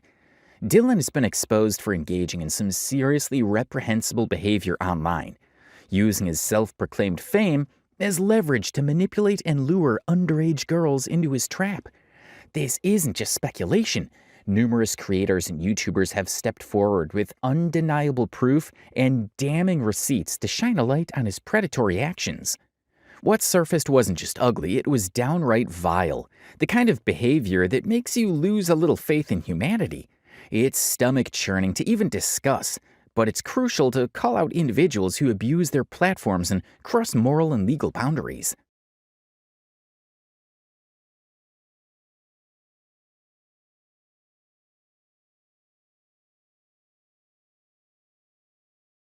As you might have already guessed from his unnervingly creepy POV videos, something always felt off about Dylan. His bizarre attempts at romantic content often left viewers with a sinking feeling that there was more going on beneath the surface. For many in his audience, it was only a matter of time before he crossed a line, and sadly, that moment came sooner than anyone wanted to believe. Not long after Dylan turned 18, a series of accusations began surfacing, all pointing to a disturbing pattern of behavior involving underage girls. What started as whispers quickly escalated into an avalanche of allegations, leaving no doubt that his actions were far from harmless. It was as though the warning signs in his videos had finally manifested into something grotesque, validating the unease many had felt for so long. The first allegation to come forward was from a 14-year-old girl. We're not going to reveal the face or name of any minor here, but we'll try our best to show you all the screenshots of Dylan's conversation with these girls, while trying not to be flagged for inappropriate content. So this 14-year-old girl alleged that Dylan had been talking to her and sending some really inappropriate pictures. While most of these pictures didn't have Dylan's face in them, there were telltale signs that Dylan had indeed taken and sent the pictures. For example, his signature white beanie or his surrounding environment in LED lights. For instance, this one Snapchat picture in which he's asking this underage girl whether it will fit. The picture is captioned, "Hopefully it will fit in." You can see that he's wearing his usual white beanie that he's seen wearing in most of his TikTok videos. In addition to this, the surroundings and lights are proof enough that this is Dylan. However, we don't really need to prove that the pictures were sent by Dylan since he himself accepted it. Dylan, much like other TikTok predators, initially attempted to brush off the accusations, pretending they didn't exist. But as the evidence against him continued to pile up and the backlash became impossible to ignore, he eventually decided to address the situation in a video. Shockingly, in this so-called apology video, Dylan admitted to talking to an underage girl and sending her inappropriate pictures. However, the timing and tone of the video were nothing short of appalling. Instead of genuine remorse, it felt more like a poorly veiled attempt at damage control, posted conveniently as he celebrated hitting 40,000 followers. Yes, you heard that right. Dylan used his confession as an opportunity to gloat about a milestone, effectively turning what should have been a moment of accountability into a self-congratulatory circus. Calling it an apology would be a massive overstatement. It was more like a PR stunt dripping with insincerity. You guys again for 40K followers. It means a lot to me, but this is not why I'm here. I need to talk to you guys for a bit. This is my apology video. So for anyone out there, I just want to say I'm sorry. And I did not mean to be creepy in any way. I just wanted to be a nice person and to sing for her. And I did not know that she was 14. She didn't tell me her age. So it was wrong of me to do that. So I just want to say I'm sorry. And hopefully you guys can appreciate it and accept my apology.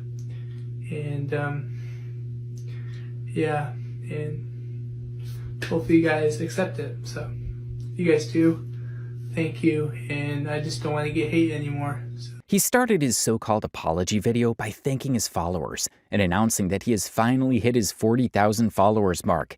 We mean, the audacity of this guy is just unmatchable. He doesn't even have the tiniest bit of remorse for what he did, even if it was a mistake as he claims it was. He said in this video that he wasn't trying to be creepy and only wanted to be a nice guy and sing to her. Well, we don't know who taught Dylan here how to be a nice guy, but sending a picture of your private parts sure isn't nice, especially if it's an underage individual. Dylan didn't stop there. In an attempt to sweep the whole situation under the rug, he offered a laughably inadequate explanation, as if expecting it to magically absolve him of all guilt and shield him from further backlash. His justification was that he didn't know she was 14 years old. Now, here on this channel, we've covered plenty of predators, and sadly, we've seen this excuse trotted out far too many times. It's become the go-to defense for people caught in situations like this. But no matter how often it's used, it never gets any less ridiculous. What we can't wrap our heads around is how a grown man can engage in conversations with any random girl online without making the most basic effort to confirm her age. As an adult, this isn't just common sense. It's a fundamental responsibility. You have to take that extra step to ensure you're not talking to someone you absolutely shouldn't be talking to. Ignoring that responsibility doesn't make you innocent. It makes you negligent at best and predatory at worst. Moreover, his half-hearted apology did nothing but air the fire around this situation. People used to know Dylan for his cringe and absurd POV videos, but now people started recognizing him as that one TikTok creator who sent inappropriate pictures to a 14-year-old. While it should have made him a lot more careful, it actually had the opposite effect on Dylan, as after this incident, a lot more screenshots started making rounds on the internet in which Dylan was talking inappropriately with minors despite knowing their age. One of these girls was a 13-year-old who again exposed Dylan for sending her inappropriate pictures. Some of these accusations also came with screenshots of his Snapchat conversation. Or, you can very clearly see from this Snapchat conversation that whoever he's trying to bag up with his riz is very clearly a minor. Now, Dylan was well over 18 at this point. He was a whopping 20-year-old when he was trying to do all this. However, this time he wasn't about to get away with it. This is because his so-called apology video actually alerted a lot of people. Those who did not know about his predatory behavior also found out about it, and they weren't ready to let this one slide. They even started comparing Dylan to a male version of Colleen Ballinger. For those of you who aren't aware, Colleen Ballinger is a 36 or so year old American YouTuber comedian who got exposed for having inappropriate conversations with minors and discussing topics like virginity and sexual positions. To the public, Dylan was clearly following the same sick pattern seen in many of these so-called influencers, using his fleeting fame to manipulate and target underage girls. However, his strategy wasn't exactly panning out, as he was being exposed left and right for his behavior.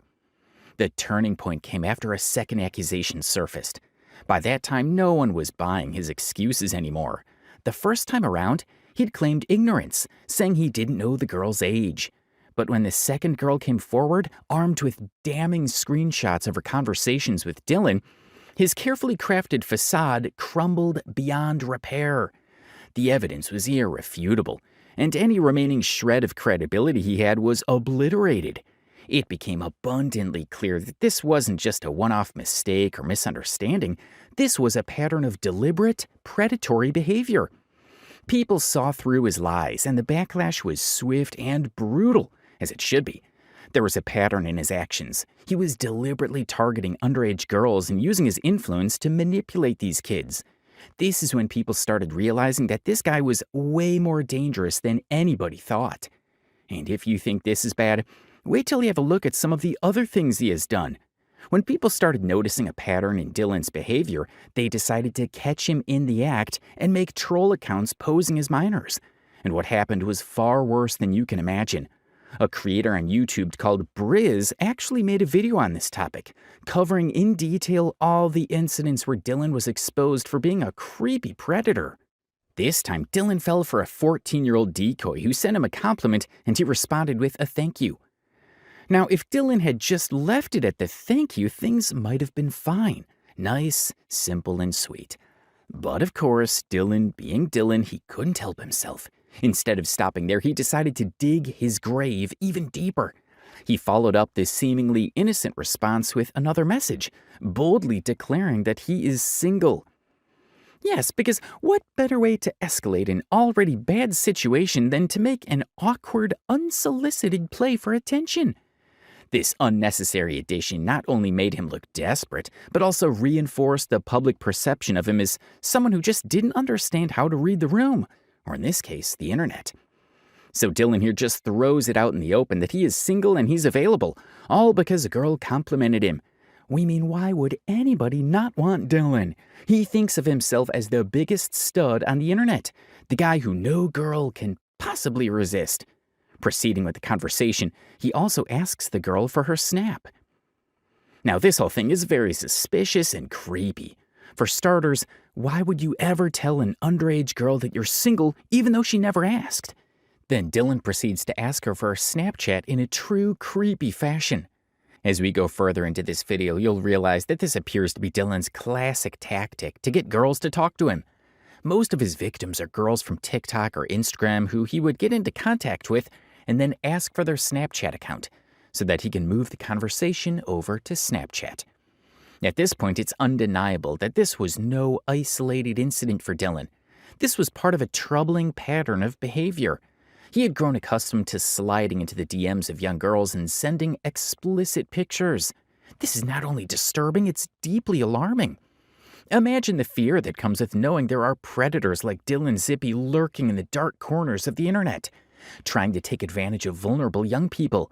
For parents, older siblings, or anyone who cares about the safety of younger family members, this reality is truly terrifying.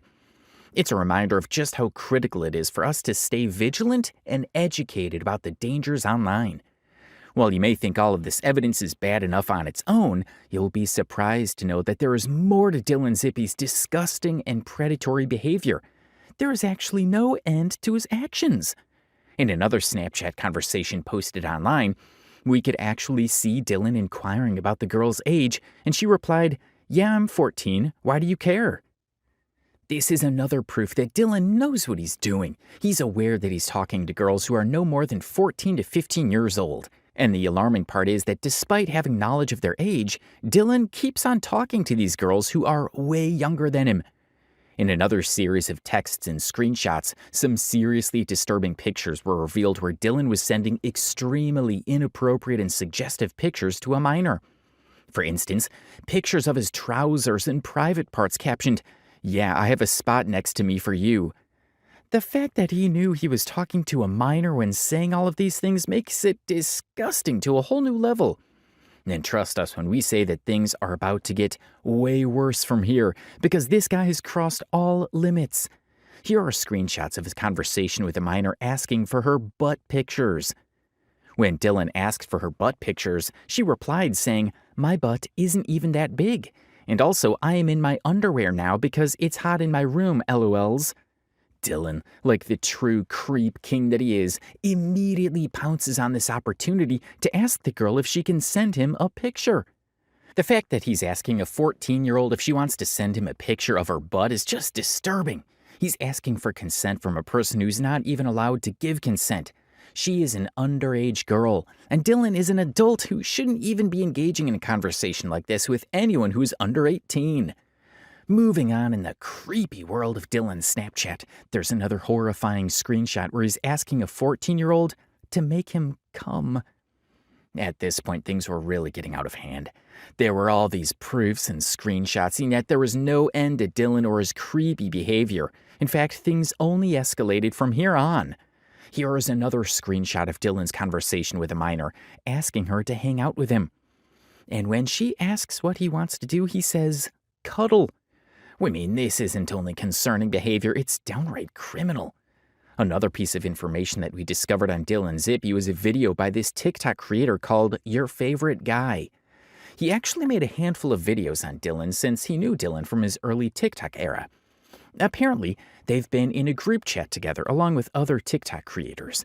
Your Favorite Guy made a video about Dylan after the second accusation and revealed some details about his behavior on this group chat that they were a part of. This is Dylan Zippy asking a young girl to come over to his place. This is Dylan Zippy asking a young girl if it would fit.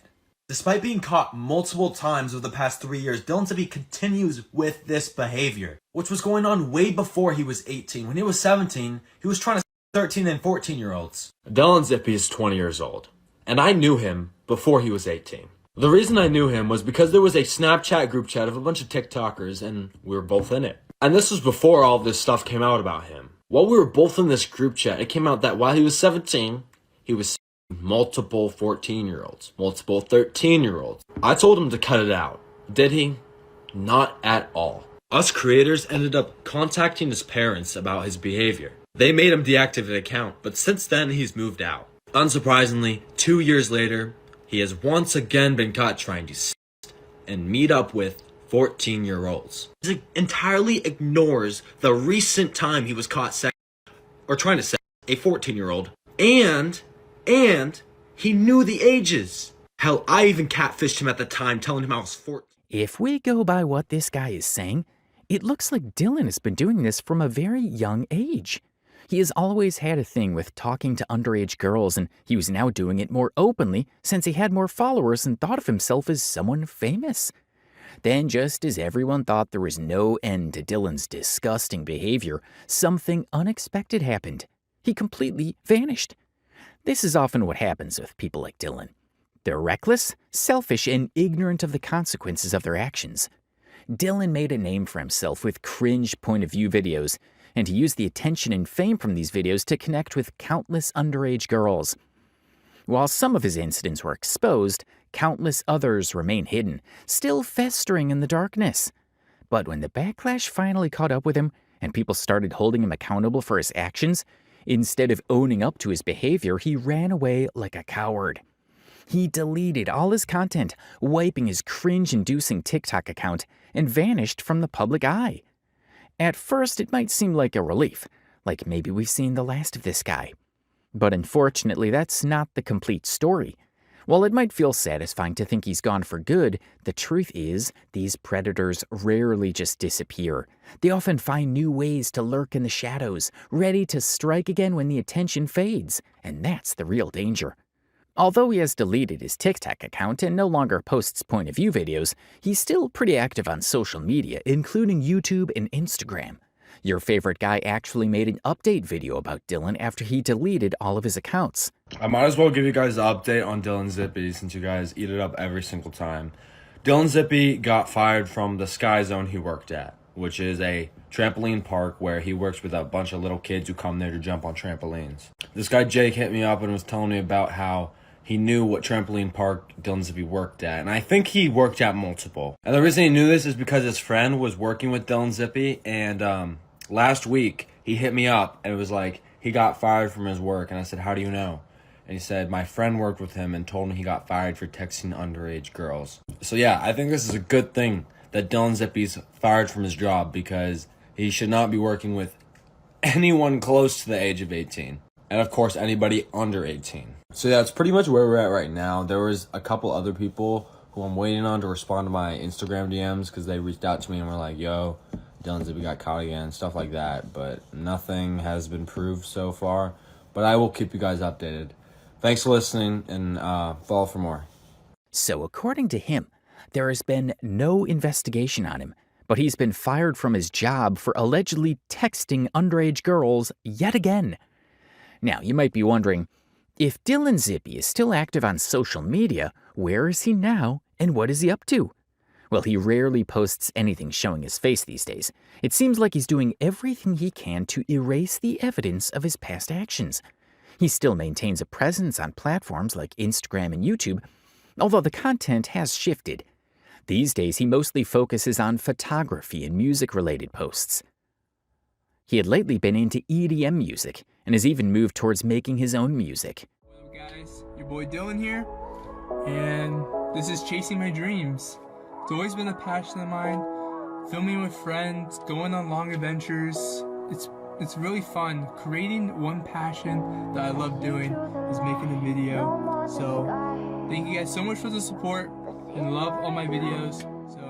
But here's the thing. Despite the change in his content, it's clear that the same creepy behavior is still lurking beneath the surface. He's just doing a better job of packing it in a way that doesn't raise as many red flags. The facade may have changed, but the underlying issues remain. He's trying to reinvent himself, but you can't outrun your past or the people who are still watching. It's a reminder that while some might try to sweep their actions under the rug, it's important to stay vigilant and aware. These predators often find new ways to present themselves, but the goal is always the same: to gain trust, manipulate, and exploit. Just because someone changes their platform doesn't mean they've changed their ways. In conclusion, while Dylan Zippy may have disappeared from the TikTok scene and stopped posting his cringe POV videos, the question remains, is he truly done? Has he really learned from his mistakes? Or, despite his absence from the platform, could he still be contacting minors? The fact that no real actions have been taken against him raises a troubling question. How many other young people could be at risk while Dylan continues to live his life as if nothing ever happened? The reality is that his online disappearance doesn't erase the damage he caused, nor does it guarantee he won't try to exploit others in the future. We need to keep asking these questions and stay vigilant, ensuring that people like Dylan are held accountable and that the platforms we use are safe spaces for everyone, especially minors. If you've stayed this far into the video, do let us know in the comments down below how you liked it. We tried our best to cover every aspect of Dylan Zippy's creepy TikTok story. However, if we left anything uncovered, feel free to comment down below. Welcome to the darker side of TikTok, where content creators often turn out to be creeps, outlaws, and actual predators. Today we'll talk about an absolutely revolting internet personality who started his TikTok journey with a bang, but soon got exposed for his illegal actions, behavioral misconduct, and extremely problematic personality. Gemini Official is also recognized by the title The Peppermint Guy, was exposed in late 2020 by numerous YouTube and TikTok creators. He allegedly slept with a vulnerable 15-year-old minor and later manipulated her into staying silent. Months ago, there was a creators event going on in Los Angeles that Gemini was attending. And I had Gemini on Snap and he asked me to come over. The first night he asked me to come over, it was a Thursday, and I said no because I had school the next day. And then the next day he asked me again to come over, and I told him I couldn't go over there, I couldn't drive because I was 15, and I told him that. And a few hours later, around midnight, he asked me to come over again and offered to get me an Uber. I was already in a pretty bad mental space at the time, and I had just had something happen that day that put me into an even bigger hole. So in a moment of weakness, I agreed and I got in the Uber and I went over there. Now, I'm not going to go into details as of what happened in the hotel, but you can probably imagine. Not only that, throughout his brief internet career, he contacted multiple underage girls, sent lewd photos to his young followers, and forced minors to FaceTime him. He had an obsessive pattern where he used to spot underage content creators, follow them, and then invite them to collaborate with him in an Airbnb. Part 2 of Creepy Gemini. First of all, yes, I did get Gemini Official verified a couple months ago when he was whining to me about how we didn't have a check mark yet and was begging me to go to my TikTok manager and get him verified. I sent her an email, and she did. I was the one. Okay, now to the screenshots. Now that I put this up, I realized I didn't have the date, but this is from early January 2019. This was our third conversation. We had FaceTime one time. You can see my messages that I put hearts and stuff because I was just trying to be nice. That does not give him any more reason to flirt with a minor. This was in later February. I would try to not talk to him. You can see already, I'm genuinely uncomfortable. You can tell, like, I'm gonna read the rest of it, you can. It just scratches the surface. I don't have most of the iMessages. I don't have most of the Instagram messages anymore. He was saying I was his everything when I was a minor and he was in college. He's an obsessive creep. He's a creep. What's even more disgusting is the fact that when he was initially confronted with the allegations, he blamed the victim who came forward, accusing her of defaming him.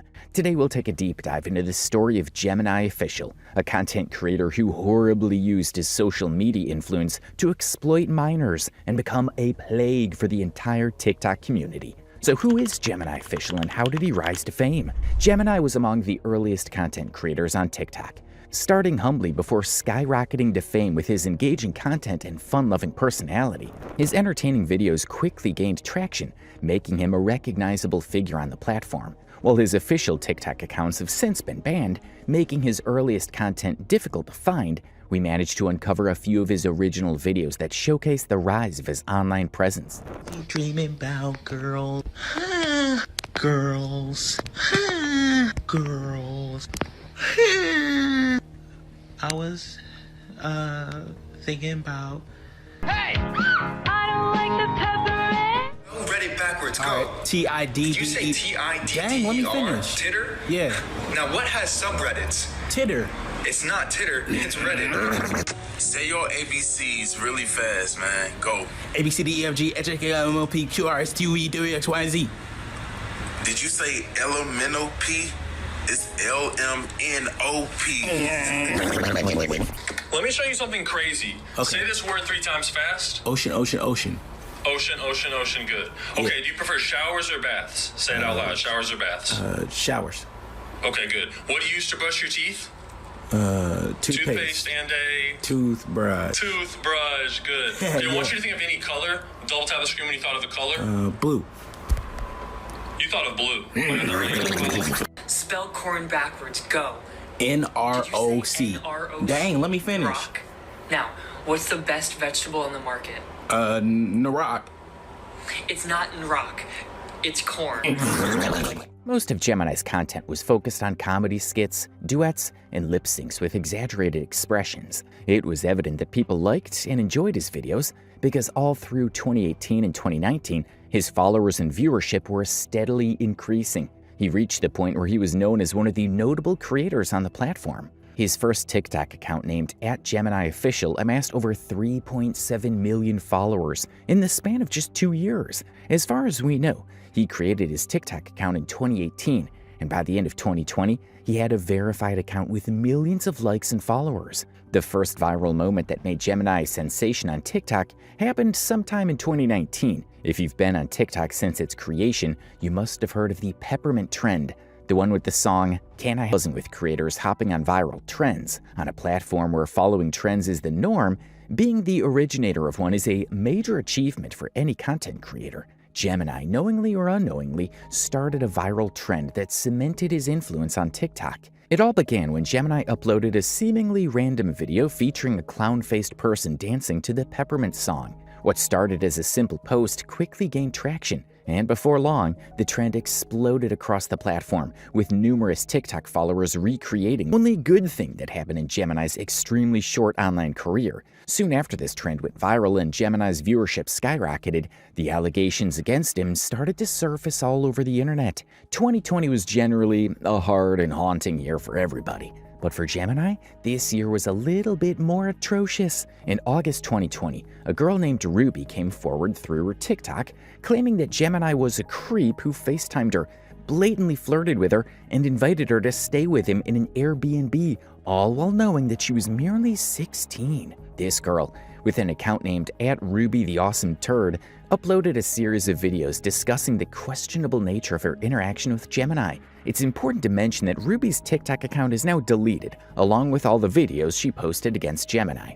However, a YouTube channel archived all of Ruby's videos regarding Gemini. So this is the very video that Ruby posted asking Ruby to FaceTime him and even inviting her to meet up in person. However, since Gemini had already built a considerable following, many people refused to take Ruby seriously. Instead of acknowledging her claims, a large portion of the TikTok community, both creators and general users, turned against her, accusing her of defaming a well-known influencer and using the screenshots as a publicity stunt. Adding fuel to the fire, Gemini responded to Ruby's video by denying all allegations and painting himself as the victim. In a calculated move, he twisted the narrative to make Ruby appear as the one trying to stir up drama for attention. His response only emboldened his supporters, further discrediting Ruby and making it even harder for the truth to be heard. What's up, guys? Let me address this so that it can literally go away, because I don't do controversy and I hate drama. Ruby just posted a video of me flirting with her and other girls that I've known within my life. One, these screenshots of me flirting with Ruby just happened last night, and I knew something was up. No, I didn't know Ruby was 16, and how the conversation started was actually really weird. She was flirting with me and I was flirting back, but I was also asking her questions about Theo because I thought that they were still together, but it turns out that they'd broken up. So then I asked how old she was, and then she said she was 16, and I was like, okay, Ruby, like, why are you acting so weird in the first place? Because we don't even talk. So I knew she was up to something, and then she started like leaving me on red, so I wanted to see what she was up to. So yes, I did flirt with her again, one more time, to see what she was doing. And she literally was in her Discord trying to set me up. So, to further explain my reasoning, nowhere in Ruby's page or on her Instagram like description or anything does she say that she's 16. If I had known that, none of this would have ever happened in the first place. And it should have never happened, but I don't watch Ruby's videos, so I would have never known. She followed me one day, so I followed her, and that's how it was. I invited her to be in this TikTok house, but then she told me that her parents wouldn't let her. And also, all those screenshots were before I had asked her. I love how she didn't screenshot me asking her how old she was and telling her that she needs to stop. It was literally a setup, so I never knew. And so then there's a screenshot of me sending my abs to a woman, and the pictures itself, like the conversation is literally over a year old. And then on the screenshot it says, Gemini, this you, pretty sure she's 13. She's not 13. I'm pretty sure I don't even have 13-year-olds on my Snapchat. Even then, I don't even remember what happened, what my conversations were over a year ago. And I guarantee you, she probably never even told me she was 13. I'm not gonna lie. I do comment on girls' TikToks and I flirt and compliment because that's what they deserve. They deserve compliments. They deserve to know how amazing they are. And then, you know, you don't want to go too far, so you check the description or somewhere where it says that they're however old they are, or you can check famous birthdays. And then you'll see in some cases, I'll comment, be like, never mind, she's 16, blah, blah, blah. Look, guys, I'm just trying to live my life, be happy, have fun. I'm literally just trying to live my life. And I hate that there's haters who want to do everything that they can to bring somebody down because they're not in their position. Or maybe that's not even the case. Maybe they just, I don't know, whatever they have, whatever, I don't know. People are just weird, honestly. Like, it's just sad, honestly. And you guys know that I love you, and I'm so grateful for where I am. So I would never do you guys wrong. Again, I don't do controversy. I want to spread love and laughter. So I'm sorry to anyone that I hurt, but yeah, that's the truth.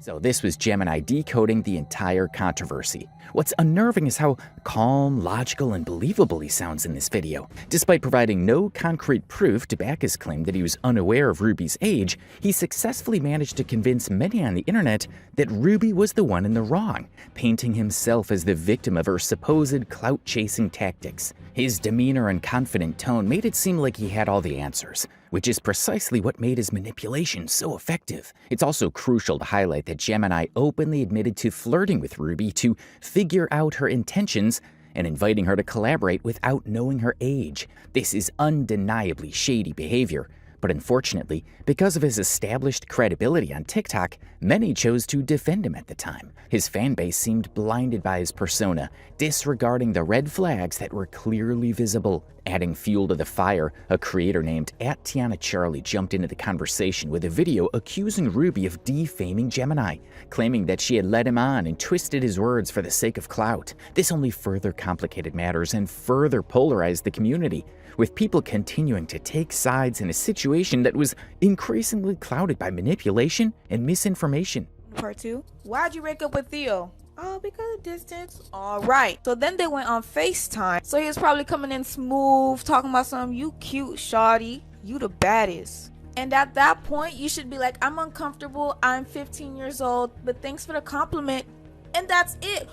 Just so you can remind him of your age. And then if he kept going, then he would be considered a pedophile. She's probably like, oh my god, you're cute too. Which is leading him on. So he invited her to an Airbnb, but obviously it wasn't just her. It was him, her, and a bunch of other creators. But she made it seem like, oh, he was trying to just invite her. No, sis. So he goes in and says, you're exposing me. You know, multiple people told me and I get it. But I didn't know how old you was. But now I know. I kind of backed off.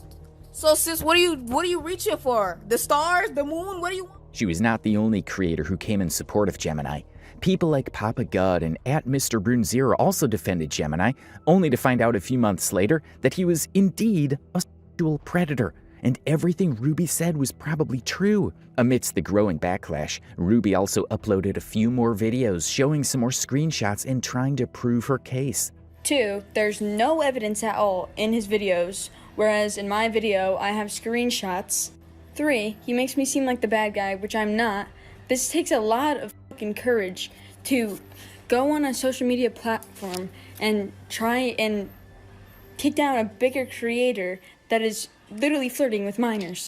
He literally admitted it in his video. He was flirting with a 16-year-old girl, and he's 20.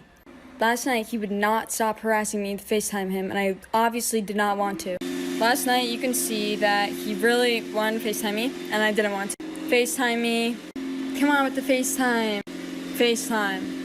I really just need you guys to send this stuff to TikTok Room because I sent them the videos of the FaceTimes and they'll post them and it's disgusting. I really need you guys to believe me, please. Also, you guys notice how in the videos, he literally just, he's making me seem like the bad guy. Doesn't show any proof. And he keeps continuing. He's like, guys, I love you guys. You're sick, Ruby. Like, what are you doing with your life? Like, making me seem like the bad guy, but he's literally flirting with the mind. I screenshotted this, that he wanted to stay with me in an Airbnb. This was a while ago when I only had like 100K, like maybe a little less, so I was like, this is sick. Like, a guy with 1 million followers, like, he wants me to stay with him, so obviously I thought it was cool. Then he said, why'd you screenshot? And I said, because I wanted to show my friend that I had you on Snapchat because I thought it was cool, because I'm not just gonna tell him. And then he texted me, he said, we should collab soon. And I said, what would you want to do? And he sent, meet up. Ew. At this point, no matter how hard Ruby tried, people remained steadfast in their belief that Gemini was innocent, accusing her of attempting to frame him. To clear her name, she created another video emphasizing that he was the one who had approached her and initiated the conversation. To back up her claims, she also shared screenshots proving that Gemini was fully aware of her age while speaking to her. However, despite the evidence, many continued to defend him, refusing to acknowledge the truth. This is the last time we talked, July 21st. And now, it says yesterday, he started the conversation, he said something first. Therefore, he initiated the conversation asking about my ex. Second of all, this proves that he knew my age. He literally says right here, at first I didn't know how old you were, and then he knew my age, and then he still complimented me. He literally called me a cutie, and he wanted to FaceTime and asked me if I wanted to talk after he knew I was 16. I really need you guys to listen to me and to believe me on this because I literally have all the proof. This guy does not have any proof. Like, come on guys, seriously?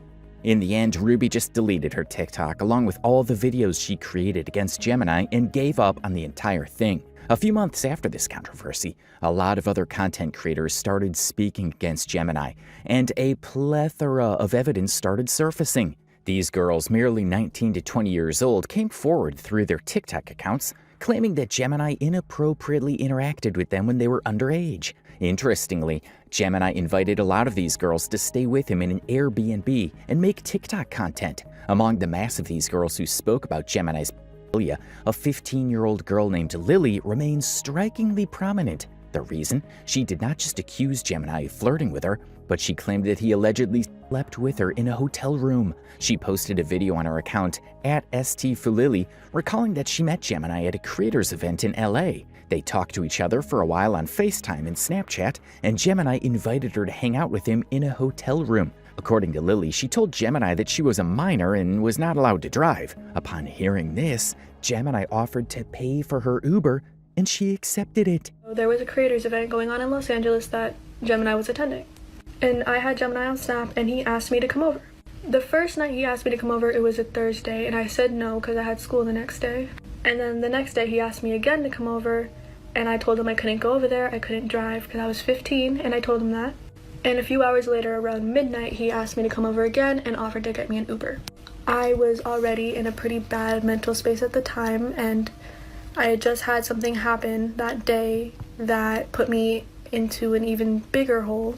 So in a moment of weakness, I agreed, and I got in the Uber and I went over there. Now, I'm not going to go into details as of what happened in the hotel, but you can probably imagine. This is by far one of the most serious allegations against Gemini. Unlike the previous accusations, this time Gemini did not deny the claims. Instead, he immediately confessed to his actions and issued a half-hearted, insincere apology in an attempt to save face. In his so-called apology video, he once again insisted that he did not know the girl's real age. However, even after he eventually found out, he shamelessly continued talking to her, fully aware of the legal and moral implications of his actions. Rather than taking full accountability, he attempted to shift the focus by playing the mental health card, stating that he was planning to seek therapy and work on himself. This response followed a predictable pattern: a vague apology, an attempt to excuse his actions, and a promise of self-improvement that seems more like damage control than genuine remorse. Instead of addressing the gravity of his crimes, Gemini once again tried to manipulate public perception. I'm just gonna make a series of videos just explaining and owning up and taking accountability. As many of you know, there's been a bunch of drama going down, particularly with this girl named Lily. Now, I'm not going to explain the story because I'm sure that there's many stories around everyone's accounts or on people's Twitches or whatever, but basically I got with this girl and she's 15 years old. Now, I do want to say that I really didn't know that she was 15 when I got with her, but I paid for her Uber, she came and hang out with me, we got with each other, and that was a situation. After the fact, I found out that she was 15 and I still kept talking to her. So much so that I asked to FaceTime fuck, which is completely disgusting. Hey guys, so I'm just gonna now of course I know this is a serious situation, and I know that a lot of people go through serious situations like this. People were asking me, well, why did you keep her in your phone? Why did you keep talking to her? And it was because I didn't want to block her or run away. I know that what I did was wrong, and I made sure that she was okay because I didn't know. And I kept her in my phone because if she wanted to go legal or take action or talk about the situation, she has my information to do so. So why did you ask her to FaceTime fuck after you knew how old she was? I don't know. I can't answer that. Super disgusting of me, and I've never really done that to anybody. Of course I flirt, and of course I can be excessive, but I never forced this girl to do anything, or I never manipulated her or built a relationship with her at all. I do care about her health, and I do care about people's well-being. Now, of course I go after kids. No. Do I intentionally attack or use or go after TikTok children? No. I am sorry to Lily and her family, and to any of other creators or people who have been affected by this whole situation. I never meant for any of this to happen, but I made it worse by not going about it in the correct way. And I ended up victimizing and manipulating my audience, and that's not what I intended to happen. I was upset because I had put my family in danger over my mistake. And I did try to kill myself because this isn't who I am, but everybody thinks that I'm this bad person, and that's just not who I am. Now, two things are fundamentally wrong in this video. First, Gemini claimed that he did not make Lily do anything she did not want to do. Well, she was only 15 and unable to give consent. Even if she willingly went to Gemini's hotel, it would still not count as giving consent and negate the fact that he exploited her. Another thing worth mentioning is that he clearly said that he does not inappropriately interact with TikTok children, which is a bald-faced lie. We'll see further in this video that many girls came out speaking against Gemini, recalling how he flirted with them knowing that they were minors and made them super uncomfortable. After this apology, Lily posted another video on her TikTok account, attaching some screenshots that showcased how Gemini manipulated her into staying silent.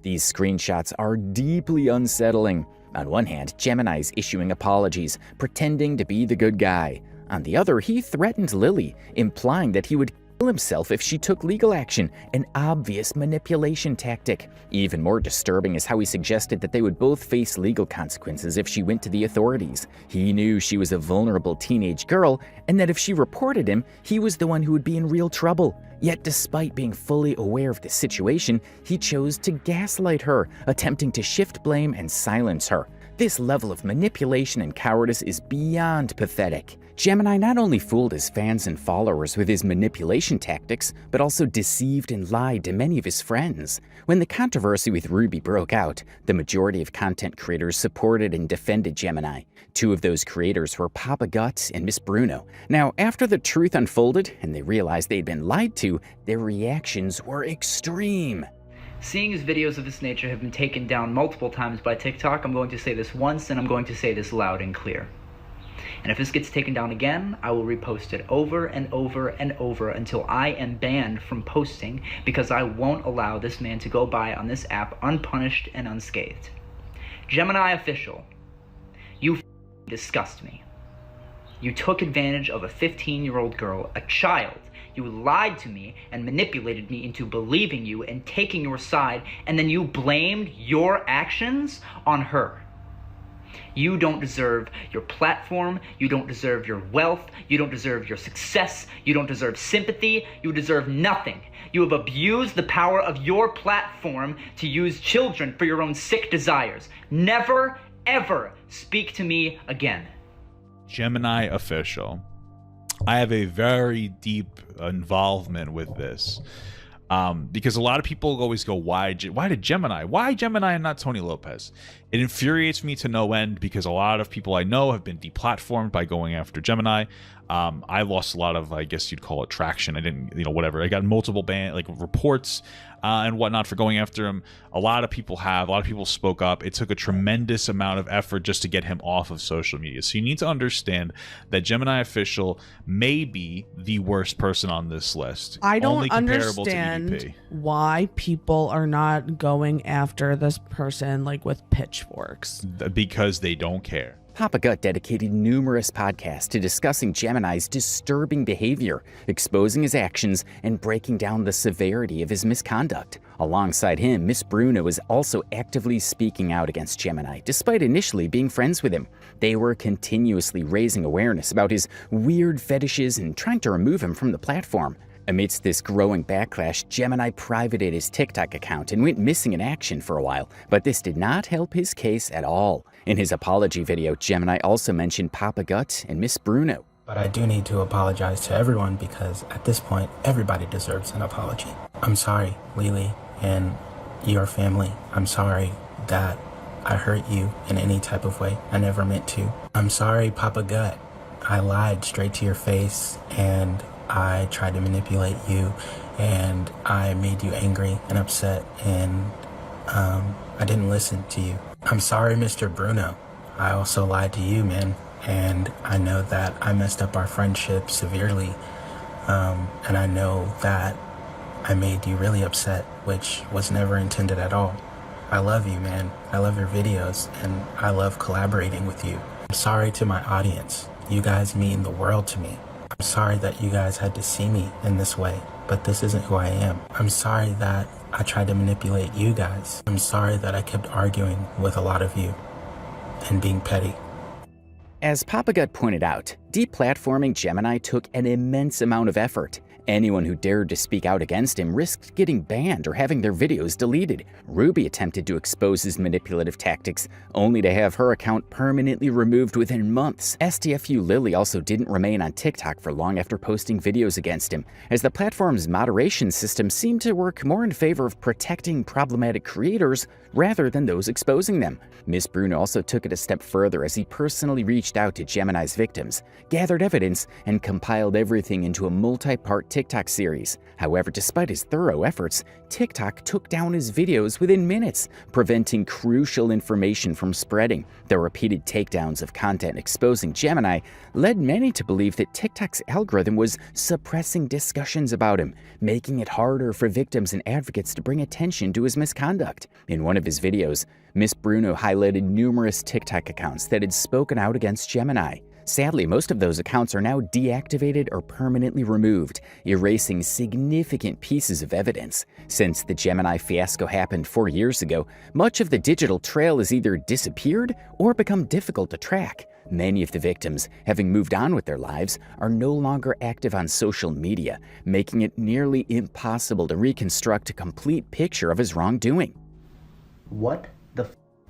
I spent literally hours today compiling different accounts, different screenshots, different stories of people who have had bad experiences with Gemini Official to show that he is not the man he wants you to think he is. I wanted to bring volume to these voices. I wanted these stories to be heard. I wanted these people to feel represented. I was almost 100% positive it did not in any way violate any guidelines. Within 10 minutes, both of them taken down. I don't even know what to say, TikTok. Here were the accounts listed in the video and their stories. Jade Candan, Yeah I'm Caroline, Jonathan Moss, Anti-Steezy, Soy Savis, Fair Hopes Herps, Cheese Flavored Jewel Pod, Possum Queen, and Klutz McButts. Please go to these counts, support them, believe them, be there for them. They need to be. However, not all traces of his past have vanished. A few content creators who had verified accounts and large followings at the time still have videos documenting his actions, ensuring that at least some evidence remains available. These creators played a crucial role in keeping the conversation alive, preventing Gemini from slipping into obscurity without accountability. One of these creators is named Hawk. She has a solid following of over 5.5 million, so whatever we're about to show is coming from a highly credible source. She posted a video on October 5th, 2020, claiming that she mutually became friends with Gemini on social media, and he followed her on all her accounts. After staying silent for a while, he approached her and started weirdly complimenting her, knowing that she was a minor. Not only that, she also sent her some questionable photos and, following his deeply disgusting and weird pattern, invited her to collaborate with him in an Airbnb. After these unwanted interactions, this creator became super uncomfortable and blocked Gemini from all social media accounts. But this was not enough for Gemini, as merely a few days later, he contacted her again through DM. Gemini Official, you disgust me. Now, since this is finally coming out, let me tell you my story between me and Gemini. So I became friends with Gemini mutuals at the beginning of this year, so back in January. He proceeded to follow me on all my social media and not speak to me for a while, but until a few months ago. On every Snapchat I made, he would reply with, hey cutie, wow, you look so fine, and all these other really uncomfortable things. I was a minor. He proceeded to follow up with that, saying he wanted to collab with me in an Airbnb. This led to unwanted photos and him manipulating me. This went on for a few days until I blocked him on all social media. Oh, but guess what I got in my Instagram DMs? Pause to read. And you wonder why you lost friends. It's because of what you did to minors and me.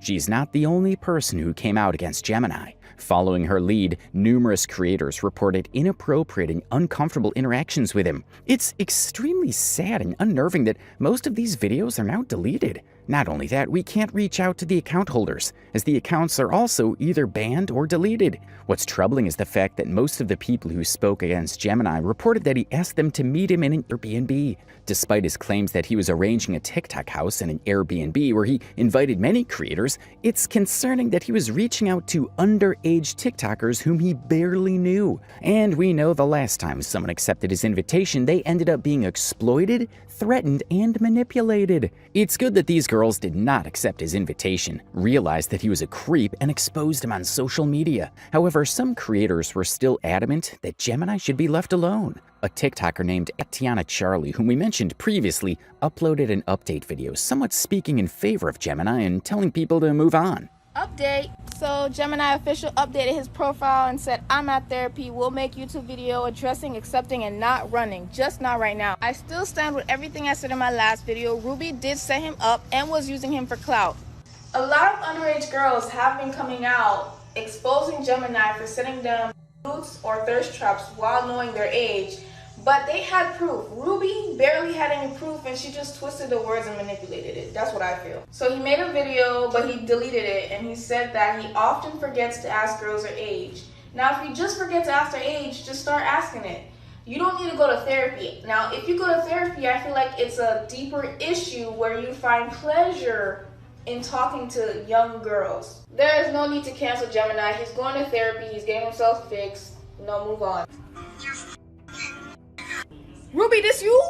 So according to this lady here, there is no need to cancel Gemini, a problematic person who has a history of exploiting minors and can also harm children in the future. Just because he's getting therapy does not mean that we should all start trusting him blindly. He is still a threat to underage people using TikTok. Moreover, highlighting the fact that Ruby once used a racial slur in her video was completely unnecessary at this point. What Ruby said was horrible, there's no doubt about it, but this does not damage her credibility and make her any less of a victim. However, some people felt remorse for how they treated Ruby when she first tried to tell the truth. One verified and notable TikTok creator named Khalil posted a video reacting to the controversy on his account. Below this video, numerous people commented in support of Ruby and showed concern for her. One of the comments read, "We did too much when Ruby came out with her story," because one of her friends said on Papa Gut's stream that she was crying the whole day. Another comment said, "Can you check up on Ruby for us? Make sure she is safe. She hasn't posted."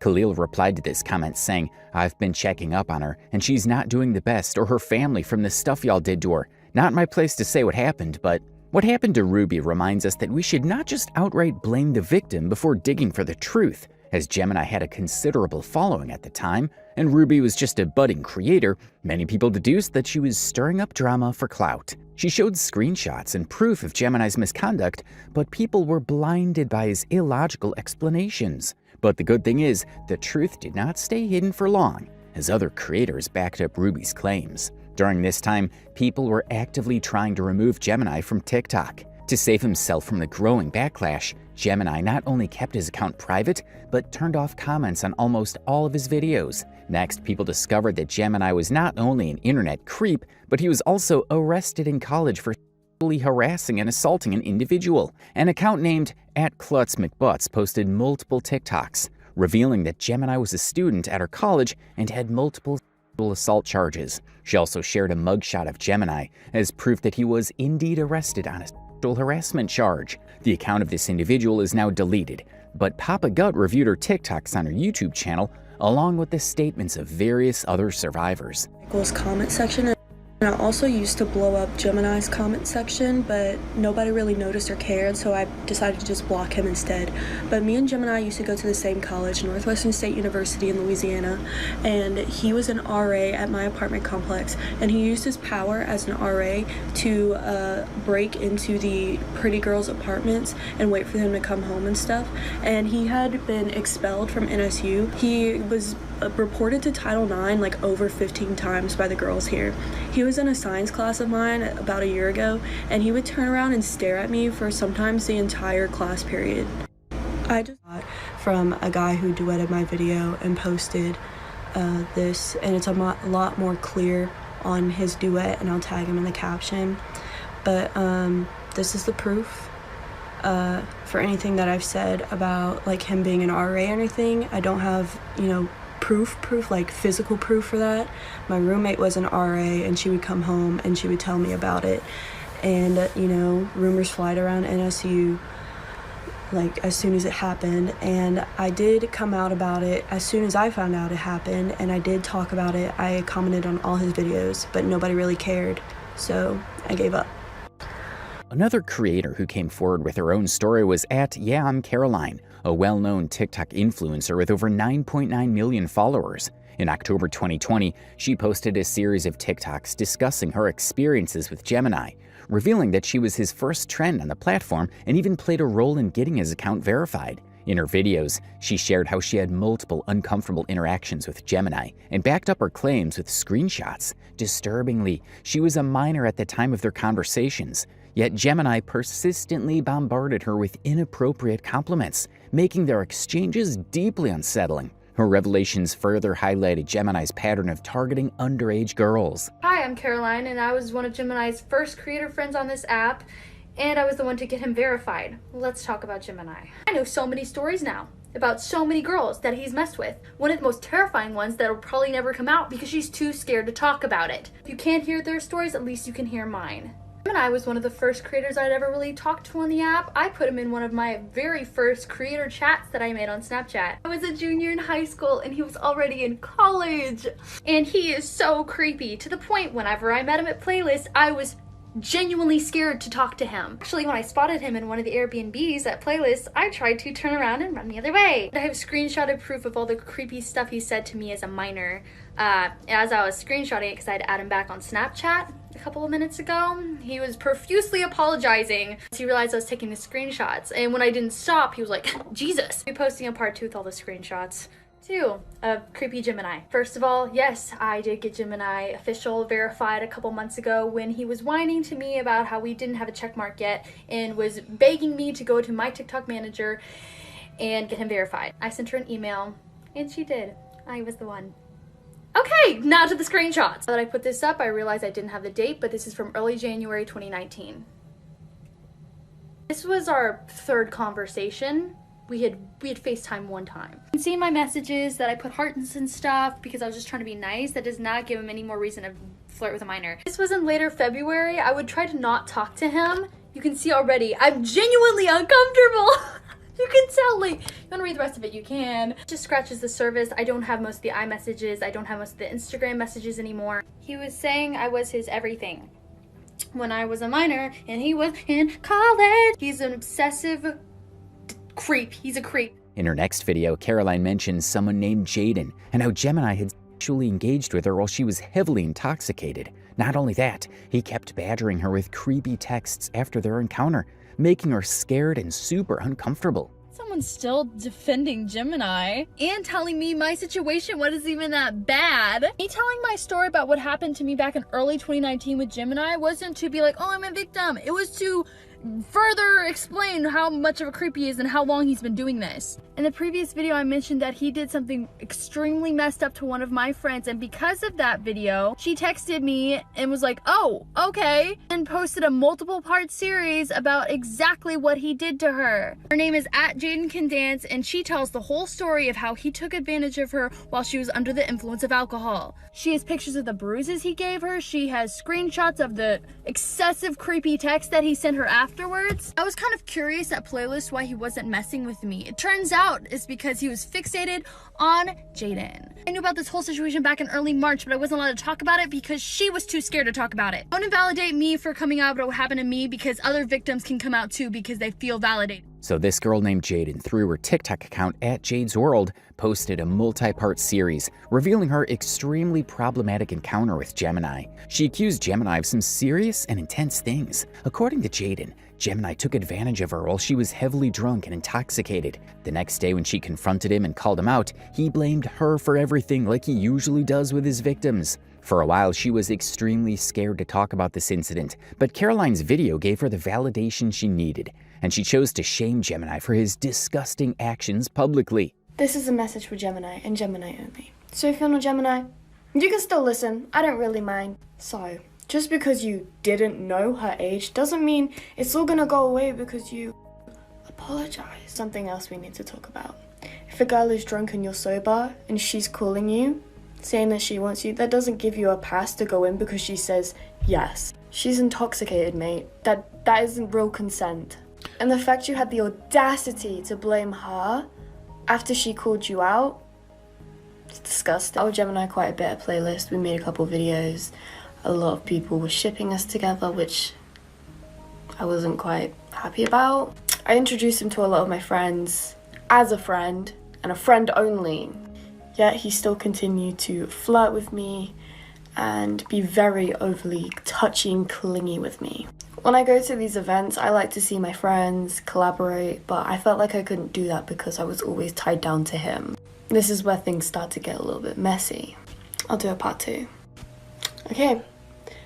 Part 2. So you guys heard me talk about an intoxicated girl that Gemini took advantage of. So I'm going to talk about that quick. It was the last night of Playlist and somebody threw a little get together in a hotel room where they had some drinks. This girl was drinking and got a little bit too drunk. So this girl, she was very drunk and it was getting late and she just wanted to go to bed. So she called Gemini because she thought she could trust him to drive her back to her hotel room. Now Gemini, he was sober and he knew that she was drunk because she told him, and I mean you could smell it on her. He drives her back to her hotel room, takes her into her hotel room and takes advantage of her. She then flew back the next day and he was already telling her that he was in love with her. He would spam her with FaceTime calls, text her. So after she flew home and was just completely fed up with all these calls and texts that Gemini was throwing at her, she texted him and called him out and told him what he did was wrong. Oh, and boy, what he said. You wanted it. It was your fault. Mate, she was drunk. She didn't know what she wanted. She didn't know if she wanted pizza or a burger. She didn't know what was right or left. She couldn't even walk in a straight line. Now, I already know that the people telling me that this isn't my issue to talk about is wondering how I know all of this. Well, I know this because this is my story. I've been too scared to talk about it. I haven't even told my parents yet. I don't know how to tell them. My parents trusted me to go to Playlist on my own to have a good time, and that happened. At this point, and he's already telling me that he loved me. Did I say it back? No. At this point, Jaden had already made it clear that she wanted nothing to do with Gemini.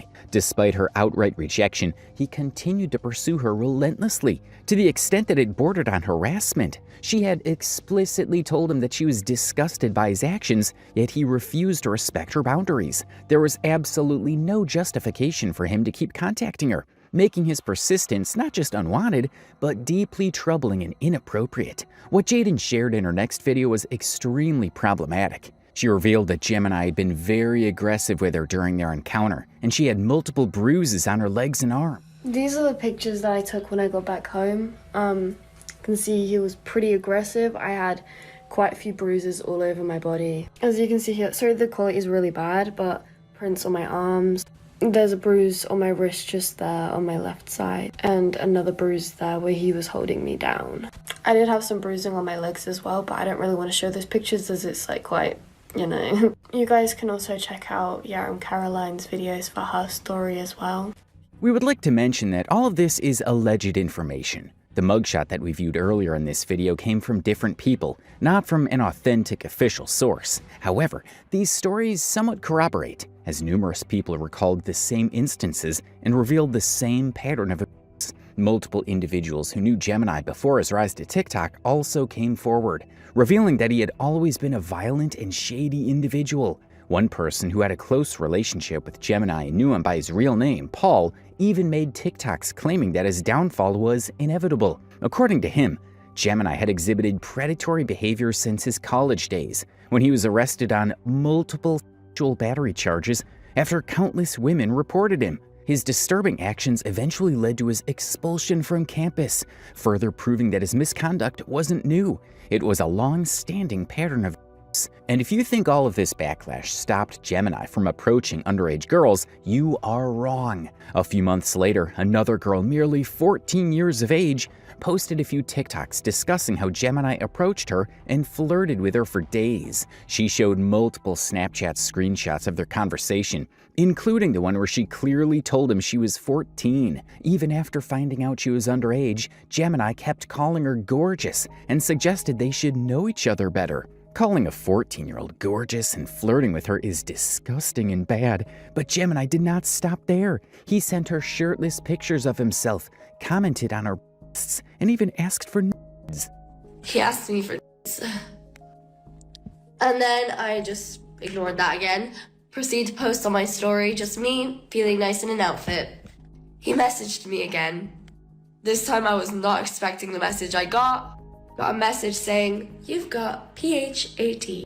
If you don't know what that means, don't get it wrong, it's a good thing. Another minute or so goes by. Listen, if you don't want me to say this shit, then don't post teaser pics on your story. Here's kind of proof that he did that because I said lol. He said like bruh. At this point, it's crucial to emphasize that this girl had no idea that Gemini was 21 years old, or that he had multiple allegations against him. She was simply a fan who had been following his content for a long time, unaware of his predatory past. Like many young followers, she admired him, saw him as an influential creator, and had no reason to question his intentions. However, Gemini, fully aware that she was a minor, took advantage of the situation without hesitation. In the screenshots she later shared, she would be seen asking about his age, to which Gemini lied, claiming he was 17, when in reality he was 21. For a while, she believed him, until she Googled his name and discovered the truth. The realization that she had been deceived and manipulated left her feeling betrayed and uncomfortable. When she confronted Gemini about his real age,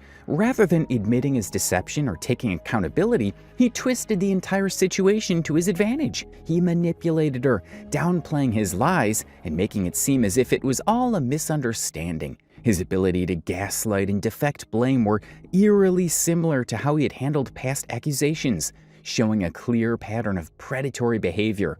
By this point, it was evident that Gemini had perfected the art of deception and emotional manipulation, preying on the trust and naivete of young fans while carefully avoiding consequences. How old are you, by the way? I don't know, LMAO. Sonny sends me another picture before saying 17, saying that he's gonna get in the shower with eye emojis. I was like, okay. He answers me with 17. But in all his pictures, I started to realize that he had a beard. And I mean, I know 17-year-olds can grow beards, but it doesn't really look 17. So I Googled it, and he's 20. He's 21. I ended it there, blocked him. I could not. I was like too afraid. Today, I got this message. Basically, he asked me why I blocked him. I was like, you've done this to other girls, 15 to 17, and you lied to me saying that you're 17. Joe, because I literally told you I was 21 and it was saved in the chat. It wasn't. You kept telling me that we should entertain each other, saying that it was a joke. It's just weird. See, there's my proof that he said we should entertain each other. He told this girl that he was not sexually interested in her and accused her of misinterpreting his intentions and twisting his words. In reality, we all saw how he asked this girl to send nudes, said suggestive things about her body, and lied to her about his age. All of this indicates that he had sexual intentions for her. And I'm really sorry this is going on for so long, but I need to get this out there. I've seen TikTok and I just don't trust you anymore. I'm sorry. You're making it seem like I wanted something sexual and I didn't. That's fine if you don't trust me. I understand. This man's really just said that he didn't want anything sexual. Mate, you asked me for and you told me that my tits were humongous. That's I'm true. really sorry, but I can't. No, you're lying. You're psychotic. If you go to a minor and tell them that their body is amazing and they're amazing and ask for them for that indicates you're dumb. So this was the last allegation that surfaced against Gemini. At this point, his original TikTok account with over 3.7 million followers was taken down from the platform. He was officially banned from TikTok, and people assumed the drama had finally come to an end. However, a short while later, he reappeared on TikTok with another account. In 2021, he made an official comeback with an account named @OfficialGemi, But unfortunately, this time, TikTok did not welcome him with open arms. He had made many enemies, and the entire TikTok community was against him. A few creators, including Papa Gut, were actively making videos about him and monitoring his every move. So it was no longer very easy for him to gain traction and slide into the DMs of vulnerable girls. Even though he managed to gain thousands of followers in a short time, his new account did not survive on the platform for long. Merely a few months after creating a new account, he was once again banned from TikTok for good. As far as we know, he did not try to return to the platform again. Gemini's tale is a stark reminder of how social media fame can spiral out of control and expose you for who you really are. When he first appeared on TikTok, he tried to hide behind comedy skits and entertaining videos, but could not hide his true colors for long. It is terrifying that social media, especially TikTok, gives characters like Gemini a platform where they can build an audience and exploit young people. We covered numerous predators and pedophiles on this channel who found their prey on TikTok. This platform is becoming a hub for these twisted personalities. Because of its ineffective and rather lousy policies, Gemini's story highlights the darker side of social media, where predators can exploit their influence without facing immediate consequences. Despite several victims coming forward, TikTok's algorithm repeatedly removed their videos, protecting Gemini from backlash. Even after he was banned, he quickly returned to the platform, revealing the platform's ineffective moderation system. This delay in action raises concerns about TikTok's commitment to user safety. Parents should stay vigilant about what their children are exposed to online, ensuring they engage with appropriate content and avoid interactions with adults who may have harmful intentions. Social media can be a great tool, but it's crucial to educate kids on how to stay safe in a digital world. If you like this video, please subscribe to our channel and tell us what you think about Gemini's story in the comments section below.